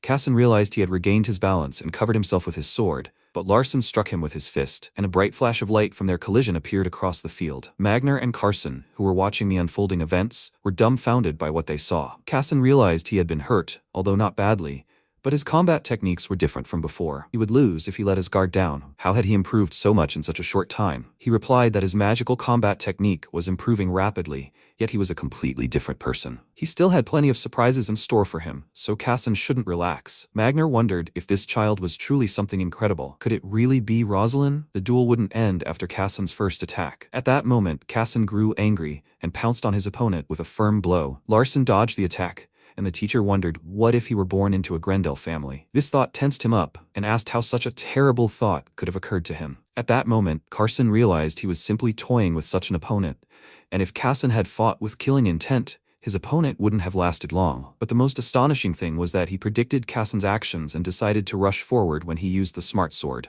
This was definitely no coincidence, as he smiled as Kassan acted, penetrating every possible loophole and outsmarting him. He realized something was wrong and wondered if Takatra was trying to convey some kind of message through this child. After a while, the boys grew tired of fighting and collapsed to the ground, trying to catch their breath. Kassan remarked that he'd heard that magical fervor and techniques decay quickly, but he hadn't thought it was that bad. Larson replied with a smile that he'd still lost, and Kassan remarked that no matter who won or lost the duel, he was very happy. Larson asked why. He replied that his friend had gotten strong so quickly. The system had informed him that no one his age could defeat him. In other words, no matter how quickly he got stronger, Kassan would get stronger even faster, and he would never be able to defeat Kassan because of his abilities. He shouldn't rejoice too much, and Kassan asked why. He replied that they might one day become enemies. Kassan was surprised and asked what he meant. He replied that such was their fate. After all, he was a Maiton, and he was a Sade. Kassan started shouting, "What kind of nonsense is this? They're friends." He replied that he, too, would continue to think of him as others did, and they would remain friends, but they couldn't stop being part of a world in which people fight for power. At that moment, Kassan was dumbfounded, and his father arrived. Carson cleared his throat and said they had done well. Such a performance from small children was interesting, and he was proud of them both. Larson replied that he was flattered by his praise, and Carson continued that he had already heard that magical combat techniques were improving, so he believed it was true. Larson replied that he wanted to become stronger, and Carson remarked that that was excellent. He continued to say that he didn't just want to become strong, he wanted to become stronger than Kassan. Kassan looked at him in surprise and asked again, "Stronger than him?" At that moment, Carson suspected that this child wasn't just a passion or desire, he was determined. He smiled and replied that that was great. In that case, he'd make a great rival. So, how did he intend to achieve that? After a moment of silence, Larson replied that he was going to learn from a martial arts master. Carson was very surprised by this and turned to the master, who then said that this was why he'd sent Rosalind home while he himself remained here. The master clutched his head, thinking how perceptive this child was. He declared this before the patriarch of the famous swordsman family. This meant that he wouldn't be able to do anything that wouldn't be unfair to him as long as they were on their territory. But for the successor of a famous family of mages to learn such a martial art from the second settlement of a member of a famous family of mages is astonishing. There's a chance this will be interpreted as an attempt by the family of mages to take over the family of mages, yet he announces it anyway. Magna replied that this was true. As promised, he would teach him martial arts. Did he have permission from his family? He replied, yes. He told the patriarch that he would work harmoniously with the two families to share his knowledge with each of them. At this point, Carson was dumbfounded by what he heard and asked himself again, did Takatra allow this? What nonsense. He would never have allowed it. Magner mentioned, by the way, there's a test that everyone who wants to learn martial arts must pass. All potential successors of a famous family of mages must pass the test before learning martial arts. Larson asked again, a test? The system continued to say that this test must be passed before reaching the age of 10, and that it involves hunting a red tiger or a white tiger. Adults are not allowed to assist him. He understood what was being discussed: a red tiger and a white tiger. He decided that he would hunt the white tiger, and Magner said that he hadn't even explained anything yet. He needed to learn a lot about their family. At that moment, he approached Kassan and asked if he could come with him. He just knew he wouldn't be able to get help from adults. Kassan asked again, "A white tiger? Are they really that strong?" He replied that they were strong and as big as a house. Kassan was dumbfounded and asked again, "Are tigers that big?" Magner replied that there was one thing he didn't understand and smiled, because he hadn't given him the right to choose, so he was ordering him to kill the red tiger. Larson replied with a smile, "Okay," and at that moment, Magner was dumbfounded. Had he really wanted to hunt the red tiger from the start? Kassan addressed him by name and asked how he knew so much about such things. He replied that he'd read about it in the library. Magner was still pondering how easily he'd deceived him. Larson had difficulty hunting a white tiger undetected, and he'd wanted to hunt a red one from the start. He was quite smart, and Larson replied that he could learn a lot from him. Perhaps he'd taken on a truly smarter student than expected. After a while, the boys were sitting in a separate room, and Kassan, eating chips from a bag, remarked that it was just like hiking. Larson remarked that it was, and Kassan continued by saying that this was his first time going to Garan. He'd heard the mountains there were incredibly beautiful. Garan is a medium-sized city located in the far east.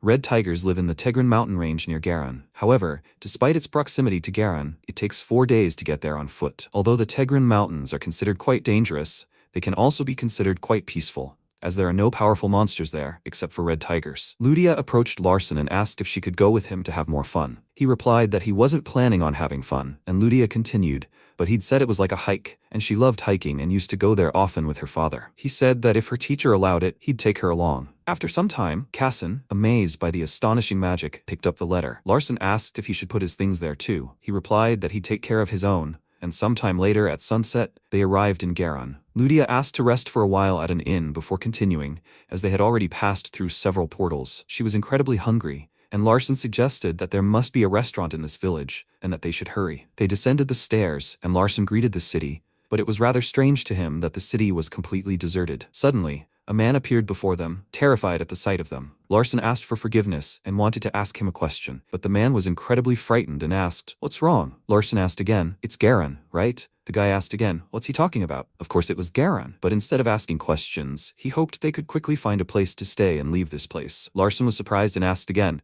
"Why should they leave?" The guy shouted that bandits were coming here, and the boys wondered what kind of bandits they were. Ludia was very scared and said her stomach was still gurgling from hunger, and Larson asked her to be patient a little longer. After some time, they approached an establishment. Larson knocked on the door and asked if anyone was there. No one answered, but he didn't think the problem was the inopportune time of their arrival. He was surprised that something like this could happen in the Garan region, which was supposed to be a small and relatively peaceful place. Who were these bandits to provoke such a violent reaction from the locals? At that moment he froze, and all the boys tensed at what they saw. A huge tiger with bright red eyes appeared before them. It was the very red tiger he was supposed to encounter, but Larson knew something was wrong. This wasn't just a wild red tiger. Someone was watching. He turned on the celestial eye and wondered what was going on. Could that freak really be here? The system reported his taming ability and hunting instinct. He's not the kind of hero with many special traits, but he remembers him well. He's part of a different power circle beyond the 3 clans, a huge bandit group called the Pine Trail. He was definitely born to be the leader of the Pine Trail.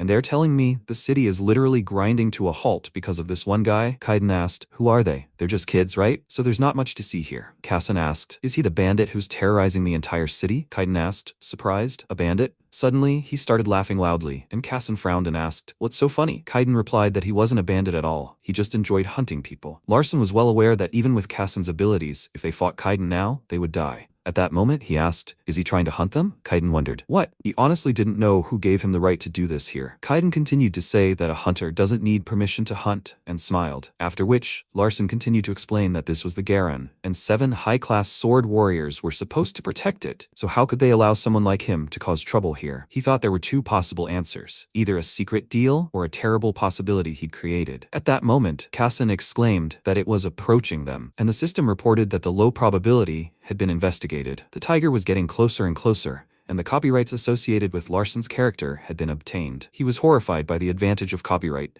then signed the contract with a pen. Even after Kaiden declared the hunt, the knights protecting the Garan didn't budge. All the townspeople were suspicious, and Kaiden's reasons for hunting in the Garan as he pleased were specific. This time, he could definitely do everything perfectly. Tension grew between them, and the tiger began to roar loudly and approach them, attacking. When the monster jumped, Kassan rushed to attack along with Larson, who realized the red tiger was much faster than he expected. Fortunately, Kassan and Ludia were unharmed, and at that moment, he addressed them by name and told them that, as they could guess, this evil beast was a red tiger, and that if they encountered it directly, they would die. However, they had one peculiarity. It flew straight ahead and then stretched through the air. Ludia again said she was simply starving, and at that moment used the fireball she created directly above herself. Larson shouted at her to wait, but she was so angry that she shouted that if she got rid of this beast, she could eat, right? At that moment, she pounced with a fiery flash of light directly at the tiger, and Kaiden asked again, "Is that really all?" The tiger easily caught the fire, and Larson realized he had indeed absorbed it. Kaiden grinned and said he was such a strange mage, and it was funny, perhaps they would like to join the Pine Trail? In that case, he would spare them. Kassan shouted, "What is a Pine Trail?" He replied that they were the masters of the mountain range, meaning they were bandits. But the word bandits was so crude, so what did they think of his proposal? Kassan replied that he had no intention of associating with bandits. By the will of his sword, he would cut off the heads of all the freaks like him for daring to intimidate the people. Kaiden grew angry and asked mockingly, "Is he sure about that? Are they all ready to die right now?" Larson yelled at him to stop, because no matter how much he thought about it, this was also stupid. Why didn't he ask who they were? Did he often see 3 young children fighting a red tiger? At that moment, he remained silent, and Larson wondered if the assigned value was being properly implemented. He had written down the copyright benefits in advance, and the reason Kaiden could hunt in the Garon as he pleased wasn't because he was actually hunting, but because he had received orders from someone to conduct a test. Since ancient times, tests had been planned in advance, and the receivers were never in any real danger. That's exactly how Rosalind hunted the white tiger, so he already knew who they were, and the reason he continued to spout all this nonsense, even after learning about them, was because he trusted someone. Kaiden watched silently, and Larson continued to suggest that this someone might be Avelia's older sister. At that moment, Avelia actually appeared on the battlefield, and everything around her glowed with a bright light. Kassan's mouth dropped open in shock when he saw her, and Larson realized he was right. Kassan became embarrassed when he saw Lady Avelia, and couldn't say anything else. Larson knew there was a catch, and things were going too well. The specialists in charge of the portal gates were at least Circle 3 mages. It wouldn't make sense for bandits to damage Mytone's lucrative business, and it would be even stranger to lock their doors and flee simply because a hunting warning had been sent out. Besides, Kaiden isn't yet a known villain, and he might not even be hunting humans at this point. A city like Garon isn't a place you can do anything to under the guise of a test. Then there's only one answer. This isn't Garon, it's an artificially created space, and there's only one person capable of this, Avelia. She said it was amazing and asked when he noticed it. He replied that it was when everyone started hiding. So, was his fight against the red tiger a show? Larson replied yes, he thought he should show some interest in the test. She asked again, so what now? At that moment, the master appeared nearby and said with irritation that he had passed the test after all. Kaiden dismounted from the tiger and said that, as expected of Mayton and Sade, he had shown such calm in front of the red tiger. So he apologized for his stupidity in front of the young masters. He replied that there was no need to apologize since he was not at fault, and in any case, it was his sister and the martial artist who had created it. Kaiden thanked them for their understanding, and the master saw that Larson was the leader of this small group. He thought Kassan would lead everything, since he was the strongest, but it turned out Larson was quite an interesting guy and would enjoy training him. After this reflection, he mentioned that the Grendel family doesn't directly tell its potential successor to defeat either the red or white tiger. Kassan asked if the purpose of this test was to see if they would weaken in spirit before the enemy. The master replied that it was, and Kassan remarked that the guardian spirits on their side must also be hiding somewhere right now. At that moment, Larson was stunned and saw upon activating the celestial eye that he was right. Kassan was only 10 years old, and if he weren't the creator, he wouldn't have been able to figure this situation out at all. He probably would have immediately lost consciousness when confronted by this red tiger. At that moment, the master asked, Kassan, did you attack the red tiger because you trusted the guardian spirits? He replied that it was, and Magnar admitted that it wasn't a very satisfactory answer. He didn't believe that a wise man was always alone, and the master asked again, who was he? He replied that someone who was strong only on their own couldn't achieve true victory. Even if he lacked something, there could be reliable people around him who could fill it, and in his opinion, that was what constituted mindfulness in life. Larson turned his attention to his thoughts and realized that he wasn't at all bothered by the fact that he was weak. Instead, he had discovered the existence of guardian spirits and trusted them, and those he could trust represented his strength and skill. And this was coming from a child of a renowned family of mages. Avelia would never have thought so, but listening to this child's reasoning, why did her heart break into pieces? The system reported a change affecting the plot. Larson wondered, another change? He couldn't see what kind of change it was, because his experience from his heavenly lesson was insufficient. The master grinned and said that guardian spirits were undoubtedly another trump card, Kassan, even if it wasn't the answer he wanted to hear. But did Larson know about the existence of guardian spirits? He replied, of course, that happened before he met Kassan. A potential successor to a famous family of mages, officially invited into a famous family of swordsmen, shouldn't be injured while walking with a child of a famous family of swordsmen. This would not only offend the dignity of the famous family, but also give their family a perfect excuse. Yahello asked again, what excuse? He replied, yes, that would be an excuse, big sister. Yahello shouted that this was also an insult to Maiton. How could he say that a threat to his life would be an excuse? He replied that it was because he wasn't hers. He's not as important a figure in the family as she is, and just recently he was a living piece of trash. If someone like him were in danger, it would be advantageous for the Maiton family to turn a blind eye, as he's weak and would create a pretext they could use to threaten the Sade. Yahello realized that even during this conversation, he was completely calm. Is that how a 10-year-old should think about his family? He asked not to misunderstand, but he didn't hate his family. He was simply reasoning logically. At that moment, Yahello approached him and hugged him passionately, telling him that their blood still flowed in his veins. He blushed as she drew so close, and Yahello said that it was extremely painful for her to hear such words from a small child, and that she hoped the Maiton wouldn't become a heavy burden on his shoulders. He thanked her for her words, and at that moment, Kassan began to shake with anger. Larson wondered what was wrong with him. Kassan shouted that he would be his family and could treat him much better. Larson didn't understand what he was talking about, but the situation had changed so much, and he didn't know how to cope. At that moment, Ludia ran up to Larson, jumped on him, and shouted that she was hungry, and the test was over, and now they could eat, right? Larson replied with a smile that yes, they would go eat now. A few days later, the protagonist entered the master's room, who, lying in a pool of rose petals, asked him again what brought him here. He replied that he wanted to go to the Tegrin Mountains. The master asked again, what? He replied that he had heard there were stunning views there, and he wanted to see a real Tegrin, not one artificially created with magic. Magner asked again, so he wanted to go on vacation? Larson replied that this was not true, and he asked again, so what did he mean? The protagonist said he'd found something in the space his sister had created, and she'd prepared something for him. He asked again, what was it? The protagonist, of course, was lying at that moment. It was high time he accepted the order he'd written as the creator. The master asked again, what was it? He'd simply been told there was something in the mountain range, and even in the artificially created space, he could sense a strange flow of mana. So she told him she'd left something in the Tegrin Mountains, and the master asked again, why didn't he know about that? Larson replied that the Maiton family had their own way of communicating, and Magner was very surprised and asked, do they really communicate through magic? They were clearly insane. Should he have told him about it? He replied that Magner was his teacher, and there were 2 reasons why she communicated with him this way. He asked again, what is that reason? Larson replied that the first reason was to keep everything secret from Kassan, who could be considered his rival, as Yahello would have done. The second was to see if he would understand the message. His sister killed 2 birds with 1 stone by passing on the information to him this way. The master asked again, so what's in the mountain range? He replied that he'd know when he saw it, but she gave him an approximate location. Magner asked again, where is it? Larson realized he actually knew the exact location, and Kassan had the opportunity in the original series. The location of the Millennium Dragon Mine. If Magner went with him, it wouldn't be as dangerous. He said it was located not far from the mountain, the head of a dragon, one of the 108 peaks. Magner was dumbfounded by what he heard and shouted, a dragon's head? Larson wondered if something was wrong. The master replied, nothing. He just has funny memories associated with this place. He grinned and grabbed his chin. After some time, they emerged from the portal, and Larson, turning to the teacher, said that they had passed through so many gates that he was already feeling ill. Couldn't they rest somewhere around here for at least 1 day? The master replied that time is money, or had he forgotten that? He replied that he understood that this was the head of a dragon on the mountain, and that they would have to walk for 3 days. What did he mean? The master replied that 1 day would be enough, and Larson shouted, what? Was he seriously talking about this now? Magner replied that he would fall behind completely if he didn't hurry,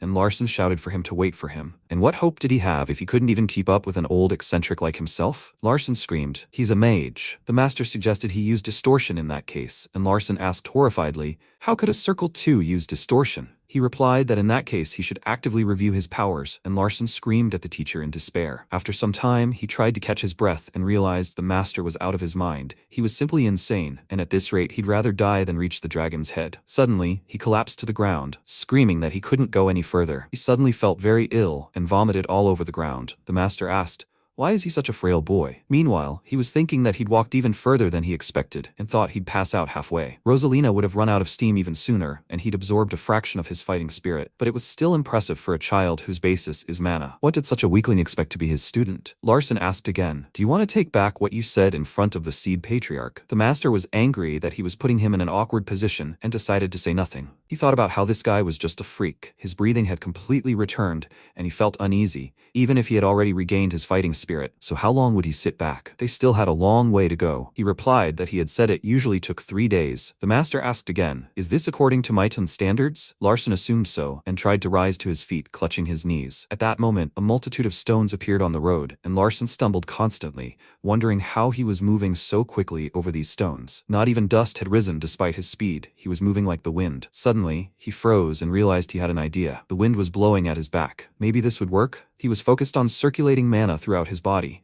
But what if he used it to create a channel that would capture the wind and help it flow? At that moment, he used his magical powers and was stunned by the success. His movements became much easier. The system reported a note that beginner magic martial arts was an attribute used sealed in his body that had been facilitated. Beginner magic martial arts were attributes for using the wind that had been activated. He asked again, attributes? The system continued to say that beginner magic martial arts were attributes for using the wind that had been activated. He realized that he couldn't become a true attribute mage like Ludia, but he could still use attributes thanks to his transcendent mana. This was the path a mage who had mastered magical combat techniques should take. At that moment, Magner realized that this child had just learned something. After some time, Larson lay down on the grass and realized he'd used up all the mana stored by the Holy Grail beyond. The creature said it was starving to death. He couldn't go any further. The master might even kill him. He spoke in a trembling voice that he couldn't go on, but suddenly the Grail began screaming at him to get up. The master watched silently, and Larson thought he was simply a terrible monster. A mage had to cover 100 kilometers in 50 minutes? It was simply unbearable. Larson fell asleep, so the master decided that if they continued walking, a path would appear. If he couldn't do it, he had only his abilities to blame. That's what he and his brother had been taught. What was he like 10 years ago? Walking 100 kilometers in 50 minutes was beyond even him, just like his brother,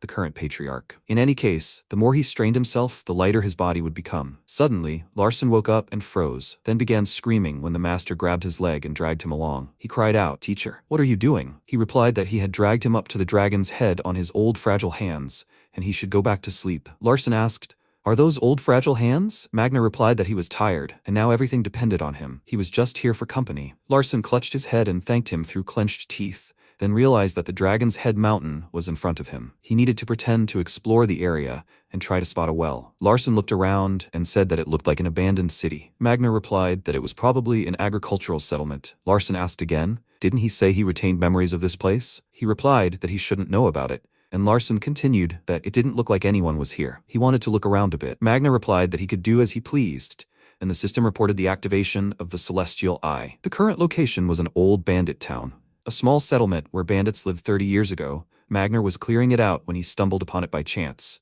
He killed more than a dozen bandits with his bare hands, and the public still doesn't know about this incident. Did he really kill the bandits? He wouldn't have thought about such things. In this place, he met Maya, a girl kidnapped by bandits. He fell in love with her at first sight and, to save her, destroyed all the bandits. He grabbed her and carried her as best he could, but by that time, she had already been poisoned and was bleeding from her mouth. She died in Magner's arms before he could escape the mountains, and he began to sob loudly from the grief he felt. Is this the reason he's still unmarried and lives alone? It seems he simply can't forget his first love. When Larson looked around, he asked the teacher if there was anything unusual here. He replied that he shouldn't find out about it this way. Larson got angry and asked again, was it really that hard for him to help him at least a little? He replied that in any case, it was none of his business, and Larson said that now he would simply go look for more clues. Magner replied, okay, he needed to rest, since he was so old and fragile. After some time, he arrived at the well and said it was still there. Who cares about this abandoned city anyway? This well is full of blood after all. He dumped the bodies of bandits there, although maybe they weren't bandits. What if he looked in there? When he put his hand to the well, he was dumbfounded with horror, and thought that this simply couldn't be happening. Where is the pile of bones that by all logic should be there? Who could have pulled them out of there and why? Even if that had happened, they would have installed a special barrier or cast a spell. Then Magner folded his hands in front of him and smiled, thinking,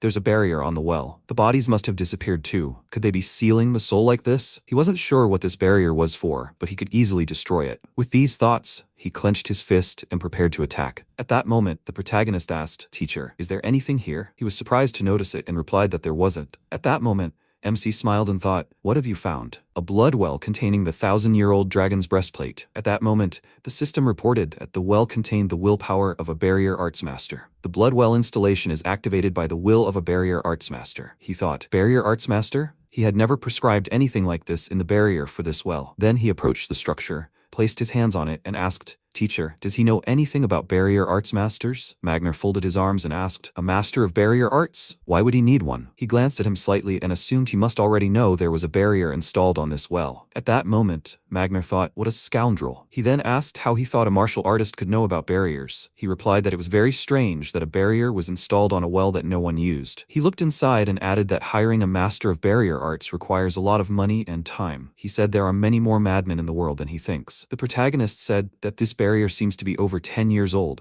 which can't possibly correspond to reality. At that moment, Magner frowned and thought that he was quite knowledgeable for a 10-year-old. He then asked what he meant by that. He replied that he thought this well naturally created the barrier. Magner clarified, does he mean that this well is intelligent and created its own barrier? What nonsense. This well. At that moment, he thought, wait. When he killed all the bandits and threw them into the well, he met Mei. She was greatly weakened by the poison the bandits tried to give her. On the road leading down the mountain, she died. He thought in surprise, what? Wait, Mei was in serious condition, but she could calmly walk around the well? Then the protagonist said that the only condition under which any object can have its own will and establish a barrier is a special setting embedded in it. Magner asked, is that what magicians call it? The protagonist thought he could tell him more about it, since he is not very talkative. Then he said, yes, that is what they call it. There is a secret that he can reveal only to him. He asked, a secret? The protagonist smiled and said that he has an eye that can read supernatural settings. And as proof, he can sense Mei's name from this well. The next second, Magner asked, perplexed, what? Then MC said that this well is called the Blood Well. That's what his sister wanted to show him. At that moment, Magner thought that he met Mei 30 years ago. He wasn't even born then. His special eye really is. Then the protagonist put his hand to the well and said, but the strangest thing is, he doesn't feel any blood. The teacher asked, what do you think? Any ideas? How much more does he know? He replied that this is all he can see. He will have to figure it out. The next second, a bright burst of purple smoke burst out of the well, causing the protagonist to fly to the ground and ask in surprise, what kind of smoke is that? Magner said that he doesn't understand a damn thing. At that moment, Mei's silhouette appeared from the smoke. Magner and MC looked at it in confusion, and then Magner asked in surprise, Mei? She came out of the well and noticed that they hadn't seen each other for a long time. Then the protagonist looked at her and thought, this girl is Magner's first love. Mei, she's definitely not human. She's a yokai. That smoke, that pheromone that seduces people. Then she said that he had matured a lot and had come to find her again because he hadn't forgotten about her. Magner said that he hadn't forgotten about her. She asked, so what was it like to meet your first love again? She smiled, putting her hand to her face, and added that he had aged, and she had become even more attractive than she had been back then. At that moment, the protagonist thought, this woman is Magner's first love. He believed that someone like Magner's first lover would have a special meaning. Then the teacher said that he was still happy. Mei asked what he meant. He said that he had been thinking about how she died. It was the heaviest stone lying on his soul all this time, but now he can easily let it go. She said Magner. She appeared behind him and added, so much time has passed. She hugged him from behind and, pressing her face against his, asked why they didn't give in to passion for a little while and be together. He was still a boy then, but now he was more like a real man. That's why she had much more desire to seduce him. She licked his neck and suggested spending an eternity sharing their warmth. At that moment, Magner called out to the protagonist. He replied, yes, teacher. The next second, he grabbed Mei by the neck and told him to watch carefully. The yokai screamed, what is he doing? He lifted her up and said that this was the first lesson he would teach him. This woman is a yokai, which means spirit. There are only two ways to banish a yokai. The first is to have enough physical strength to kill it. The second is to use your fighting spirit, mana, or any other energy to kill it. Then he let her go, and she said Magner. She didn't know he liked it rough. He spoke because of what he was about to show him. He concentrated energy in his fist and swinging it, added, this is a basic technique of Grandel martial arts. One of the 4 cardinal powers, rupture. Powerful energy gathered around, and MC thought an incredible amount of fighting spirit. The next second, Magner aimed a punch at Mei, piercing her chest. She began to cough and screamed. What? What did he do to her? The protagonist clenched his teeth and thought that he didn't just hit her.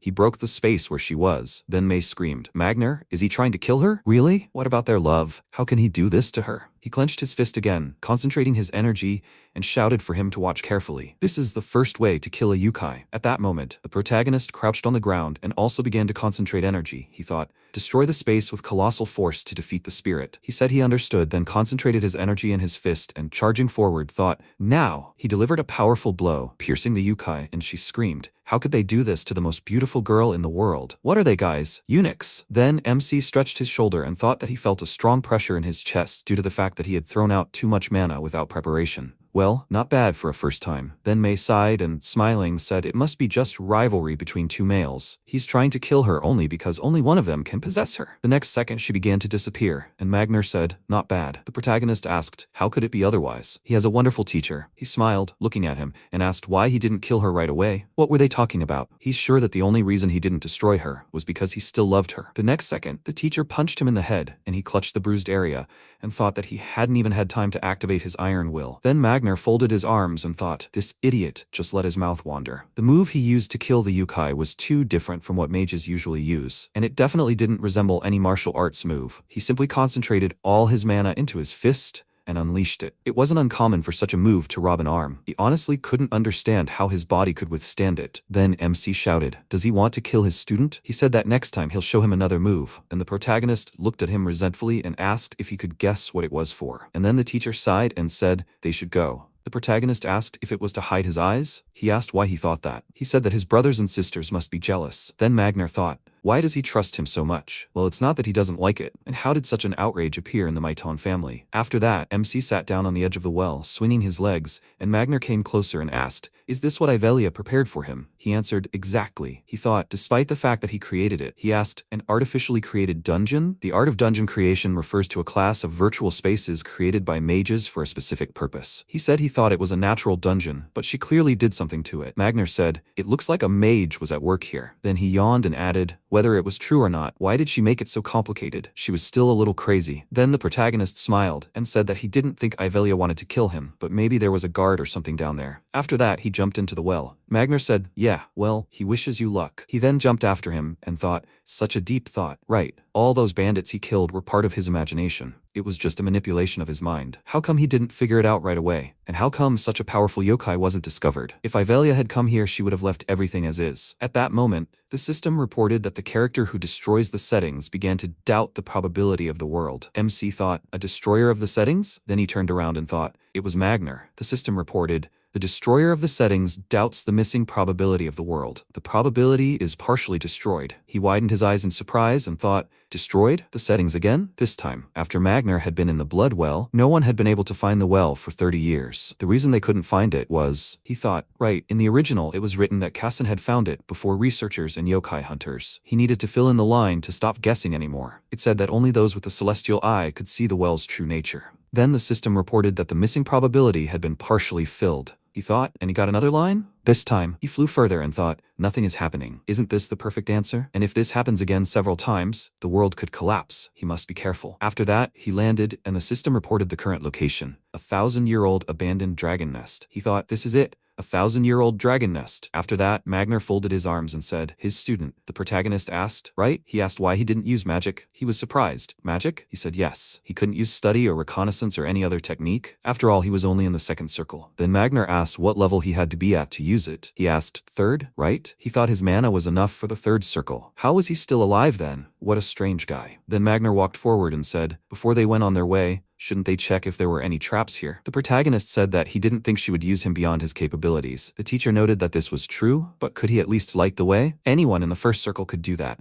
The protagonist raised his hand and said that this was just a dungeon, no need to waste mana. Magner said, what a strange guy. After that, they moved forward. The protagonist thought, the air in this cave is very humid. There must be a lake somewhere here. Right, it's a lake. At that moment, they heard a voice. They should leave. Magner folded his arms and asked why she put him here. MC looked ahead and said that he heard she picked up a funny toy that emits light and called it a bronze giant. Magner asked, a giant? Something too small for a giant. He replied, of course, this is not a real bronze giant. It is simply created from a model. Then the creature told them to leave. It commands them as the guardian of treasures. The protagonist crouched down in front of it and said, yes, this opponent is not easy. Then Magner noted that he would lose in a fight with it. He replied, of course, but he cannot give up so easily. Then the giant told them to leave again, and the protagonist began to stretch his legs and thought, it will all be over if he makes even one mistake. That's why he brought Magner here. There's only one chance. In the original, Cassine was seriously injured by a blow from the bronze giant. He barely survived. In the present, he dodged the giant's attack and thought, but he will not let this happen again. The next second, the giant prepared to attack again, and MC stood in the water and said,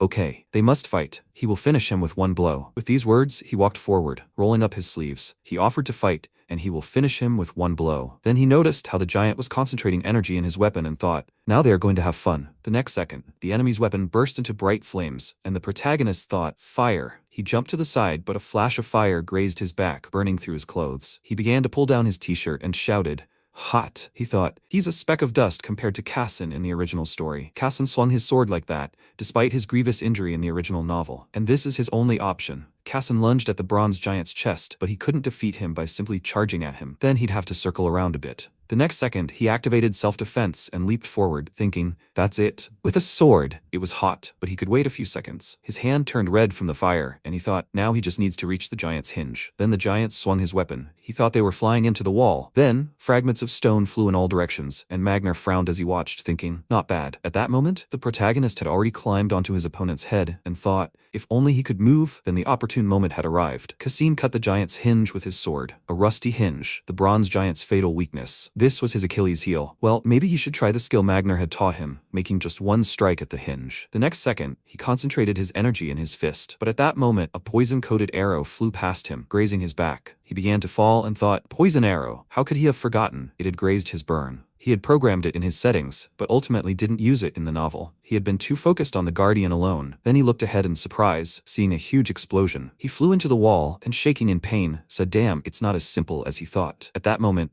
Magner thought, what a bastard. The giant swung his weapon again to attack, and Magner thought, he tore off the Guardian's arm. In such a short time, he concentrated all his fighting spirit and mana into his fist and dodged the Guardian's strike. Such incredible power sent him flying. At that moment, MC shouted, teacher, won't you help him? He thought it was worth trying a new skill since he'd already missed his chance, but it was so hard to control. Then the teacher said he was giving it his all against such an insignificant opponent. The protagonist said he'd used up all his mana due to the unexpected turn of events. The teacher said he was weak and then added, oh well, great performance, but he also wants to show him something. At that moment, he concentrated energy around his body. The protagonist thought, wow, Magner's fighting spirit, which he'd only seen once, but this is much stronger than that. The next second, the giant extended his hand forward, and Magner looked at him sternly and ordered him to disintegrate. At that moment, a powerful explosion occurred. MC thought in surprise, this is the highest level of verbal commands, so this is what the settings meant when they talked about the authority of a supreme being. Could he even survive in such a world? He continued to tremble and clutched his head, crouching on the ground. Magner told him to hurry. Meanwhile, Hera and Hampton were running through the forest. Hampton,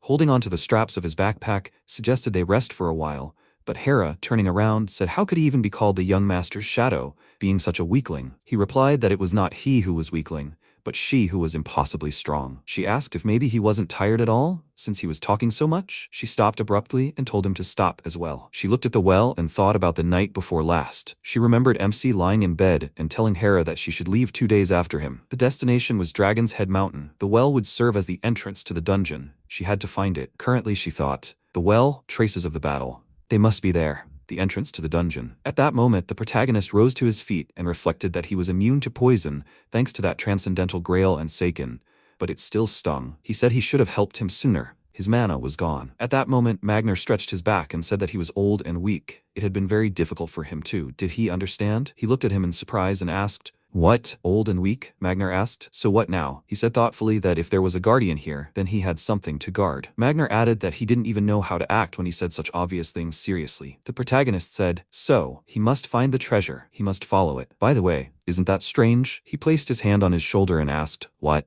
He said the bronze giant's body was protected by some kind of special oil. Magner smiled and wondered if he'd noticed. Letton doesn't even have a scent. He must have noticed when he was on the giant's head. Then he looked ahead and asked, oil? The system reported that Letton is a special type of oil, most commonly used in the southern regions. Most often used to protect metal from moisture. The oil prevents corrosion. He mused, even though the giant was covered in oil, its body was still rusted. Isn't that odd? Letton is also susceptible to certain poisons. Magner supposed Larson had always been a nuisance. Just before that, Avelia had shouted, what nonsense! She thought it would work this time. She directed energy forward and said, just a couple more centimeters, and he would have definitely died. Magner sat across the fire from her and said that he hadn't dodged. It wasn't worth it. She said that next time she would definitely kill him, sir. She hoped that the darkness attribute magic would work better because the humidity level was lower than usual. MC said that the poison corrodes the lethan. Considering this, the entire path should be flooded with poison. Magner thought, he really is Ivelia's brother. Then he looked ahead and said, So this road is indeed flooded with poison, but this poison is very different from what was on the arrow. If he absorbed this, he could forget about his arms and legs for the rest of his life. He can't help it in any way, after all, he's not a mage. With these words, he smiled. The protagonist thought, why is he looking like that? Then he said he had prepared something for this case. He asked, what is it? Meanwhile, Hampton looked into the well and shouted, hey, is she sure this is the entrance to the dungeon? Then Hera kicked him in the back and he asked, where is the safe way down? The next second, he flew down, screaming loudly, no. Hera said that she was sorry, but they didn't have much time. With these words, she jumped down after him, and at that moment MC said, if there is, then there must be an antidote. At that moment, Hampton fell to the ground, and Hera landed. He looked at her and desperately screamed, Hera, she wants him to die? She took out a knife and, looking at him, asked, what? She concentrated energy behind her and said that he would really die if he didn't get up right now. Pain is the best means to help a person come to his senses. Then she ran forward, and Hampton ran after her and thought that she was really going to stab him with a knife. 2 years ago, when he was crying, she gave him candy. But it was all an act, she said. Here. At that moment, Magner turned around, and the protagonist smiled, looking at them, and said that they were here. Magner asked, who are they guys? They bowed sharply before him, and Hera shouted that she greeted a martial artist. Magner said, his subordinates. This servant, he saw her last time. The protagonist added that his father entrusted them to him because he lacked it. Then the teacher laughed and shouted,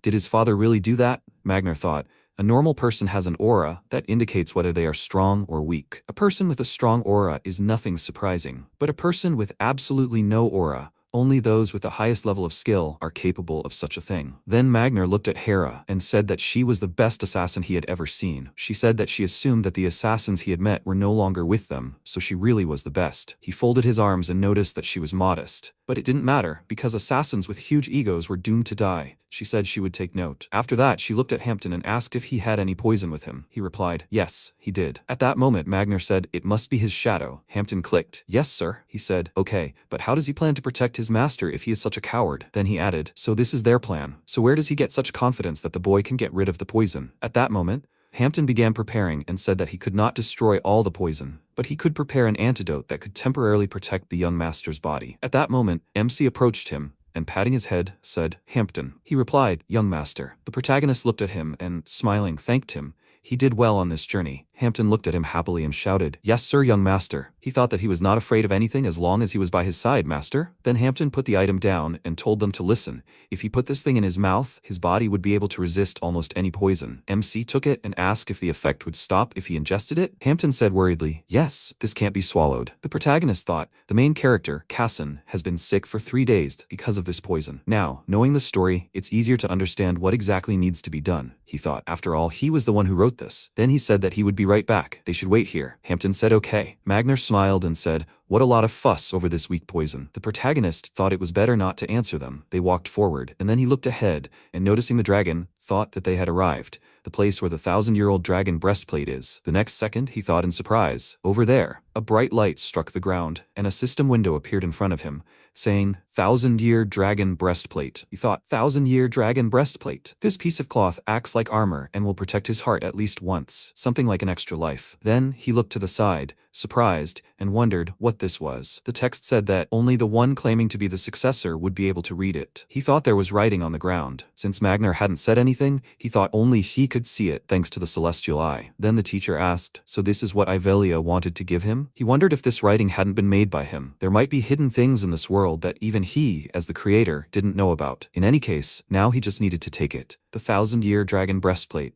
If he put it on, the next second, his body glowed with a bright light. He thought that it had turned into mana, that this was what would save his life. At that moment, the Grail said, wow, that was an interesting feeling. He had felt a little empty before. Then the protagonist pointed forward and whispered, now we need to go back. He was grateful, teacher. And Magner smiled, looking at him, and thought that if he wanted to thank him, he should pay. After a while, Casson asked, is this the artifact he took? MC confirmed. It was some kind of armor that would protect his heart. He asked, armor? He had nothing on. He said, how can I explain it more clearly? It's just that the form of this existence has changed a little. He shouted in surprise, what? He's not joking? This is very cool. The protagonist thought that he was definitely still a child, and then smiled, pointing his thumb at himself and said, if he didn't believe it, then maybe he should try punching him in the heart, he asked, with his fist. The next second, he jumped out of the water and swung his weapon. He asked if it might be better to try with a sword right away. The protagonist screamed in fear. What? He wondered where he got a sword in the bathroom from. He said, easy, and he screamed, wow, it really does feel like armor. At this point, Ludia, putting on the swimming ring, said that she wanted to play too. Hera calmly replied that it was forbidden. At that moment, a system window appeared, saying, "Note,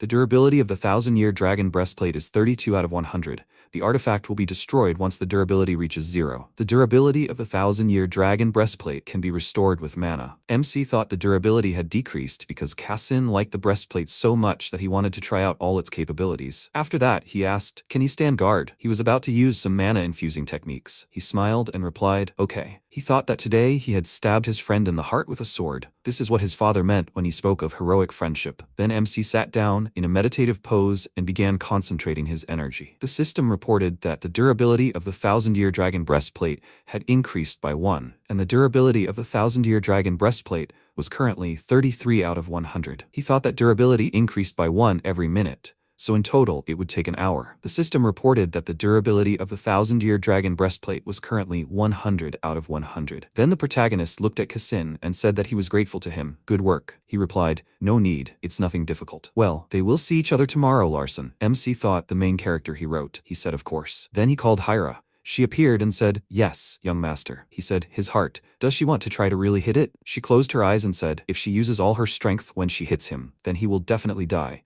Is that okay with him?" He replied fearfully, "Not really." "Oh well." He thought, her words were too frightening, even with him wearing a 1000-year-old dragon breastplate. Then she called out to him. He asked, "Huh?" She said that he must become strong, absolutely must. Then he closed his eyes and noticed that she was right. He declared that he would become. A year later, the mountains behind the Sade family mansion. Magner said, "This is the end of the basic endurance training." He reminds that black clothes should always be worn inside out. The protagonist shouted, "This? No way. This thing must weigh a ton." He said 300 kilograms. He can only hear its increasing whining. MC shouted that he could only do this during training. He said that every day was a training session for him. The protagonist looked ahead in surprise and asked, "Sister?" Magner told him not to even think of deceiving him. "Idiot." The protagonist pointed a finger behind him and shouted, "No." He wasn't deceiving her this time. He turned around and asked in surprise, "Huh?" At that moment, Yahello said that they hadn't seen Larson for a long time. He was sending a letter. He said, yes, it had been a long time. He missed her. He thought, the life of 11-year-old Larson is beginning. To his dear sister Yahello, whom he values and respects very much.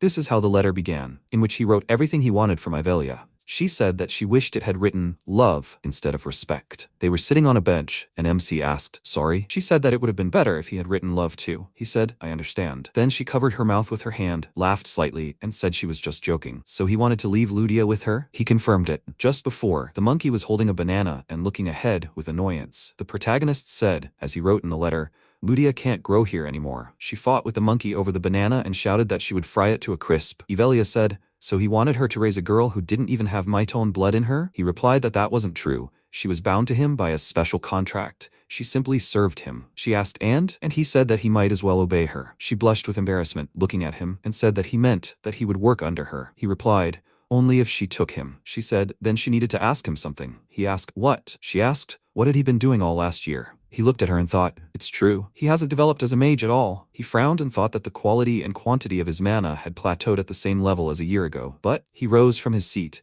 focusing his energy, and said that he was focusing on creating a strong vessel within himself, capable of accepting pure mana. She asked, "A vessel?" He clenched his fist and said, magical combat techniques and superior mana press heavily on his body. He was creating a vessel that could withstand this pressure. If only she would believe and wait. At that moment, she shouted, "Larson." He looked surprised and said, "Huh? I mean, yes." She asked who she was. In his opinion, he said, the pure-blooded heiress of Myton and the best candidate for the position of head of the family. The only one who walks the path of magic. That's who she is. She said she was his sister, and she didn't mention that his mana hadn't increased over the past year. She only asked what his strength had been a year ago. He thought he might have underestimated her. Like Cassin, she was starved for brotherly love. He must be the first in their family to write her a letter. He smiled and asked, "Sister, would you like to have dinner with him tonight?" As is proper in family. She said, "Family," such a sweet word, so warm. He said that later he would bring her some flowers from the garden. The flowers that had just bloomed this spring were beautiful. After some time, he lay in bed and remembered the words. She remembers exactly what he was like a year ago. He must prove to her that he has changed. He sat up abruptly in bed and asked, "Prove how he has changed in a year?" "Yes." He called for Hera. She answered, "Yes, young master." He asked,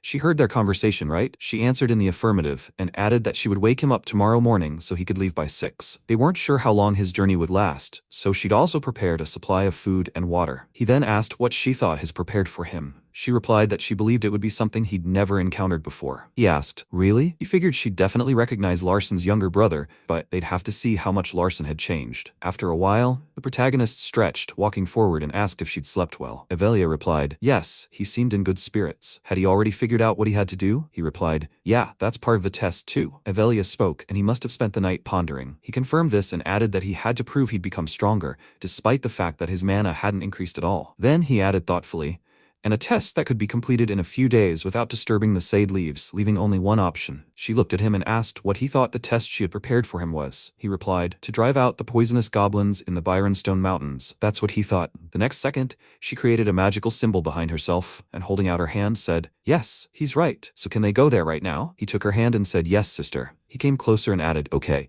can he take Hampton with him? She asked. Hampton? After some time they arrived at the right place, and Hampton fell to the ground and said that he seemed to have suddenly twisted. The protagonist scratched the back of his head awkwardly and said, sorry Hampton. The system reported the current location as Byronstone Mountain. Class, Red Pine Grove. He thought it was Byronstone Mountain. So many red pine trees everywhere. He clearly remembers how he described this place in detail. The system window said that a place inhabited by various monsters was considered one of the most dangerous places in the world. He thought that the red pines symbolized danger. He walked forward and asked, she'll just watch, right? Yahello confirmed this until he died. He thought that she wouldn't bat an eye, even if his life was in danger and all his limbs were torn off. The next second, Hampton pointed forward and said, young master, he should look. There's a sign here. He looked at it in surprise, and a system window appeared in front of him, saying, a place inhabited by poisoned goblins. Dangerous, do not approach. He thought, this is it then. Hampton followed him and, trying to catch his breath, asked, young master, how much longer do they have to go? He replied that they were almost there. Hampton's face was covered in sweat from fatigue. He said that he said this an hour ago. Then MC stopped and said, it's somewhere around here. He should lay out everything he asked him to prepare. Hampton crouched on the ground, opened his backpack, and said, yes, sir. Yahello wondered if he took Hampton because he was afraid of the poisonous goblins. Then the protagonist pointed his hand forward and told him to scatter more. Yahello thought that Larson alone wouldn't be able to defeat the poisonous goblins, since they moved in groups. So she planned to get rid of the rest as soon as he killed a few. But it seemed he had prepared something more interesting than she expected. Then he said, okay, that will be enough. Hampton said, okay, sir. Then MC asked, can he climb trees, right? Hampton said, maybe he can, but he replied, no problem. He just needs to climb on his back. After that, he sat on his back. The protagonist began jumping from tree to tree, and Hampton cried out in fear, young sir. Watching what was happening, Yahello thought she was a little surprised. His movements were much faster than a year ago. That's when she used her stealth skill. Several monsters then caught the scent and stepped forward, and MC thought it was a whole pack of poison goblins as he expected. They charged, screaming loudly. Yahello whispered that mages shouldn't use this method. The protagonist sat down on a branch and said he knew. He didn't want to work for her as a mage. He wanted to be special. Then Yahello approached the goblins and said she now understood. They had devised this plan knowing that poison goblins lived in packs. The protagonist replied, exactly. He thought that poison goblins were pack animals, but they wouldn't tolerate encounters with another pack.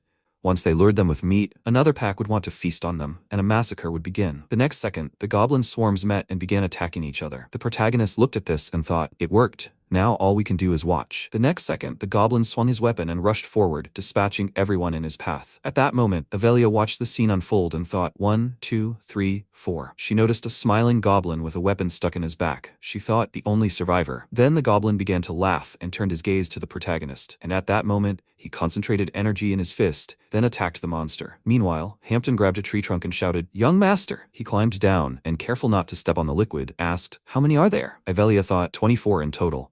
She wondered what her father would think if he saw that. On top of that, he wears a special artifact that protects his chest. He weighs, mind you, 300 kilograms. At that moment, MC said she probably wanted to see him use magic. Maybe if the goblins have some sort of pack, there must be a leader somewhere around here. He's marked all the caves along the way. He'll show them his path of magic. At that moment, Hampton looked away and thought, more goblins? After a while, they entered the cave, and the protagonist covered his mouth with his hand and said, it smells terrible. Yahello walked next to him and thought if the leader were a warrior, he would have already shown himself. However, if he's a healer, things are a little different. The next second, the goblin, trembling with fear, sat on the ground, a staff lying in front of him. The protagonist thought, bingo, the goblin healer senses his sister's presence, so he doesn't even dare move. At that moment, Hampton looked at the protagonist anxiously and shouted, is that the leader? And he thought, although Hampton seemed even more frightened, there were human remains near the goblin. Humans must be their main source of food. Well, whatever. He concentrated the energy in his fist and swinging it for the attack, said goodbye to it. He thought, as they say, survival of the strongest. After that, he approached his sister and said,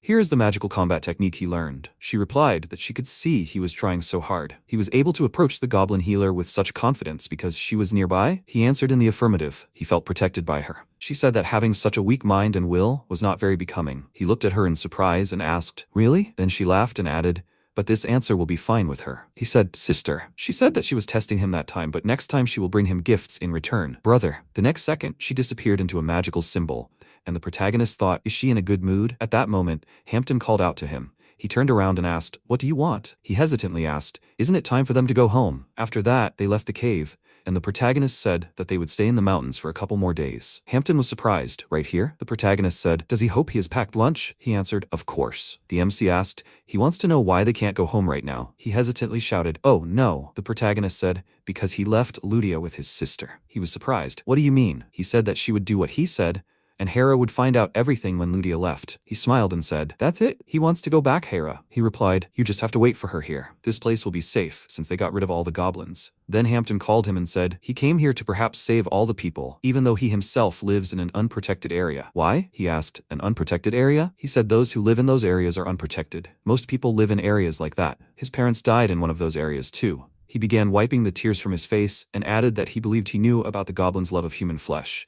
which is why he killed the leader. He is so proud to be his shadow, young master. At that moment, the protagonist thought he was being overly sentimental, but he had to play along. He smiled and said, "Yes, he was right." Hampton shouted, "Because he is so beautiful." And then the protagonist thought, wait, if he were his sister, would he be satisfied with the work he had done? It sounded like she liked everything. Ivelia, which he would have written, definitely. The real test remained. At that moment the system reported, the heavenly attack was activated. He said, "Hampton, on the count of 3 he should run into the cave and look up." He was surprised. Up! Then, he looked at the monster, which roared loudly. The system reported, a desert ferocious white tiger. Hampton trembled in fear, and the protagonist said 1, 2, 3. His shadow closed its eyes and ran forward. Then he turned around and thought, why isn't he chasing after him? Is he distracting him? No, he should just trust him and do as he said. At that moment, the protagonist said he should look at him. He thought maybe she was a little upset that the test was too easy for him, since what she wanted to see was his limit. A year ago, this would have been impossible. The system reported, a magical combat technique for beginners, using the wind attribute. He thought he was catching a real white tiger. After that, he concentrated energy in his hand and said,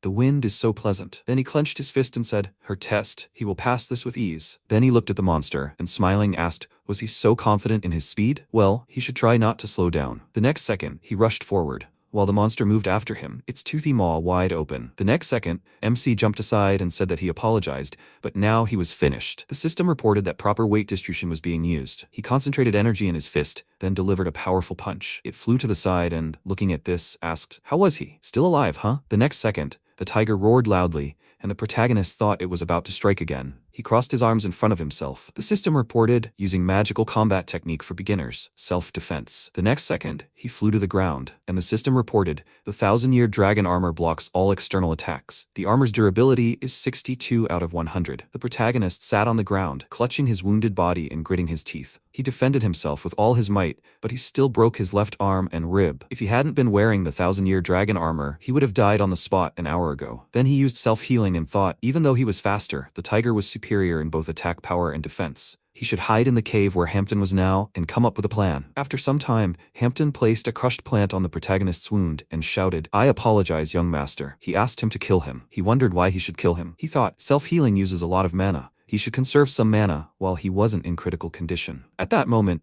his shadow, with tears in his eyes, said he would not have been injured if he had used him as bait and run away. Then the protagonist noticed that he was mistaken, and he said that it was an honor for a shadow to die for its master. After that, the protagonist stood up and told him to shut up. He said, young master. MC said, how would he know if he had never died? Hampton wanted to object, but the protagonist, still holding his hand, asked, how would he live if his shadow was dead? He would never let him die like that. At that moment, Hampton thought that he, like the young master, had done much more than he thought. Then they heard a loud roar. At that moment, the tiger was approaching the cave, and Hampton asked, can't the tiger come close to the cave? The protagonist looked away and said, when they came here, he felt something was wrong. He asked, is it wrong? He said, For an area inhabited by a large number of goblins, there are very few of their tracks here, outside the cave. This means that for some reason, the goblins were forced to remain in this cave. Consequently, the waste from the goblins' poisons was accumulating, and the white tiger won't come near the cave since it's susceptible to the poison. The next second, Hampton raised his leg and said, "Gear 2, young master, perhaps." Before he could finish speaking,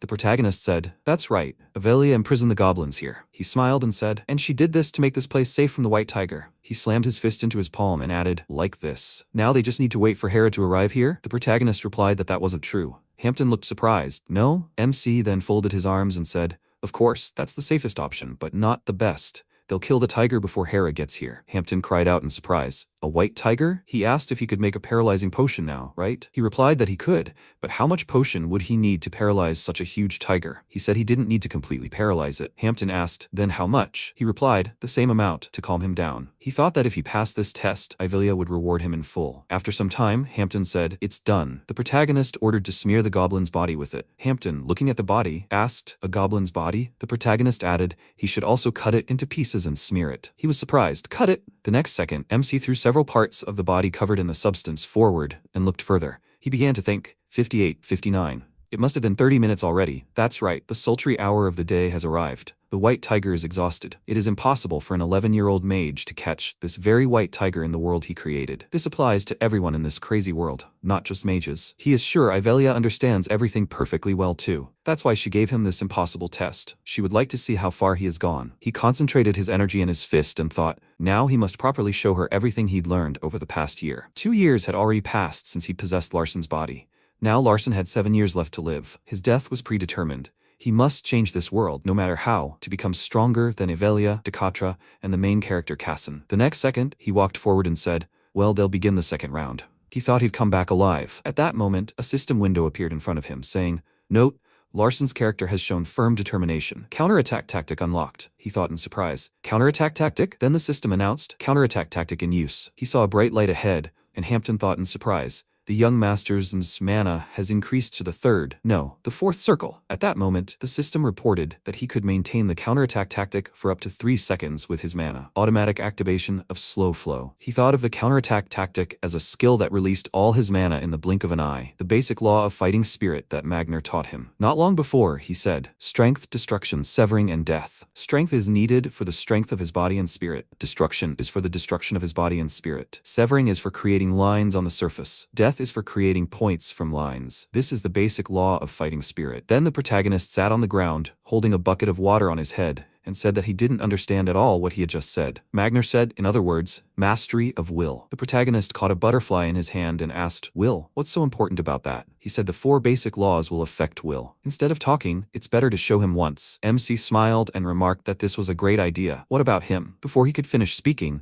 Magner clenched his fist and said that if he unclenched it, the earth would split in 2 and then begin to crumble. At that moment, the protagonist covered his mouth and said, "Teacher, what nonsense is he talking about?" He added, "This is the Sade family's land, so he's not." Before he could finish speaking, Magner concentrated his energy even more, and the protagonist thought, "Stop." He shouted at him to wait. He thought, but he wasn't joking, the Sade family would be wiped off the face of the earth. Then Magner dumped a bucket on his head and asked, did he understand? He thought, so the full power of the fighting spirit can be harnessed by influencing willpower. There's no time. He needs to fill the mana with his willpower as soon as it explodes from the counterattack. Then he said that he would kill him, no matter how. He concentrated the most powerful energy in his body and thought that he would become stronger. Then he used the surprise attack technique and thought that there were only 3 seconds left. He had no time. He rushed to attack and then suddenly looked to the side and thought, stop. He wouldn't be able to maintain his balance because his physical abilities had increased so much. The system reported that there were 2 seconds left in the surprise attack technique. He thought, Then he used the wind attribute and instantly rushed forward,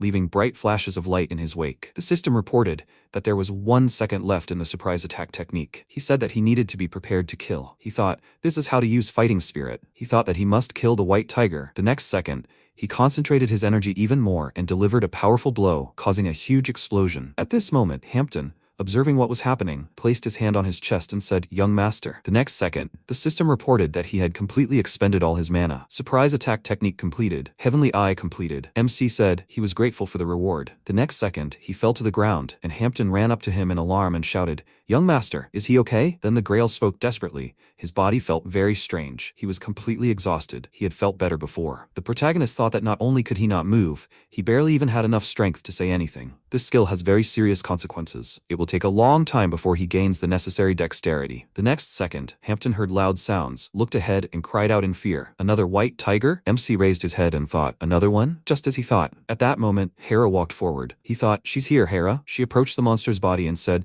that she would give it a little rest. The next second, she delivered several slashing attacks and said that she was glad that the two of them were okay. Hampton looked at her and said that she was scarier than a white tiger. MC thought he saw what happened. No, his consciousness. Then he heard voices. Young master. Hampton, he must carry the master on his back. After that, he slept for several days. In the dreams that he saw all these days, he saw himself, Sunmin. By day, an ordinary worker working to pay off all his debts. And at night, a novel author and a B rank. While he was living this life, he completely forgot that he had taken over Larson's body. After some time, he sat up in bed and breathed loudly. And at that moment, Hera said, Young master, he woke up. He looked at her and asked how long he slept. She answered, approximately 3 days. He said, 3 days is quite a long time. He thought that he had never been so shocked as he was then. Then he lifted the blanket and shouted in surprise, what the hell? Hera said it was a piece of the heart of the white tiger she'd killed. The white tiger he'd caught was in pieces, so, he asked. No, he understood that. But why was it here? She replied, a white tiger's heart was excellent for restoring mana. She thought it would come in handy. Then he took the vial containing the heart and thanked her. He added that it felt like his sister knew how things would turn out. That's why she'd prepared 2 white tigers. Perhaps she was stalling for time while he fought the white tiger. But something was bothering him. She asked what it was. He said that with her skills, she must have known there were 2 tigers on the mountain when she'd climbed it. Despite that, she'd walked slowly while carrying the white one, and he didn't think it was because the tiger was heavy. She said that whether she carried the tiger or not didn't affect her speed. He thought he had no doubt about it. She was supposed to be the best assassin in their fantasy world. He then said he was sure his sister, Ivelia, had asked her to do something, but knowing her personality, she probably agreed, and his sister wanted to test him, but his protection came first, and his sister would use restrictive magic, preventing her from moving any faster. Then, Hera closed her eyes and noticed that he was 100% right. She thought the young master wasn't talking to her. The only one listening right now was Lady Ivelia. Then the protagonist got up from the bed and said, well, since he'd finished his homework, maybe he should get back to training. She asked if he was feeling well enough. He replied that she shouldn't worry. He wasn't one of those weaklings. At that moment, Ivelia was in the sky, and the next second, she disappeared into a magical symbol. After a while, Decatra asked if he was doing well. Ivelia answered that he was, and that he was currently holding on to the second circle with ease. He said that a year ago he had something to brag about, but his current state was significantly inferior to his previous one. She said that she planned to make him one of her confidants. He said that the squabbles between them, guys, were their own business. He wanted to know something. She answered that she did.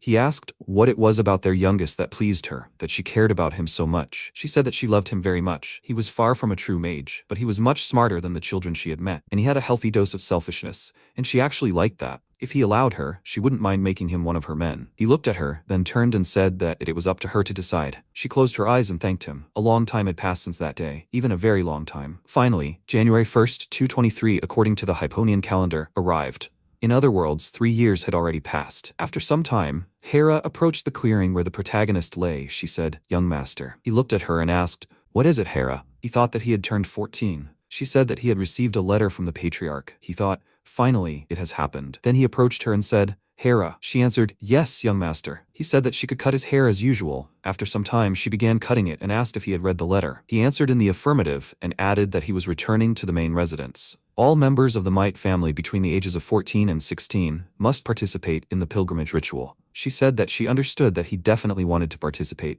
He said he would be able to explore the world, collect artifacts, hire people outside the family. She asked, his own people? He answered yes, people like her, Hera. She asked, when he returned to the main residence, what did he want to do first? He said that the first thing he needed to do was clean his room, since he had been gone for quite some time, and unpack his things. She said that he was not a servant, so he could ask someone to do it for him, although she really liked that quality of him. Then she cut a few more strands of hair and asked, how was he, young master? He looked in the mirror and smiled, saying that he liked it. He turned around, straightening his shirt, and said, as always, he was grateful, Hera. She replied, you are welcome. After that, she asked, what would he do when he returned, master? He replied that he had thought about it for a long time and had decided, he will go. After some time, Ludia, taking notes, looked ahead and asked, Larson is returning? The next second, a toy hammer flew at her, and Ivelia said that she had already asked her to speak to her politely. She indignantly replied that she couldn't take it anymore, that Larson would come back soon. Yahello came closer to her and added that Larson would only greet the patriarch and leave, so they wouldn't even meet. She was surprised, then said that this couldn't be true.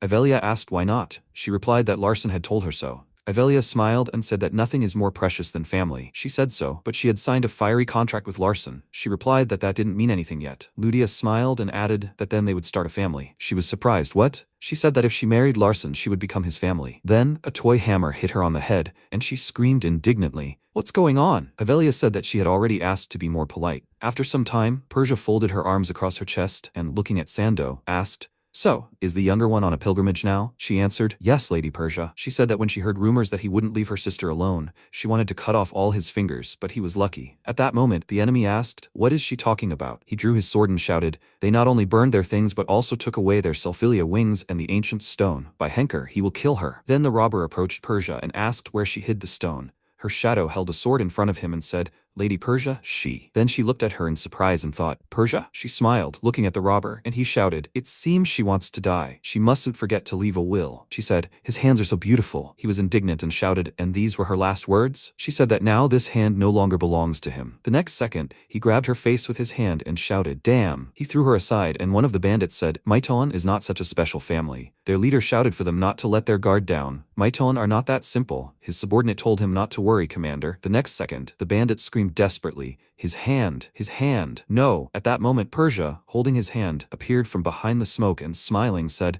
"What a sight! Who else wishes to express their opinion?" The others looked at her, and then the bandits reached for their weapons and shouted, "All of them! You can't be afraid of her. Whatever family she comes from, she's just a weak girl. We must kill her." At that moment, she looked at her shadow and said, "If even one person touches him, she will die first." At that moment, the bandits realized they hadn't been told she was a monster. She wasn't the head of the family, and she had such powerful strength. At that moment, she was dealing with his subordinates. The leader thought, especially since this is one of Henker's elite squads, he needs to return immediately and report this. He ran forward, and at that moment he felt a terrifying aura behind him. The next second, his head flew off his shoulders, and Persia, catching it, said, "It looked better from a distance. She shouldn't have approached after all. But isn't this pure trash?" At that moment, her shadow said, "If she means Prince Carlton, then she's right. What should she do next?" She replied, "Nothing. Right now, she has no interest in insects who have no talent whatsoever." At that moment, Carlton, controlling the creature, said, "See you soon, Larson." Persia smiled and said that what upset her most was that she couldn't get Carlton. She folded her arms and added, "She can't just ignore this. It's time for a surprise." After a while, Casson asked what a pilgrimage is. MC replied that he's been traveling the world for 2 years now, finding different artifacts, and he's succeeded in it. Casson, enjoying his food, added, "So he trains outside their world. But why does he need that?" The main character looked at the chopsticks in his hands and said that the most important reason is to become #1 in his family. And one more thing, the brothers aren't allowed to touch him. At that moment, Cassin said, "The brothers are enemies. How sad." MC got up from the table and said, "It's all because they're from the Maiton family." Then he called him. He walked up to him and said, "Yes." The protagonist extended his hand forward and said,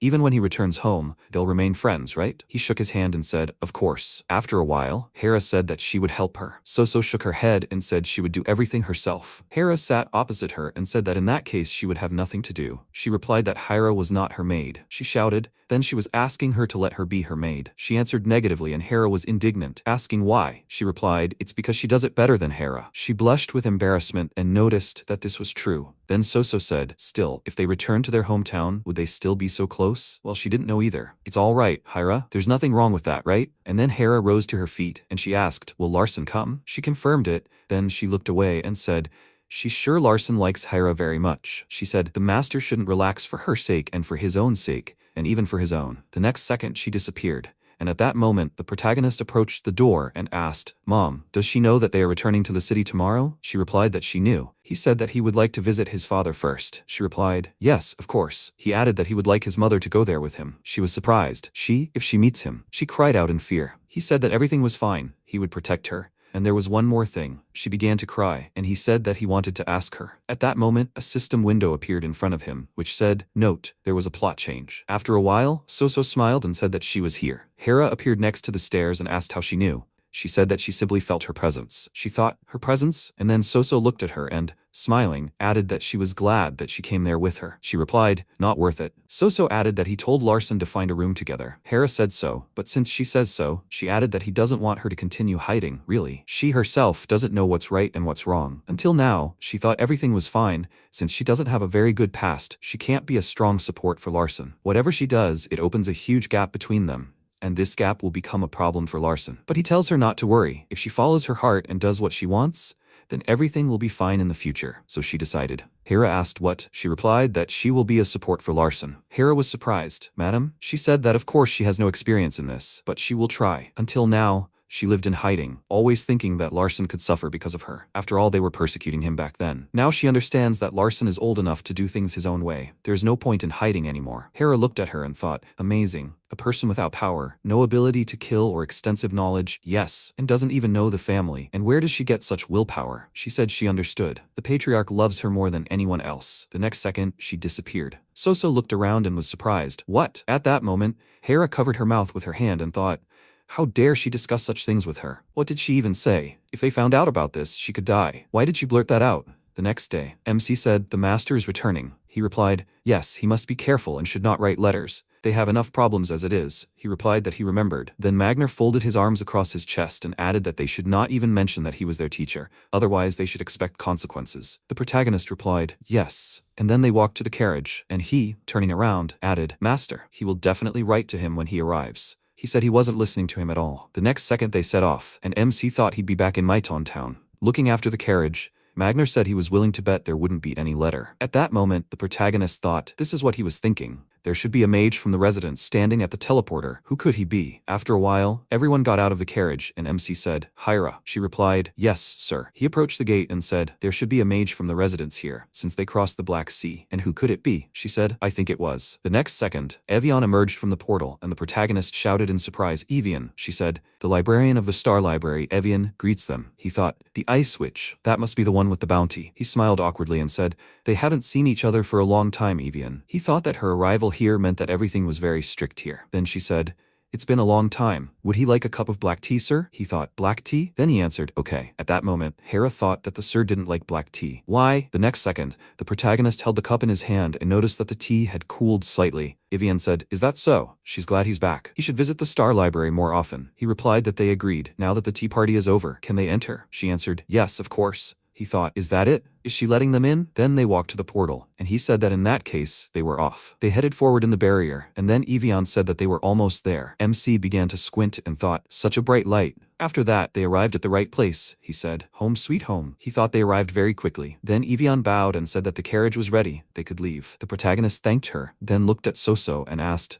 Mom, is she ready? She trembled slightly and confirmed it. Sometime later, the main mansion of Maiton, the maids began to whisper. Apparently, Miss Soso was already here. How would she cope with the anger of the other wives? She would say there was something wrong with her. The head of the family asked, Larson, what's going on? At that moment, MC clenched his fists and thought, so much pressure, it's suffocating. He gritted his teeth and said, he must keep his mother safe, and doesn't he want her to be safe? He asked, where did he get that from? He replied that spouses should love each other, right? Doesn't he love Mom? They looked at each other, and then Decatra said, in order to protect her, he must tell why he brought her here. He said, Mom will no longer run away and hide from him. He remembered his father doing everything he could to keep his mother in a cage, but they would change the future. He realized a lot.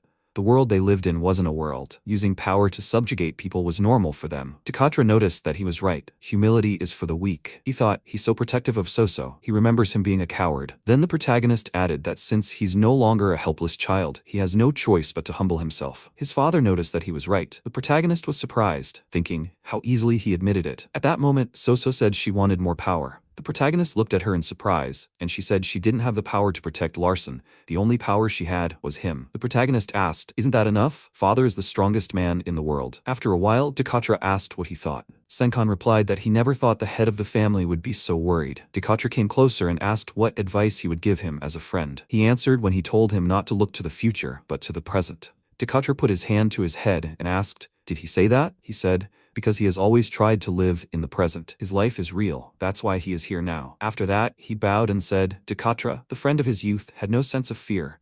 Therefore, he completely trusts and respects his every decision. He must trust his heart. Then Decatra smiled, folding his arms across his chest, and said that he was glad that he thought of him that way. He said, before meeting Layla, his world was full of ambition and purpose. But as he knows, a year ago she died of an unknown disease. She was his world. She replaced everything. Layla is no more, and he deeply regrets it. After all, at the time, he was unable to save her. Every day was torture for him, but now, perhaps he regrets it less. The head of the family, he wished his world were a much kinder place. Sometime later, in the autumn mansion, Hera was lying on the bed, then suddenly opened her eyes and, standing up, walked into the protagonist's room. She pulled a dagger from the portal and sharply pointed it forward. And at that moment, the weapon pierced the hand of Senkan, who appeared and said that her skills had not changed. He did everything possible to enter here unnoticed. She asked Senkan, "What's going on?" He looked at his injured hand and said that he had come to pick up young Master Larson. She asked, "By whose orders?" He replied, "By the head of the family's orders." She was surprised. "The head of the family?" He asked, "Did she think he was joking?" She asked, "Does he even know what time it is?" He said, "In any case, the head's orders come first." Hera said that in that case, she would accompany him. He replied that she should do whatever she wanted. Time was passing. She hadn't changed at all. She remained silent, and then he began concentrating the magical symbol and said that she could lower the knife. He would not touch it. He looked at her and added, she was still ready to give her life for him, right? Although there were no orders. After some time, they found themselves in Dekatra's room,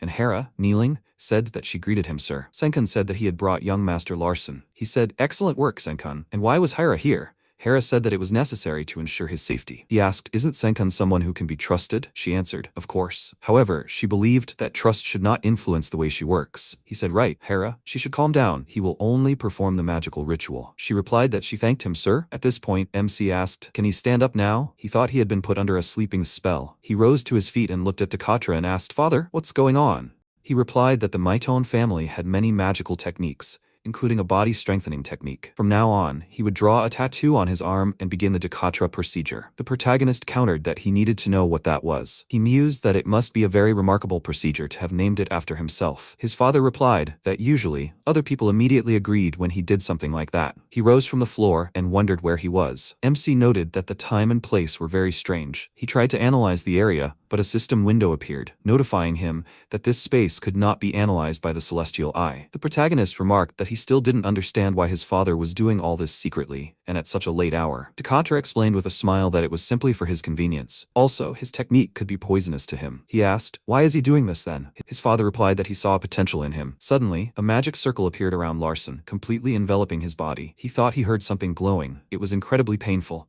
It felt like his entire skin was being cut into pieces. Dekatra remarked that he was doing well. Afterward, the magic circle disappeared, and red symbols appeared on his skin. He remarked that this would be useful someday. MC asked how useful it would be. His father replied that he would find out for himself. Immediately after, Larson lost consciousness and fell to the floor. Dekatra said he couldn't believe he didn't even scream. The pain must have been intense. He was weak now, but he would become stronger in the future. Sometime later, the protagonist woke up to Ludia climbing on him and calling out to him. When he opened his eyes, she exclaimed that she was hungry. She pointed at Ivelia and, with a smile, said that this witch had dragged her here. The sister remarked that she had been wanting to see him since early morning, but she was completely at a loss for words. Should she really punish her now? Ludia cried out tearfully, "Let him listen. She had woken her up very early this morning." MC wondered if she was complaining to her parent like a child. The tattoo had disappeared from his arm. Maybe it was a dream? At that moment, Ivelia cast magic and pulled the girl toward her. He remarked that she seemed to be taking good care of her. Ludia grabbed the blanket and exclaimed that no, she was being bullied every day. The protagonist said he thought she was in a good mood today. The sister, holding her by a chain, asked when he was leaving for the pilgrimage. He replied that he planned to take a 3-day break and then leave. The girl remarked that his mother would be very worried then. The protagonist was very surprised to hear this. She asked, "What's wrong?" He replied that it was nothing. He thought he'd misunderstood her. Ivelia said she didn't know what the problem was,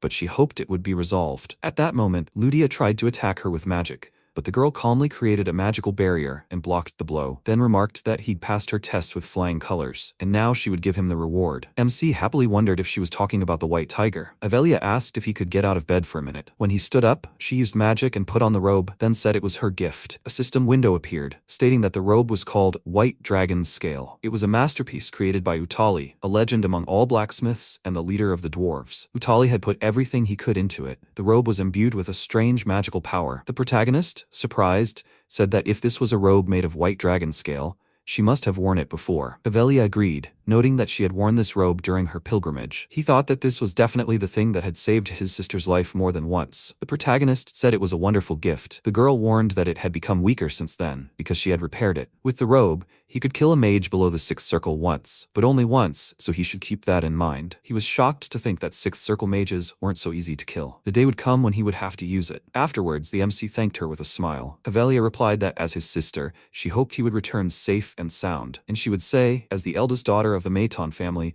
let him return even stronger. He smiled and agreed. Afterwards, Yahello grabbed Ludia and began to leave. She considered letting him return even stronger, so he could protect what was dear to him. 3 days later, Hampton tearfully reported that he had loaded all the antidotes into his luggage, and the instructions were also included. MC thanked him in return. Hera told him to become stronger. He thanked her, and told her to take care of his mother. Afterwards, the protagonist shook Evian's hand and remarked that she was doing well. He thanked her for coming to meet him. She agreed, handed him a candy, and told him to be careful. The protagonist paused, thinking that this was the best gift she could have given him. He thanked her and remarked that they would see each other later. Larson, the 7th son of the Maton family, must set out on his pilgrimage according to the strict rules and laws of the family. Suddenly, a flame appeared in the sky, and Ludia landed next to it, happily asking if she was too late. She had received permission from the witch. The girl approached him and joyfully handed him a piece of paper. MC began to read and said it was a letter from Abelia. The letter said that studying with her was certainly good, but she thought exploring the outside world would also be fruitful. She had been showing him for about 2 years how hard it was to study without a mentor, so he should take a friend with him. After all, she was his strength. The protagonist noted that they were together now. Ludia happily agreed, adding that she was free of the witch. He thought that they would move forward, no doubt about it. They were looking only to the future. After some time, they set off, when suddenly the girl began sniffing him. Confused, MC asked what had happened. She furiously exclaimed that his clothes smelled like that witch. He examined his things and replied that he couldn't smell it. At that moment, Ludia noticed the Fat Cat Inn and smiled, noting that this was the place he'd mentioned. The protagonist mused that there were about 3 inns on Savior Street. The first was the Fat Cat, owned by the organization called Sound of the Night. The only important thing here was that Sound of the Night was connected to his father. There was a connection between the Maton family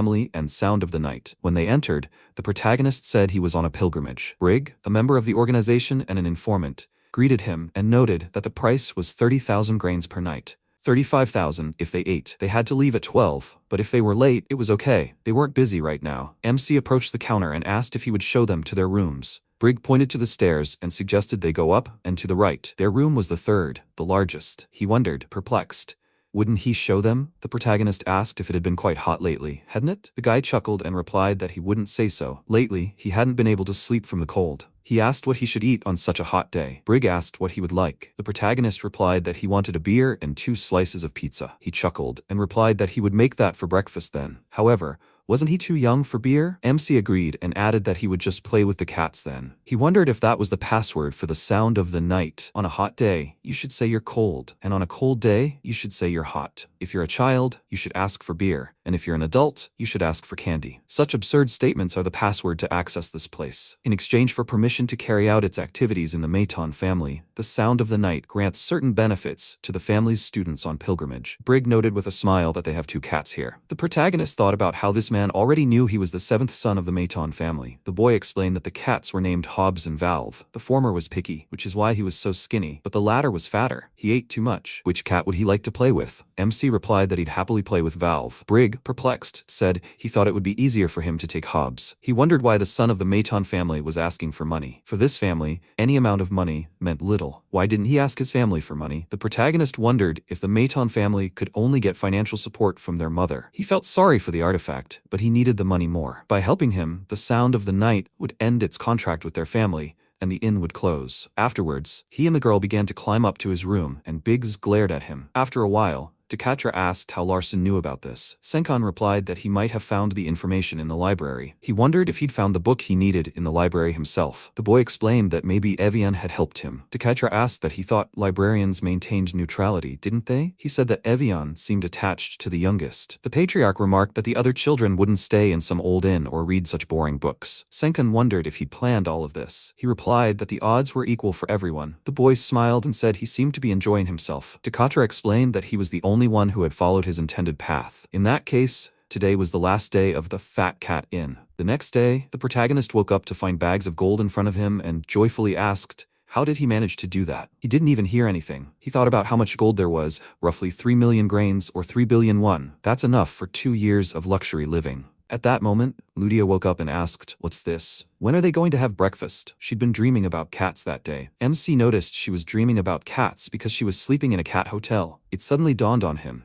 and he began to think that this girl's dreams often turned out to be prophetic. She'd once dreamed of an attack, which later happened, so Cassine was on guard. Even the Divine Eye was sending him a warning. Something was about to happen. The protagonist called out to her and told her to set the hotel on fire and to spare no expense. After that, the girl carried out his instructions and set the building on fire. At that moment, mercenaries ran up to them and tried to enter the room. One of them shouted that the target was outside. Prepare for battle. The seventh son was only a second circle member, and they mustn't let him escape. MC approached them and asked with a smile, "Are they attacking even though they know who he is?" It seemed they had completely given up on keeping it a secret, and they were all quite strong. He would have definitely died if not for his training with Sade. Besides, he now knew that they had no idea what had happened to that guy. Despite being a secret information trading organization, now they would end it. A system window appeared, notifying him that with his mana, he could maintain blitz tactics for 1 minute. The protagonist used the skill and changed his appearance. The mercenaries shouted in surprise that his mana wasn't at second circle level. They needed to use defensive magic and keep their distance. MC dashed forward with lightning speed, striking several opponents at once. The mages, horrified, began using a powerful skill and shouted that even Maiton wouldn't survive this. They would meet him in hell. Seeing the powerful fire mana, he wondered what so much mana could possibly be. Suddenly, the Holy Grail of Ascension appeared,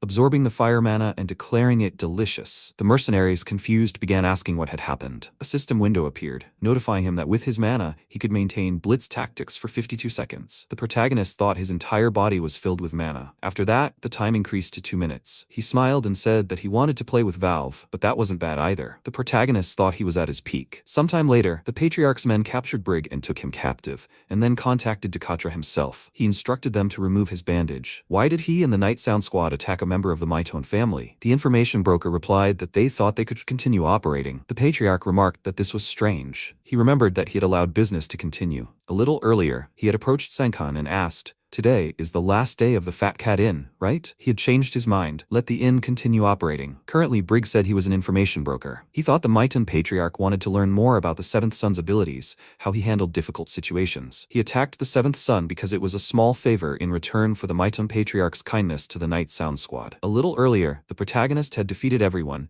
sat down opposite the mercenaries, and said that he would not ask who they were. This place is under the control of the Maiton family. If the magical fire causes harm, the family will immediately dispatch a magical investigation squad. The Maiton family doesn't care what he does or where he is. However, as soon as anyone dared lay a finger on a family member in front of the magical investigation squad, they would be immediately arrested according to the law. Brig would be punished for attacking him. If he had actually tried to kill him, he would already be dead, but he would take into account that he didn't mean to. After this, MC placed his hand on his face and infused a small amount of fighting spirit. This caused Brig's finger to break. He tearfully exclaimed that his mana wasn't regenerating. The Patriarch now remarked that the service was indeed quite good. Brig, smiling, said he would continue to work diligently. He inquired if he had started the fire. The merchant replied that he hadn't. The fire was started by the fire magic of the young lady traveling with the Seventh Lord. Her name was Ludia. Decatra reflected that he had not only dealt with the attackers but also deliberately summoned the magical investigation squad. He not only understood their intentions, but also exceeded his expectations. He was his opponent, but he had acted very cleverly. Even Avelia and Persia hadn't shown such confidence. He truly was worthy of the name Maiton. After that, the Patriarch said he could leave. He officially authorized him to continue working. This was a reward for his competence. His finger must hurt a lot? Brig exclaimed that not at all. His finger didn't hurt. Decatra had instantly severed his finger with magic. The information broker, horrified, thought that he had cut off his finger instantly. He hadn't even felt any pain. If it had been his neck, it would have been the end.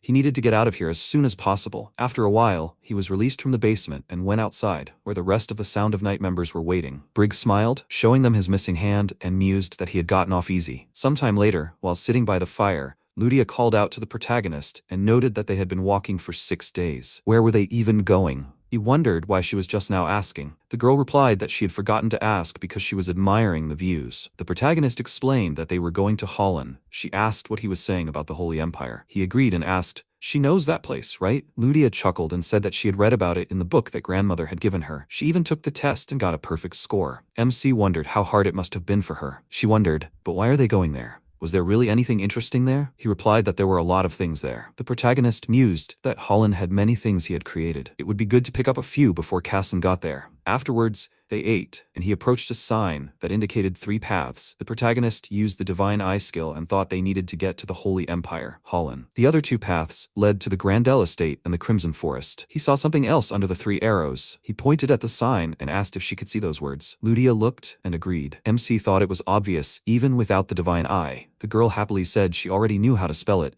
Holland Holy Empire. He pointed out in confusion that that wasn't it. Could she see the writing underneath? She looked closer and asked if there was anything else. She seemed to have good eyesight. The protagonist thought that, come to think of it, when he followed Master Magnar to find the chest plate of the 1,000-year-old dragon, it looked very similar to those words. A system window appeared, stating that automatic translation had been used. The sign read, "Things for his descendant." Suddenly, the Grail appeared, anxiously warning that it was absorbing all his mana. The protagonist considered doing nothing now. The spirit exclaimed that it was his mana. Of course, he could sit quietly if he praised it. He thought how good he was for enduring this so calmly. The Grail exclaimed, "Let him praise him some more." The MC touched the tablet and suddenly another inscription appeared, stating that whoever could find his things would receive the chest plate of a 1,000-year-old dragon, or they must have the golden teeth of a white swan, the eye of a wild beast, the staff of Harlan, and possess the Divine Eye. Ludia noted that there was a lot written there. Suddenly, a hologram of a man appeared. He introduced himself as Kirtel and said he was pleased to meet his descendant. The protagonist, shocked, realized this was the legendary Archmage, whose name was so well known. Ludia approached the hologram and noted that it smelled nothing, and she couldn't touch it. It wasn't human. Suddenly, the Grail screamed furiously that it had lost its mind. He'd almost forgotten it, and yet it had reappeared. He thought that Kirtel was indeed the first owner of the Holy Grail. He should calm down. He wasn't really here. Kirtel remarked that he was currently sleeping in the Northern Sea. MC mused that it was at the edge of the northern region of this world. It was a desolate place, so cold that humans couldn't live there. Even the Maitan family had failed to conquer the Northern Sea. The Archmage said he hoped to one day awaken it, but if he didn't want to do so, such was his fate. For the sake of the future, he decided to seal himself in the Northern Sea. To break his seal, he prepared many items. The protagonist wondered if these were the things the legendary Archmage left behind. Kirtel noted that to be his heir, 2 conditions must be met. First, one must possess the Divine Eye, and second, one must have the Holy Grail. Let him go to Hyron. If the Fire Clan still exists, that's where they live. Ludia asked with a smile, what's he talking about? Kirtel added that winning the hearts of the Fire Clan is the key. If he can't forge a fire contract, he won't be able to obtain the true Holy Grail. Let him find it and return. After that, the hologram disappeared. MC placed his hand on the tablet and asked if he just needs to channel mana here. The hologram instantly reappeared. Kirtel greeted him and, seeing the Grail, exclaimed that he found it. He must have gone through a lot to find the Holy Grail. He smiled and replied that wasn't the right word. Ludia was surprised to see him again. After a while, they set off on a huge eagle. The girl called out to him and warned that they seemed to be near some kind of cliff. A little earlier, Kirtel had said that finding the Holy Grail meant he was on his way to becoming a great mage. Since he had passed his first trial and earned the right, he would make several orders for the future generation. If he developed according to his orders, he would be able to discover the whole truth. After this, a fang appeared in the protagonist's hands. He wondered if this was the whole truth. A system window appeared, notifying him that this item was called the Fang of Loyalty. It was a fang containing the loyalty of the Golden Tiger tribe. MC thought this was too difficult. They needed to find the Golden Tiger tribe first. For now, he indicated that they needed to move forward. Ludia agreed and thanked the bird for its help. Afterwards, they jumped down. The protagonist used the wind attribute and landed easily, musing that now that he was used to using attributes, everything was much easier for him. The girl happily landed next to him and remarked that it was fun. She wanted to do it again. He replied that they didn't have time. She asked why they had come here. The protagonist explained that they needed to find the Crow clan. Ludia recounted that her dad had said that the Crow clan were such cowards that it was impossible to do business with them. So how was he going to find them? He pulled out a bag and replied that he had his own method. Afterwards, they set off, scattering coins along the way. Ludia remarked that this was wasteful. MC replied that it was only 1 grain. He reflected that he had 300 million. So everything was fine. After that, the Crow clan members began sweeping up all the coins. Larson noticed this and thought, excellent, they're picking this up, though still with caution. The Raven clan dislikes humans. Long ago, Raven clan wings were luxury items for humans, and this can be seen even now. Therefore, for survival, their descendants' DNA is ingrained with a fear of humans. The next day, they set up a small camp and pitched a tent. Ludia, lying on the ground, said she was bored. He was wasting his time. MC asked if she didn't like doing anything. She replied with a smile that she loved being lazy. She wanted to stay here forever. He noted that they would need a little more time, so let her rest. Suddenly, a squad from the Raven clan approached them, and everyone knelt. One of them fearfully asked if he had any more gold coins. The protagonist thought they had overcome their fear. He showed them the bag and noted that he had a lot of gold. One of the ravens excitedly asked if he would give them more. The protagonist agreed and tossed them a coin. The crows then descended into chaos, scrambling for coins. One of them remarked that his family was struggling. Would he give him more coins? He smiled and agreed. Tuma joyfully exclaimed that he was now rich. How could he repay him? MC showed them the tusk and asked if they knew what it was. The crows were immediately horrified by what they saw. Ludia, perplexed, asked what was wrong with them. He replied that it was because they knew the tusk's owner. MC reflected that before describing the Crow clan, he had seen an article. He hadn't read it closely, so he didn't remember what it was about. But when he wrote the extras, he incorporated it into the setting. He remembers initially describing them as those who don't like to remain in debt. The crows screamed in horror, saying it was the tooth of a stupid tiger. It was the murderer who ate Nak, but they still had to repay him. Ludia chuckled and noted that the crows had said they would thank him. They were very sweet. Tuma approached him and introduced himself, then asked his name. The protagonist told him his name. The crow said it was nice to meet him. He knew where the stupid tiger was. He thought he must be referring to someone from the Golden Tiger tribe. This tribe isn't that numerous, or rather, there are very few of them, but they are famous for their strength and don't need to increase their numbers. If there were more of them, they could become the masters of the continent instead of humans. Tuma tearfully said that this stupid tiger is evil. He eats them. MC thought that the nature of the Golden Tiger tribe is to hunt those weaker than them. That's just the way nature works. Ludia might be harmed during this meeting. He called out to her and asked if she could wait for him here. The girl replied with a smile that she also wanted to see the tigers, but she would wait if he said so. The protagonist thanked her and remarked that he would return soon. Let Tuma lead him. The raven agreed, terrified, saying that he was terrified but he would lead him. He tossed him a coin and said it was for his work. The raven joyfully exclaimed that he would repay him. Now he lived well. The other ravens began to say they were envious. The protagonist thought that he had probably spent 12 grand. Sometime later, near the Grandel family mansion, Magner shouted if he could stop with his moralizing. What did he expect from him? When they all die from one poke? He was afraid to teach the youth when they were all so fragile. Velutador Grandel, the head of the family, replied that he suggested he drop the matter. The old man exclaimed that those bastards had said they wanted to take Rosalind Grandel as their concubine. Supposedly, they would help her give birth to a healthy child. He asked in horror that he hoped they died in agony. He should have tortured them to death. In his place, he would have cut off everything that moved. Magner asked if they weren't supposed to kill without unnecessary torture. Velutador replied, "People? Yes." The old man remarked with a wry smile, if anyone else heard him now, there would be something going on. How could an honest, upstanding, great and kind, holy king of mercy say such a thing? He replied that it didn't matter. They would return to what they had discussed before. How much had he taught Larson? Magner replied that Grandel's 4 fundamental wills and 3 fundamental martial arts, but that could be found in any bookstore. This sly man had learned something more important. Velutador asked if he'd made another mistake. The old man asked if he thought he only made mistakes. That bastard had absorbed his fighting spirit. The leader exclaimed in horror that it couldn't be. Fighting spirit and mana were fundamentally different. He was saying there was now a mage with both mana and fighting spirit? Magna replied that right now, he seemed to be simply copying him. He had an incredible body that could withstand this. Velutador shouted that if this caused anything that could harm the Grandel family, it would be bad. The old man said he knew this and would accept responsibility. If that day came, then as this idiot's teacher, he would kill him with his own hands. Meanwhile, Ludia, remaining near the tent, remembered how Avelia, having shackled her, had asked if she intended to go with Larson. She would only get in his way. After all, she was weak. She wouldn't allow a lesser being like her to harm one of the Maiton. Now the girl is thinking that she's weak, and she knows it. She wants to stay with Larson, but she's a burden to him. She wants to become strong. No, she will become stronger no matter what. Fueled by motivation and a multitude of emotions, she flared up and created a huge pillar of flame. MC noticed this and wondered if he just sensed her mana. A system window appeared, notifying him that a variable had appeared that affected the plot. The character Phoenix's child was determined to become stronger. The fire god Phoenix gazed lovingly upon her child. He was shocked to think that a phoenix had appeared. The fire tribe, which worshipped Phoenix, was so powerful that it conquered the entire continent. But the more divine power the fire god absorbed, the weaker the tribe became. He didn't appear often in the plot. After all, he didn't prescribe specific actions for him. He didn't think any god had much influence on Casson. Then there was only one explanation. His divine eye and Casson's divine eye were fundamentally different. Suddenly, Tuma smelled the enemy, took off in fear, and shouted that he had repaid him. The MC considered this. The fact that a member of the cowardly Crow clan had brought him here was already impressive. At that moment, he noticed Mirang of the Golden Tiger clan, finishing off an animal carcass. The protagonist wondered if she was a woman from the Golden Tiger tribe. He was quite far away from her, but he still sensed her strength. She noticed him and asked, "Is this a human child?" He replied that he had come to meet with the Golden Tiger tribe. Mirang began to leave,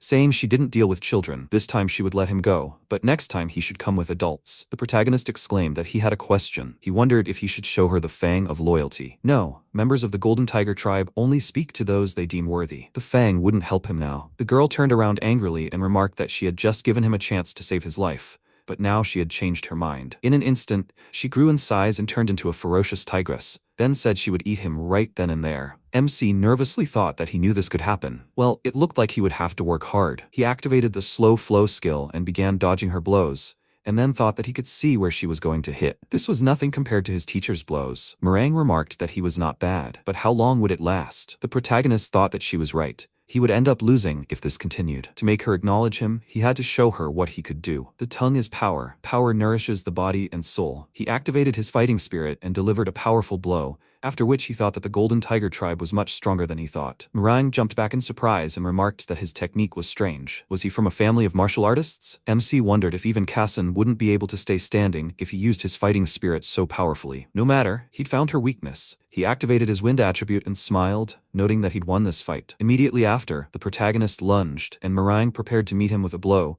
but he dodged at the last moment, and, appearing behind her, grabbed her tail. She furiously screamed for him to let go of her tail, and begged for forgiveness. He reflected that the only weakness of the Golden Tiger tribe was their tail. Traditionally, adults cut off the tails of cubs when they turn 1 year old. Cutting off an adult tiger's tail could kill it. MC grabbed the tail and asked, "What if he did that?" Mirang, horrified, screamed that she surrendered. Just let him let her go. He released the tail and asked if she acknowledged him. The girl assumed form, jumped back, and said she had been careless, losing to such a boy, but it was her fault. The protagonist sighed and offered to talk. Mirang remarked that she would have no problem killing him right now. Why would she talk to him? He remarked that an honest member of the Golden Tiger tribe would not do such a thing. She wondered in disbelief, where did this horrific child come from? What kind of family of martial artists could know so much about the Golden Tiger tribe? Mirang introduced herself and asked what he wanted to talk about. MC pulled out a fang and asked what she knew about it. She exclaimed in wild shock that it was Tutanka's fang. It was one of the relics left by the hero of the Golden Tiger tribe many years ago. It was the treasure the Golden Tiger tribe was seeking. She had heard that the tribe was searching for it all over the world, although she didn't know whether that was true or not. He wondered if this was some kind of legend. Mirang, perplexed, asked how she even knew it was Tutanka's fang. She'd never seen one before. The protagonist wondered what she would have done if he'd shown it to her from the start. She stood up and asked what it meant. Who did he think she was? She would have simply eaten him and taken the fang. He wondered why she wanted it.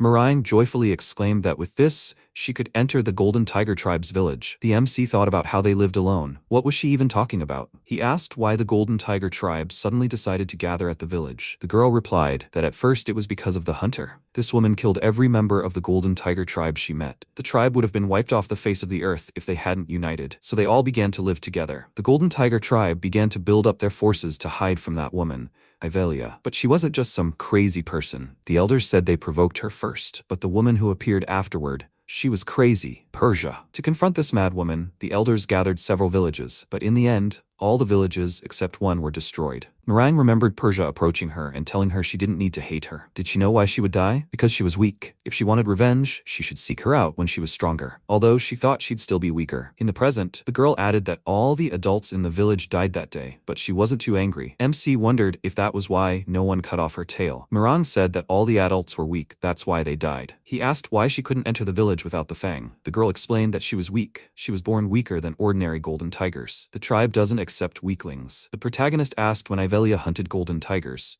Mirang replied that it was about 6 years ago. He asked how old she was. The girl replied that she was 5. The MC, perplexed, exclaimed, "Why did she call him little?" He thought, he knows they mature differently, but this is just weird. The protagonist asked, so does that mean he can enter her village with this? Mirang replied that he can enter not her village, but the village of the Golden Tiger tribe. She doesn't live there. Suddenly, a system window appeared, stating that this is now Tutanka's fang. Kirtel's quest will appear as soon as he places the fang on the Golden Tiger tribe's altar. The MC thought the altar must be in the village. He wondered if he could go with her. Mirang agreed and warned that she couldn't promise anything. She'd likely be beaten and thrown out, and he'd be eaten. The protagonist, perplexed, asked that this could happen even with a fang. The girl replied that they could just take it, but she'd take him there if he wanted. He thought about how she seemed so eager to go. This was a monster that could easily deflect his fighting spirit, and an entire village of monsters considered this monster weak. If he couldn't overcome this obstacle, he'd never reach the level of his sisters. He could handle it. The protagonist pointed forward and asked where it was. Meringue replied that the village was in the Dragon Mountains. After some time,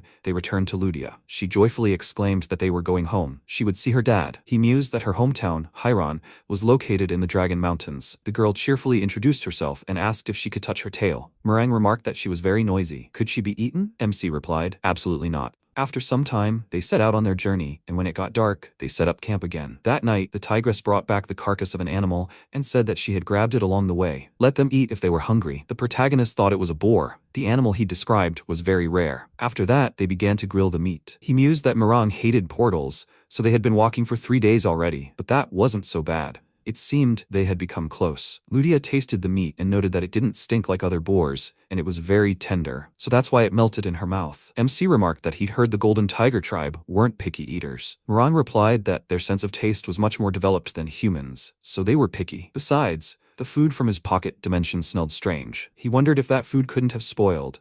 Time was frozen in the pocket dimension. Meringue remarked that of course, human meat tasted best. The protagonist asked why she was saying that. What did Golden Tiger meat taste like then? She replied that it was too tough. After some time, they set off again and came to a sign. Meringue said there was a cave further down the road. If they went through it and down the mountain, they would come to Hiron. Ludia asked if she could catch up with them after she saw her dad. MC replied that she should wait for him there. He would go meet the Golden Tiger tribe. She asked upsetly, was it because she was weak? He thought that this girl was a very talented mage for her age, but still too weak to face the Golden Tigers. Ludia turned around and said that she would go to her dad. Her father said that if she wanted to become strong, she just needed to tell him. She would become very strong and be able to protect him, since she was his contracted fire mage. MC replied with a smile that he would try not to be late. He thought this would be best for Ludia. He would receive Kirtel's quest and also become stronger. Meringue sniffed the ground, began digging, and noticed a village somewhere nearby. Suddenly, the Grail appeared, exclaiming in horror that it hated this place. It thought it had slept here for 1,000 years. At least, it was sealed here. The protagonist thought that indeed it was sealed here. But why did she start digging? The Grail noted that she apparently didn't know the password. He wondered if there was a password here. But why did she look so happy? Suddenly, a tiger appeared, a representative of the Golden Tiger tribe,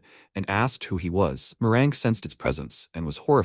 MC thought about how tall he was. She was tall too, but he was simply gigantic. Judging by her reaction, he really was a golden tiger. A system window appeared stating that Meringue had been weak since birth. Because of this, she had to endure attacks from her fellow tribesmen. He wondered why she was so afraid but still wanted to come to the village. The tiger pointed out that he was not from the Golden Tiger tribe. Where did he get Tutanka's fang? MC replied that Kirtel sent it. He said he had never heard that name. The protagonist noted that his name was Larsen Maitan, a relative of Avilia and Persia. These names should be familiar to him. The tiger and Meringue immediately became wary and angry. He thought that it would take him too long to earn the recognition of the entire tribe. They would end it now. The girl exclaimed furiously. How dare he deceive her? She would eat him alive. The tiger angrily shouted that she was an idiot. She brought Maitan right to the Golden Tiger's doorstep. She replied in horror that it was all wrong. She didn't know. She just thought she could get into the village. Let him explain the situation to him. MC pointed out that she seemed to be planning to eat him. Meringue said she would eat him later. The tiger angrily said that they were not afraid and were ready to fight to the death. He replied that he had come precisely to prevent this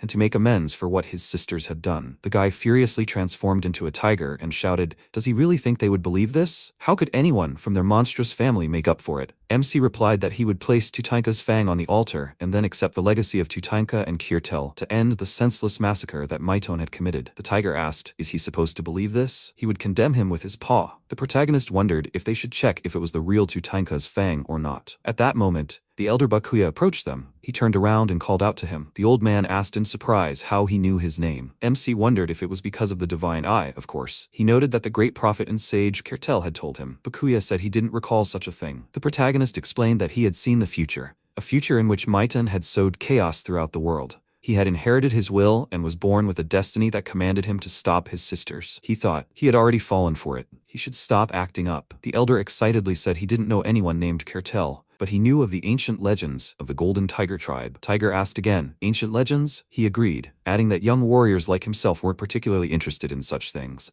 MC wondered what he was talking about, the legend of Tutanka. The elder told him that Tutanka had torn out his own fang and vowed to protect the land of the Golden Tiger tribe and his comrades. The ruler of the world, Tutanka, had carved an altar from stone and made a hole for the fang. In the distant future, when his fang and the altar were reunited, the great hero Tutanka would appear again. The protagonist wondered if the great leader had comrades. He thought the Golden Tiger tribe were solitary by nature. Wasn't that so? Murang suggested that perhaps it was.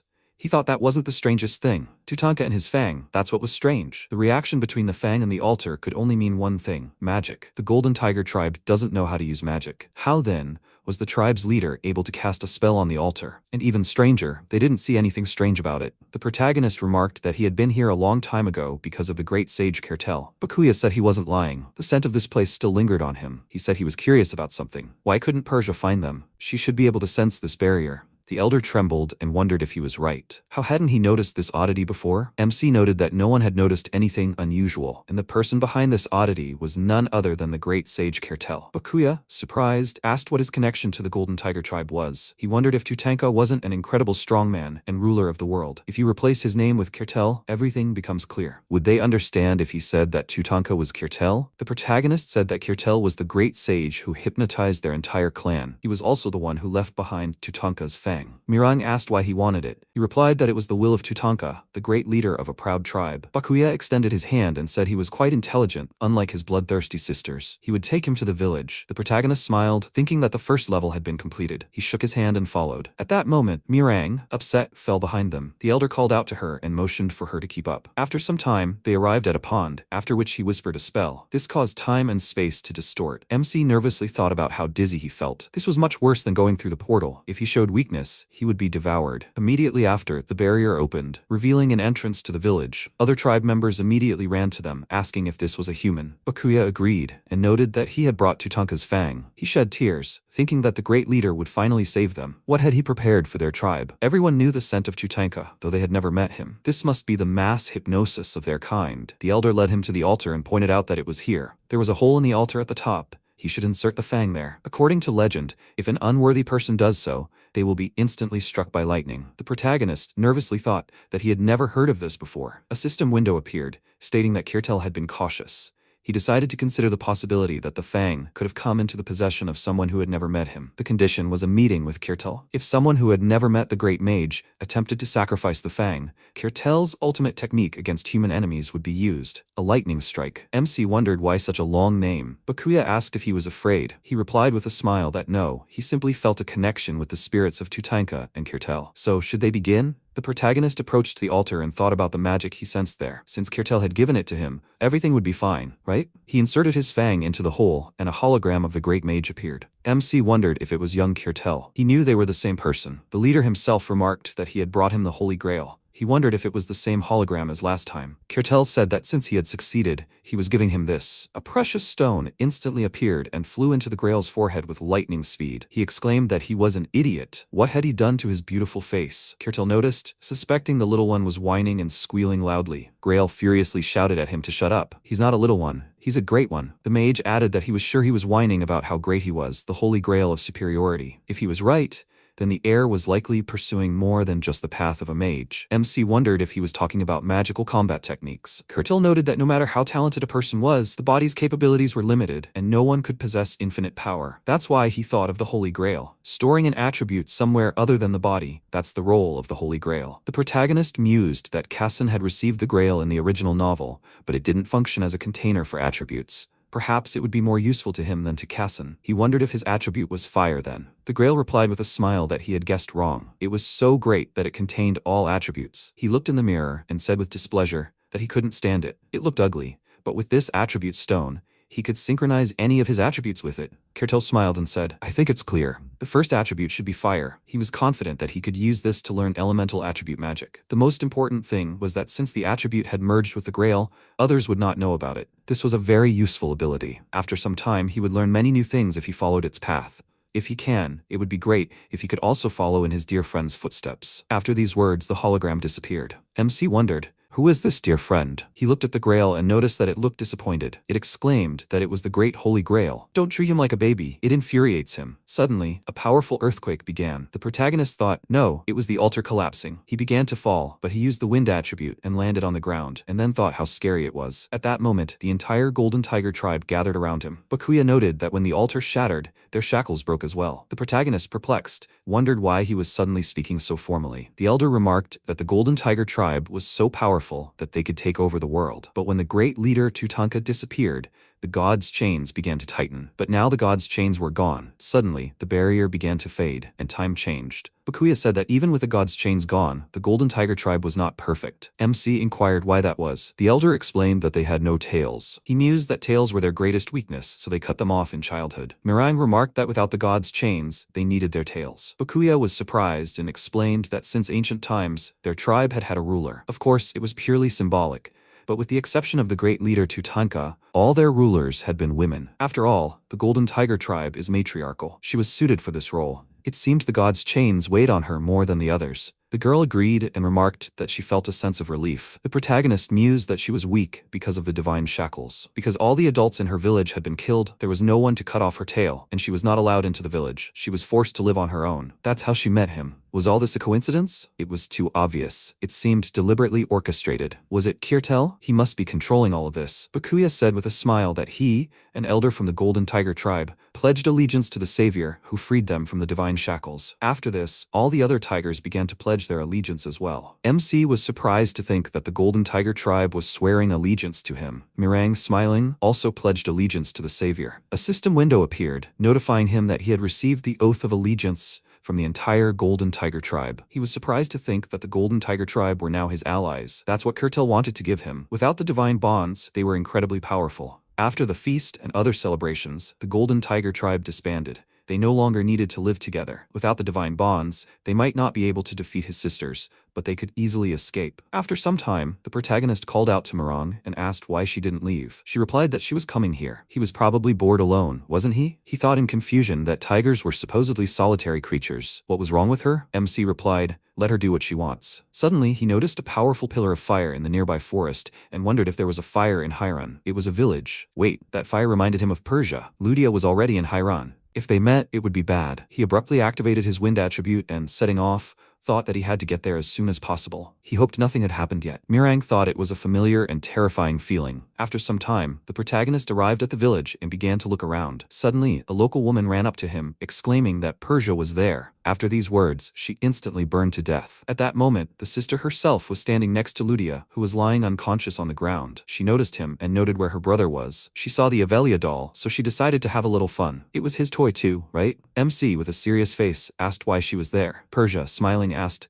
why isn't she allowed? Can't he greet his sister more kindly? He wondered if the whole village reeked of burnt meat. Why did she do that? The protagonist remarked that if she was waiting for him, she probably wanted something. The sister, with a sly smile, asked, from him. She wanted to see him, but that's all she wanted from him. She pointed at Mirang and said she was here because of her. He nervously wondered if she had followed him. Persia remarked that she needed the Golden Tiger's teeth. It was one of her few hobbies. Lately, she hadn't been able to find the Golden Tiger tribe with her spell, so she hired people to search. And rumor had it that the tigers were somewhere around here. MC wondered if she probably had a network of informants all over the world. Persia asked that, knowing that her younger brother was walking with the tiger, how could she not come? He had worked so hard for her, so she had long thought about how to reward him. This was her surprise for him, since he had gone to the trouble of finding the Golden Tiger tribe for her. Mirang, horrified, remembered the incident from her childhood, fell to her knees and exclaimed, did he lie to her? A system window appeared, notifying her that she was panicking due to her injury. The protagonist, with a serious face, said that the people of Ahiran were innocent. Persia replied that people in this world die regardless of whether they are guilty or not. He pointed out that the Golden Tiger tribe was also innocent. She agreed and added that she still needed them. The MC said that this girl's name was Mirang. She was his friend and would accompany him on his journey, and he wasn't going to give up his friends. Persia created a magical seal between her fingers and said that in that case, they would see how much stronger he had become. She fired a magical shot, but missed on purpose, even though such a powerful attack destroyed everything behind him. He nervously wondered if this was the power of Sixth Circle fire magic. Persia asked with a smile, he knows she missed on purpose, right? She would hit this time. He'll die if he doesn't move, and if he does, his girlfriend will die. The girl fired a magic shot, but the protagonist didn't move. The attack dissipated right in front of him. Persia pointed out that he knew she wouldn't hurt him. He agreed, adding that she was going to become a patriarch after all. MC mused that his siblings' attacks couldn't harm him while he was on a pilgrimage. Those were the rules of my tone, and she had no choice but to follow them. The girl grumbled that it was boring. She'd set everything up here to have fun. Suddenly, Persia instantly cut off Ludia's arm and said it would be fun. The protagonist instantly activated blitz tactics and changed his appearance. She asked with a smile, "What is that?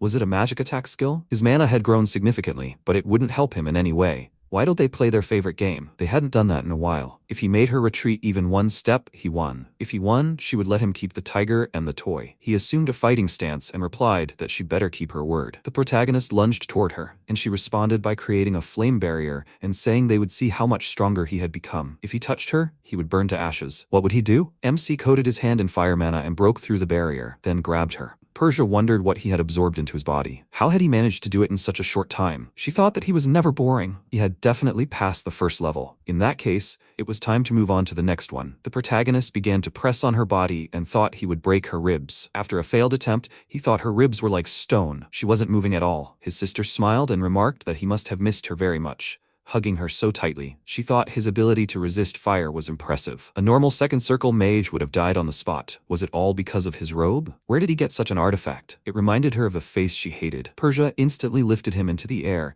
and began attacking him with a powerful stream of fiery mana. The protagonist thought it was breaking through the scales of a white dragon and the chest plate of a 1,000-year-old dragon. The Grail appeared, exclaiming that it too was at its limit, as if its body was about to explode. Meringue, watching this, was horrified, recalling a moment from her childhood when her mother gave her a clover and told her that they say this 4-leaf clover brings good luck. She was sure that only good things awaited her. Sometime later, Meringue saw her mother tell her to run, and immediately after, Persia cut off her head. She approached her and with a smile said that she didn't need to hate her. Does she know why she will die? Because she is weak. If she wants revenge, then she should seek her when she is stronger, although she thinks she will be weaker than her anyway. Currently, Persia, attacking the protagonist, asked, "It hurts, right? This is how the weak feel. The weak always suffer at the hands of the strong. Everything is always taken from them, and they can't do anything about it. Just like his tiger girlfriend." The protagonist, enduring the pain, exclaimed that when the weak decide to do something, they can change the world. Meringue must overcome the fear that lies within her. The girl herself threw off her cape and thought that she must overcome her fear, otherwise nothing will change. She transformed into a tiger and instantly bit off her arm. After that, MC fell to the ground, his mana drained. Persia noted with a smile that she now remembered her. A system window appeared, notifying that a significant change had occurred, affecting the story. She laughed and said that she had become so weak. That's not bad for a golden tiger.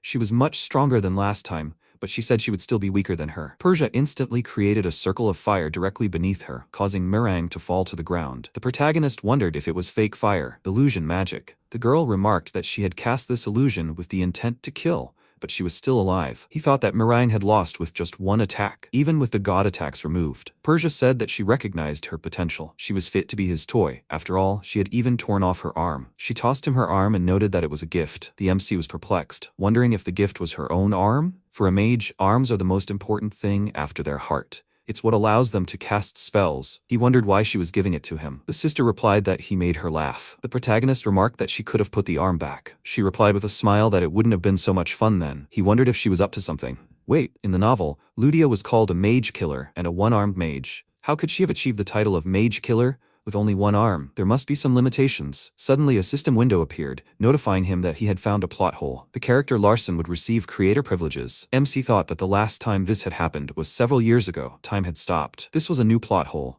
He needed to fix this error using creator privileges. The novel itself appeared in front of him, revealing that Ludia was able to achieve the title of Mage Killer despite only having one arm. The reason for this was unknown. The protagonist thought there were two clues, the one-armed mage and the sister who gave him her severed arm. He doesn't understand what she's thinking, but he's sure she left Meringue alive because she was having fun. He needs to make this more believable without changing the plot. He takes a pen and writes that it's because of certain conditions that need to be met to be a successful firebender. MC wonders if he wrote certain conditions on purpose, just in case.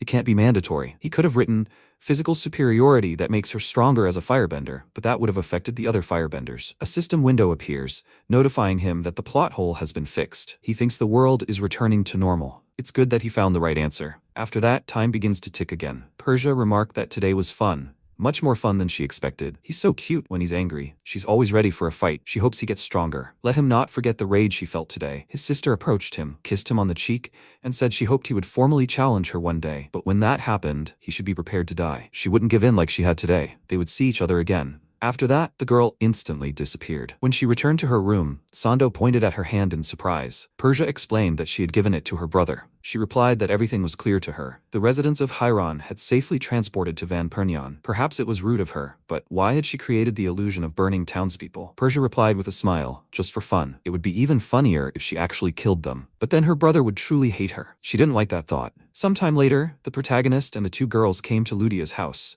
She planted a pear seed and explained that her father loved pear blossoms because her mother did. He always said he wanted to see her again, but she hates Larson a little. His sister killed her father. She knows he's not to blame. It's her fault. She was weak and couldn't protect her father. She will become stronger so she can kill Persia. No, first she will kill her father, so she will feel the same pain she is now. Instantly, the girl was covered in powerful magical energy, and an eye of healing appeared above her. A system window appeared, notifying that the power of the eye's healing had been activated in Ludia's character story. The character's scenario is progressing. The character's eye of demon slaying is opened. MC was surprised to think that in the novel, Ludia meets Persia before she meets him and loses her arm. This leads to the opening of the eye of demon slaying, and also to her becoming the enemy of all mages. He tried so hard to change history to prevent this, but it was in vain. This is the power of the eye's healing, and if this continues, he might die.